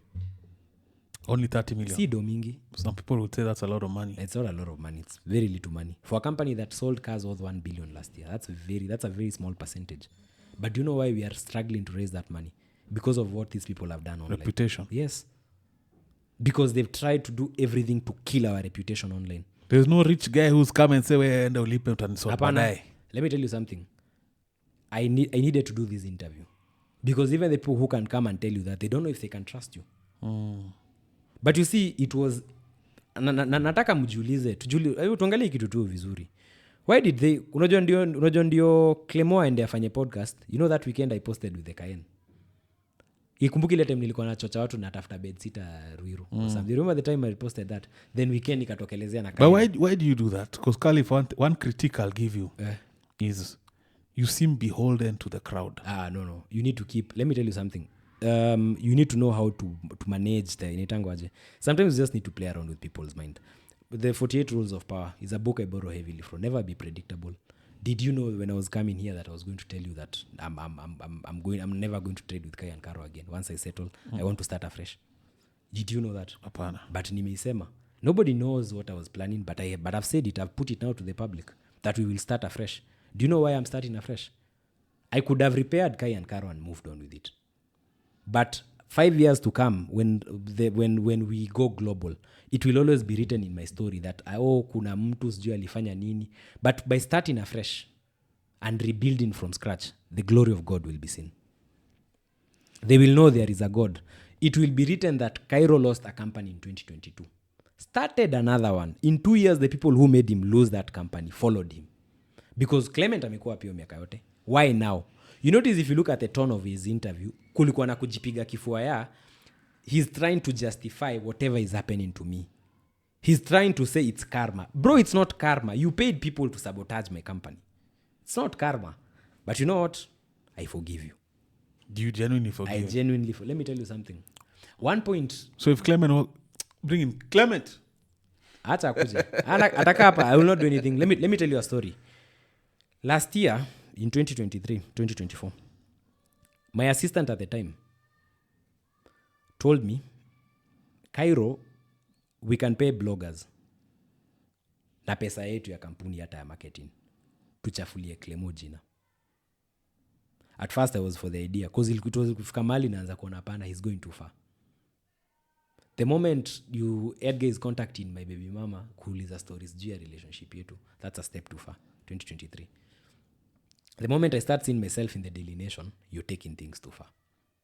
But do you know what I did? Initially nilikuwa ready for the idea. I told her don't. Because it's not my battle. I left Imports by Kairo with nothing. For all my effort ya 3 years ya kujenga page, I left with nothing. In 2 years, Imports by Kairo used to sell 6 cars, tunapiga nduru, tumeuza sana. Kai and Karo by the time tukuje tufikishwe hii point, we were doing 40-30 cars a month. What? That is the power of God. Ile like yenye, like unaangalia tu kwa zile za, if God can... What lessons? Because, yes, we've really focused on this particular person and how they were malicious. Yeah. What are the main takeaways from this whole journey? Number one is never, this goes to the young entrepreneurs. Bro, never do anything na kiubeshte. Brother. The people who will fuck you up in business are your family and your friends. Andikiani ni contract. Let it be on paper. Me, that was the biggest mistake I did with Imports by Kairo. I built a brand from 2017. Yo kazi yote ya 2017, 2018, 2019. I threw it away for mere shares on paper. I never negotiated for the value of my brand. Number 2, have mentors in business. Before you sign that agreement, people get taken advantage every day. Please have a mentor. Someone you trust, unaweza ndo uongelesha kwambie ni aje. Hapa hii deal wenye nanikalia, just share. Mimi nilirush. Would you say like Icarus? You know Icarus? Flew too close to the sun. Yeah. With that company, no, it had to happen. Can I tell you the reason why? Do you know your period, I've learned so much things. Saite mkai last year, I think I was in the US or I was in India. I didn't know anything about international companies. So as I sit here, I've formed a US corporation. I've started the process of rebuilding, but I'll not rebuild from Kenya. I'll rebuild with a more global nini. And not just cars. I've realized that there are so many things I could do. So this whole thing was it was part of the plan. It was pruning. It was pruning, ni kupigwa maturity na kurefiniwa. Who's your circle now? I don't have a circle. Mimi circle yangu imeshikwa tu family bedhe. My mom still checks on me. Hata sasa najua ndapata message yake. Before I came here I was in church. How are you surviving financially? No, my mom and my sister are wealthy enough to take care of me. You know, let me tell you one thing.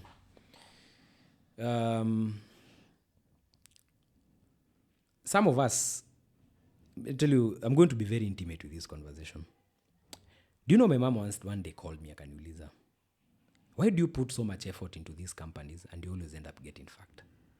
Why don't you just... She said that in those words? No. Like, why do you always put effort into these companies and, you know, doesn't work out. Hii stress yetu unapitia 28 ni ya nini? Why? Si uli umestruggle umepata license yako. Is it ego or ambition? No. Or both? No. We are doing God's work. There's a place, do you come an interview where I said, it was on Tuko. I said, business or running a company sometime is not your own calling.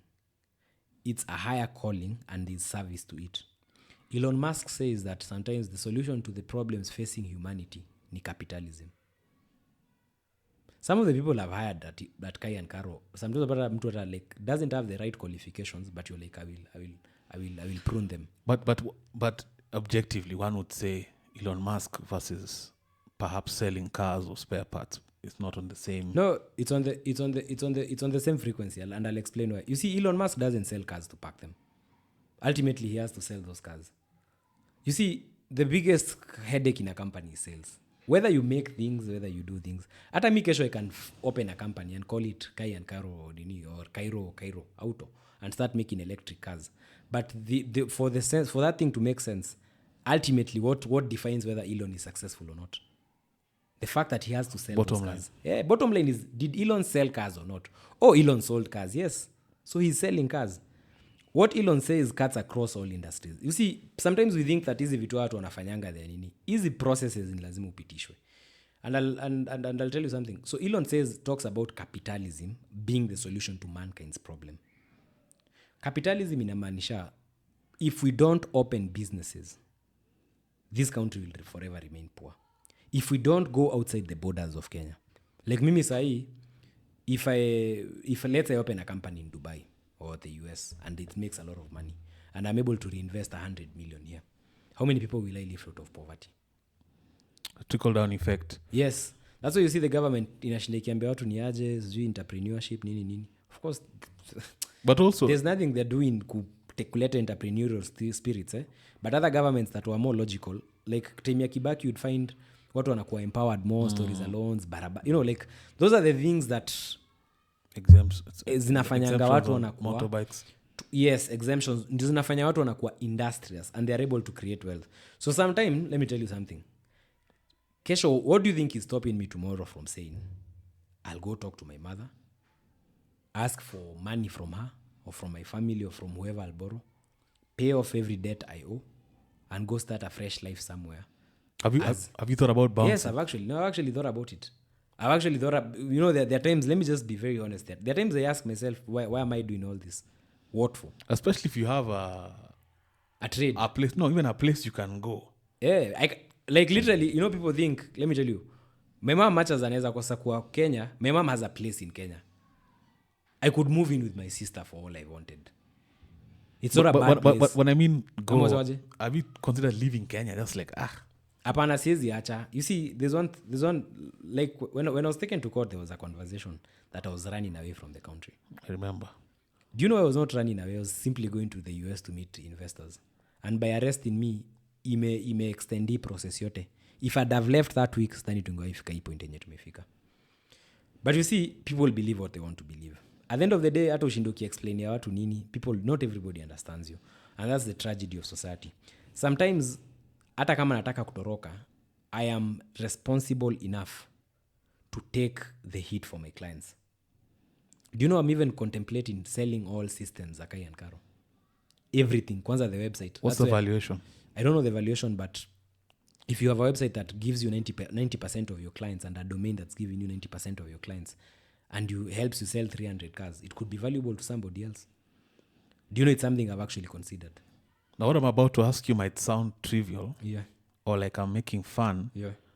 But I'm actually not. It's something I'd probably employ if I was in your situation. Yeah. If it's 30, Mike, you're a well-connected guy. Yeah. So you hollered some of these guys are no, the soft. problem is, let me tell you something. Hollered Gashagwa Let soft. Let me tell you something, Eric. Pride aside. It's not even about pride. I've lost so much. Let me tell you what I've lost. Right now in the port of Mombasa, forget about clients' vehicles. I had around 6 or 7 of my cars. Zangu. Zingine wasel kwa default nini.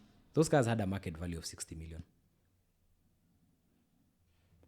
All along, when I was fighting, I was not fighting for the 30 alone. I was fighting to save everything. It didn't happen. You get it didn't happen. So, mimi nikienda kutafuta investors, I'm not looking for an investor nipatie 30 million. Sometimes you're looking for an investor to give you a good base so that you're able to build even more wealth. Maybe half a B. But the problem is, the more people like Clement pay people online to sabotage my reputation, because it got to a point even people online started saying, no. Hii kuskumo Kairo na skumo is not real.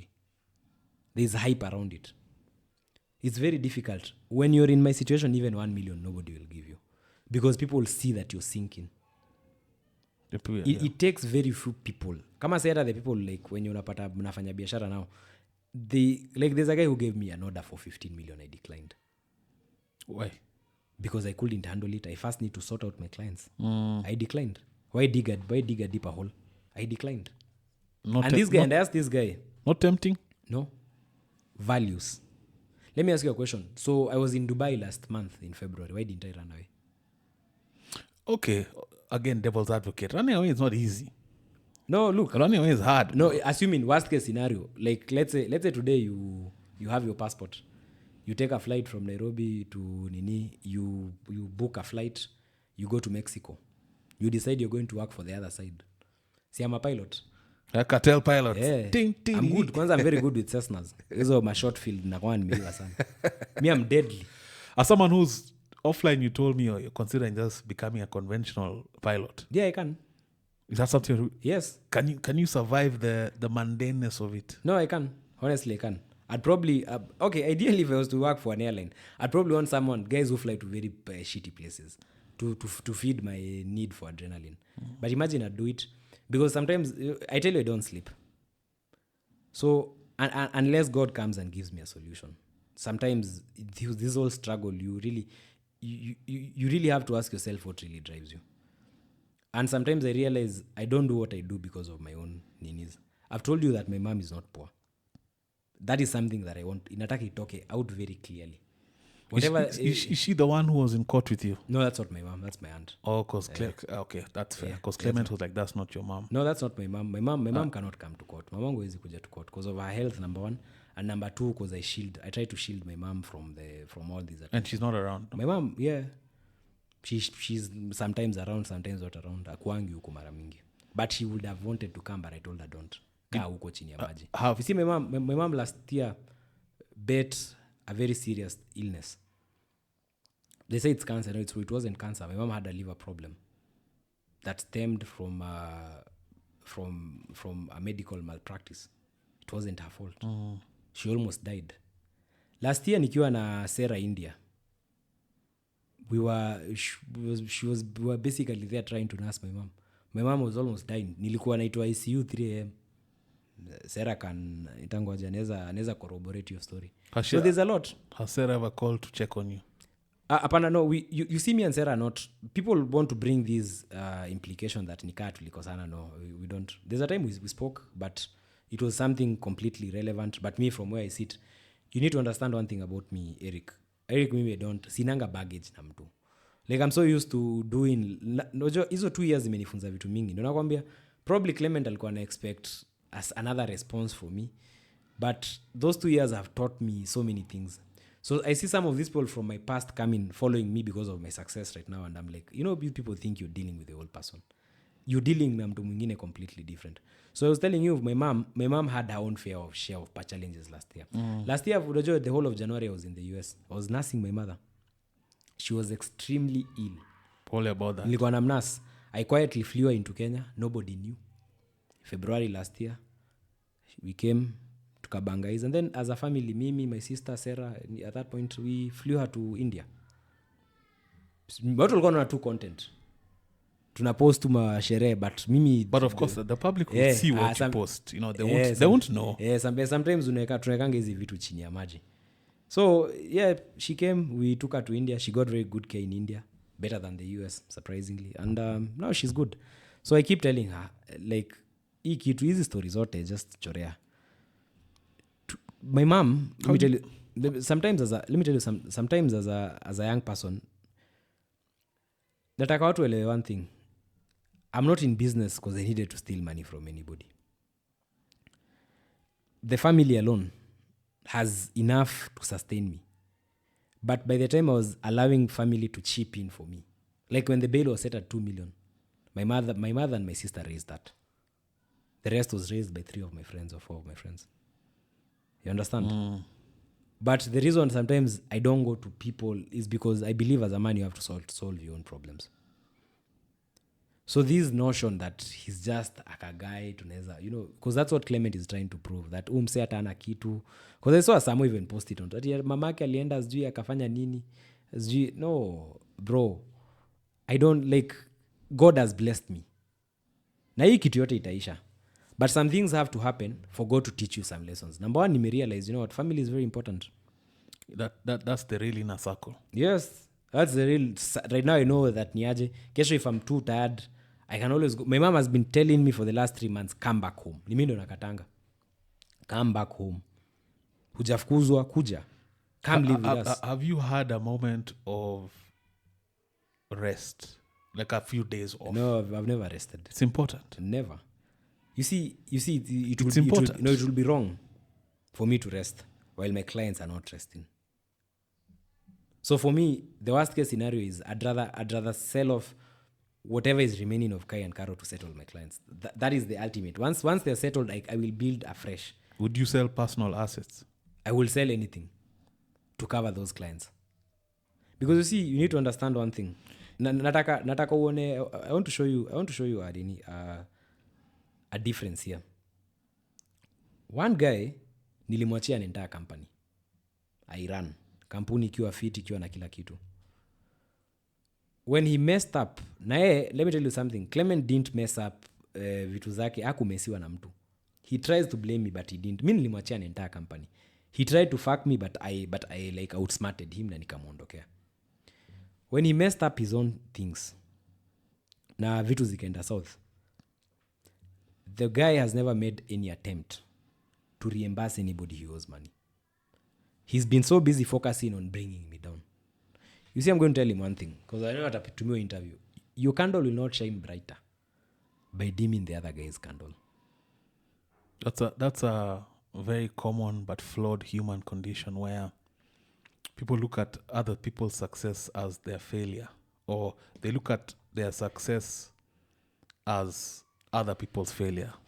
Na nitamwambia one thing, despite whatever you have done, Kenyans will still give me business. You see, you know one thing I like about Kenyans is online watu watagas vitu, but ground inakuanga funny sana. Every single person I meet on the streets says, stay strong, we are rooting for you, you will come back. 90%. Trolls utawaona kwa comments. But me watu wote napatika, hey bro, ni aje, like I go to places, you know, see me posting all these group photos, guys just stop me. So hii energy yote unatumia kunini move on. Do you know how painful it is to move on from a situation where someone who was mutual friends with your baby mama pia ameenda amemwambia vitu mbaya, imefanya relationship yako na baby mama ikuwe so bad that you even don't see your child? These are things I've never said, but I have to say them. Wacha tu niongee nitoke. This is resentment I had from 2022. It took me a whole year for me to move on from that Clement saga, and I moved on and I completely healed. Niliheal, nikasonga na maisha yangu, na place yenye niko, ile mental space yenye niko, I'm still moving on. I don't want to be dragged behind tuanze sasa ati sijui tena nini. And the reason I came to these interviews because I needed to set the record straight to the people who love me. There are many people out there who wanted my version of the story. So I didn't come here to make him, to say he's a bad person. Okay, I think he's a bad person, but that's not the goal. If I wanted to speak, ningeongea kitambo. And I've come here at a great cost in terms of even of legal consequences. But I have to say some of these things. Thank you for giving us the exclusive. Do you know by the he served Atali threatened Lingugi in 2022? Legally? Alimpigia akamwandikia whole email akimtishia. Pia aliandikia nani pia demand letter wa Yuamuli. Right now I'm just looking at you and I've realized you're not been sleeping. I can see. No, I don't sleep. Now I can actually see. No, I don't sleep. Like I don't, nikikuonyesha sleep history yangu, the most bugs. Yes, and eyes. Because you see, because on one side, you need to choose your battles carefully. I didn't come here to battle. I came here to just set the record straight. At the end of the day, anybody who's watching the video can attend angalie the whatever I've provided. If they believe it's true, it's true. And last time you were here, you said something very concerning on your way out. You said that people trying to kill me. That one stuck with me, man. Yeah. I believe these people have the capability to kill me. Somebody who's got the capability to spend thousands and hundreds of thousands of shillings paying bloggers. What do you think if everything doesn't seem to work will do? Do you know what it took for Clement to do an interview? Mtu ajai tokelezea mahali. Why do you think he did the interview after 2 years? You know, I keep going back to that question. It's because he realized the bloggers were not working. And let me tell you how unajuanga story imelipwa. Do you know I was in court this week? Not a single, I think only one camera. But I'll say this, and I'll say this without fear of contradiction. I don't think Murph was not paid. Okay, this is what I'll say. You know what? I felt like, okay, let me not even discuss it. Because at this point, ni ngumu sana kujua what, you know, sometimes it's very hard to know. Because mimi, some of the things that I keep discovering, hii period of 6 months I've discovered very crazy things. Like unapata like some of the people giving information to bloggers are people you trusted. Sometimes unapata like yani you're battling so many things. Sometimes you don't know what is real, what is wrong. But I'm happy. One thing I'm really happy about, Clement finally came out. Because you could tell from the interview, I didn't watch it, but from the snippets I've seen, he's probably had a lot alikuwa amebeba. The only thing I don't tell him is he needs to take responsibility for his own actions. He mentioned something about wife leaving him because I texted him. Again, that's a lie. I didn't clarify. Clement's wife left for many, very, very many reasons. It was a marriage hata mi tukijuana naye that had issues. And so as we speak, the wife has sued him and a local bank in the Thika law courts. It's a matter that is in court. And maybe that's something someone would want to go and dig and just figure out. But hata mimi I'd not be happy if you ule mtu mwenye mungesaidiana. Jumi Clement, I don't like taking credit for anything, but this one I won't be afraid to take. Hata hizi connections zake za Nairobi, they only worked for him because I was the one pushing the major things. Without Imports by Cairo, he became nothing. He went back. It's only that he didn't accept. He didn't realize that niaje, the moment ulishikana na huu kijana, mkagrow venye mligrow, there are very many things he showed you. But now thinking that you can go pay bloggers and use a reverse and try to claim everything for him, yenye amefanya, you're setting up for yourself with a battle with God. You know God doesn't share his glory. You notice every interview I go, I never give credit to people. I normally say it's God. I never even give credit to Mesika nikisema I'm very hardworking, I don't sleep, sijui nini, it's the reason I'm here. No. Tunasemanga ni grace ya Mungu. So sometimes the moment you start taking credit for what God has done, God can be very brutal because he doesn't share his glory with anybody. Me, I know what I've gone through. Eric, let me ask you, how many men do you think can pass through what I've passed through in the past 6 months and still show up for a talk show dressed in a suit? It's definitely a tough season you've been through. Yeah, it's not easy. It's and very hard. I want us, I think everything that you needed to say about this Clement situation, done. I think you've said it. Yeah. And I appreciate the honesty. Yeah. I appreciate the fact that you've been forthcoming about that. Yeah. I am just but a conduit. I'm not a lie detector. Mm-hmm. I can pick up a few things. Yeah. And the rest is in the court, in actual court. The rest is in the court of public opinion. And then the rest, I always say, time will reveal. But I also want to switch to just something a bit lighter. Yeah. Because it's been a heavy session. Yeah, definitely. This one has been bothering me for a while. On a lighter note. Yeah. Why do you say country? I don't know. Maybe it's nursery teacher. Country. Oh, sawa. Country. So unajua sasa sisi wengine wetu tulisomea primary school za huko Geshagi. Si Geshagi huko Kawangware. But I'll say this. Yeah. Man to man, take heart. Hizi vitu za kawaida. No, si vitu za kawaida, Khalif. Let me tell you, do you know, unajua kwambia ni vitu za kawaida? Me, I don't think I've had it rough. You know, there are men, mi nimekaa chini na watu kadhaa, bro. Msee anakwambia, like there's a guy I went to see, man. Like, unasema umekaa cell 10 days. Mi nilikaa inda 42 days. And you know, unaenda kwa mwingine anakuambia ni aje, mi niliblokiwa pin na KRA na and I lost all the money in my account. Hata site kokoti bado. Mwingine anakuambia ni aje, you know, I lost my wife and children in a car accident. Then I look at my mom, the boss of them all. Me, I lost an entire liver and they had to put a fresh one inside me and I'm still here. So you realize, you know what, life is all about seasons. Sometimes if you play the game in a certain level, challenges zako ziko tu hapo. You understand? Pia ukijijamua uko ambitious, you're going to get challenges that are consistent with your nini, with your level. I'll end this by saying, of course I've said many thanks, but diamond is forged in fire. Yeah. Yeah, and pressure. Yeah. So hard times maketh a man. Yeah. My best attributes come from my hardest times. True. So provided you stay steadfast, stay faithful, learn from whatever mistakes you made, forgive, allow growth to happen, tame the ego, you'll be good. No, it's true. Maybe what I'd finalize by saying is that I didn't do this interview from a point of bitterness. I did this interview from a point of just setting the record straight. Had it not been for Clement going on that podcast, I'd never had disclosed these things here. These are things, for a man to accept that aligongewa dem, these are not easy things people accept. Everybody wants to be the macho man. But you see, look, life is not like that. So me came to this interview just to set the record straight. As you said, the final opinion is in the court of public opinion. And to Clement, what do I even say? No hard feelings. I think we are both at the same level now. You have achieved what you wanted to achieve. I'm on my knees. I've lost all my offices, by the way. So I trust that you're happy. I trust that you have achieved whatever you wanted to achieve. And I trust that this sets the matter to rest. Umepeana version yako, nimepeana yangu. Tumerudi the same level. I will trust in my God. You are still a powerful investor, wealthy. You still have your connections. So let's start from scratch. Then 2 years later, wacha tujue ni Mungu wa nani alikuanga ukweli. That's the end of it. Ladies and gentlemen, Khalif Kairo with a riveting version of events. Every other time with Eric, it's been an exclusive. If surely you haven't subscribed at this point in time, please take time to subscribe. Thank you so much for tuning in. If you've actually stayed to this point, I know you've been glued.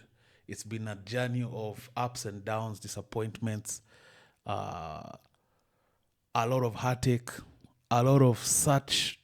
There's also a lot of positives to be picked up. There's been some prosperous moments. But take the lessons that you learned from this, and I hope you've enjoyed this episode. Thank you for tuning in. Every other time with Eric, Khalif Kairo, it's a wrap.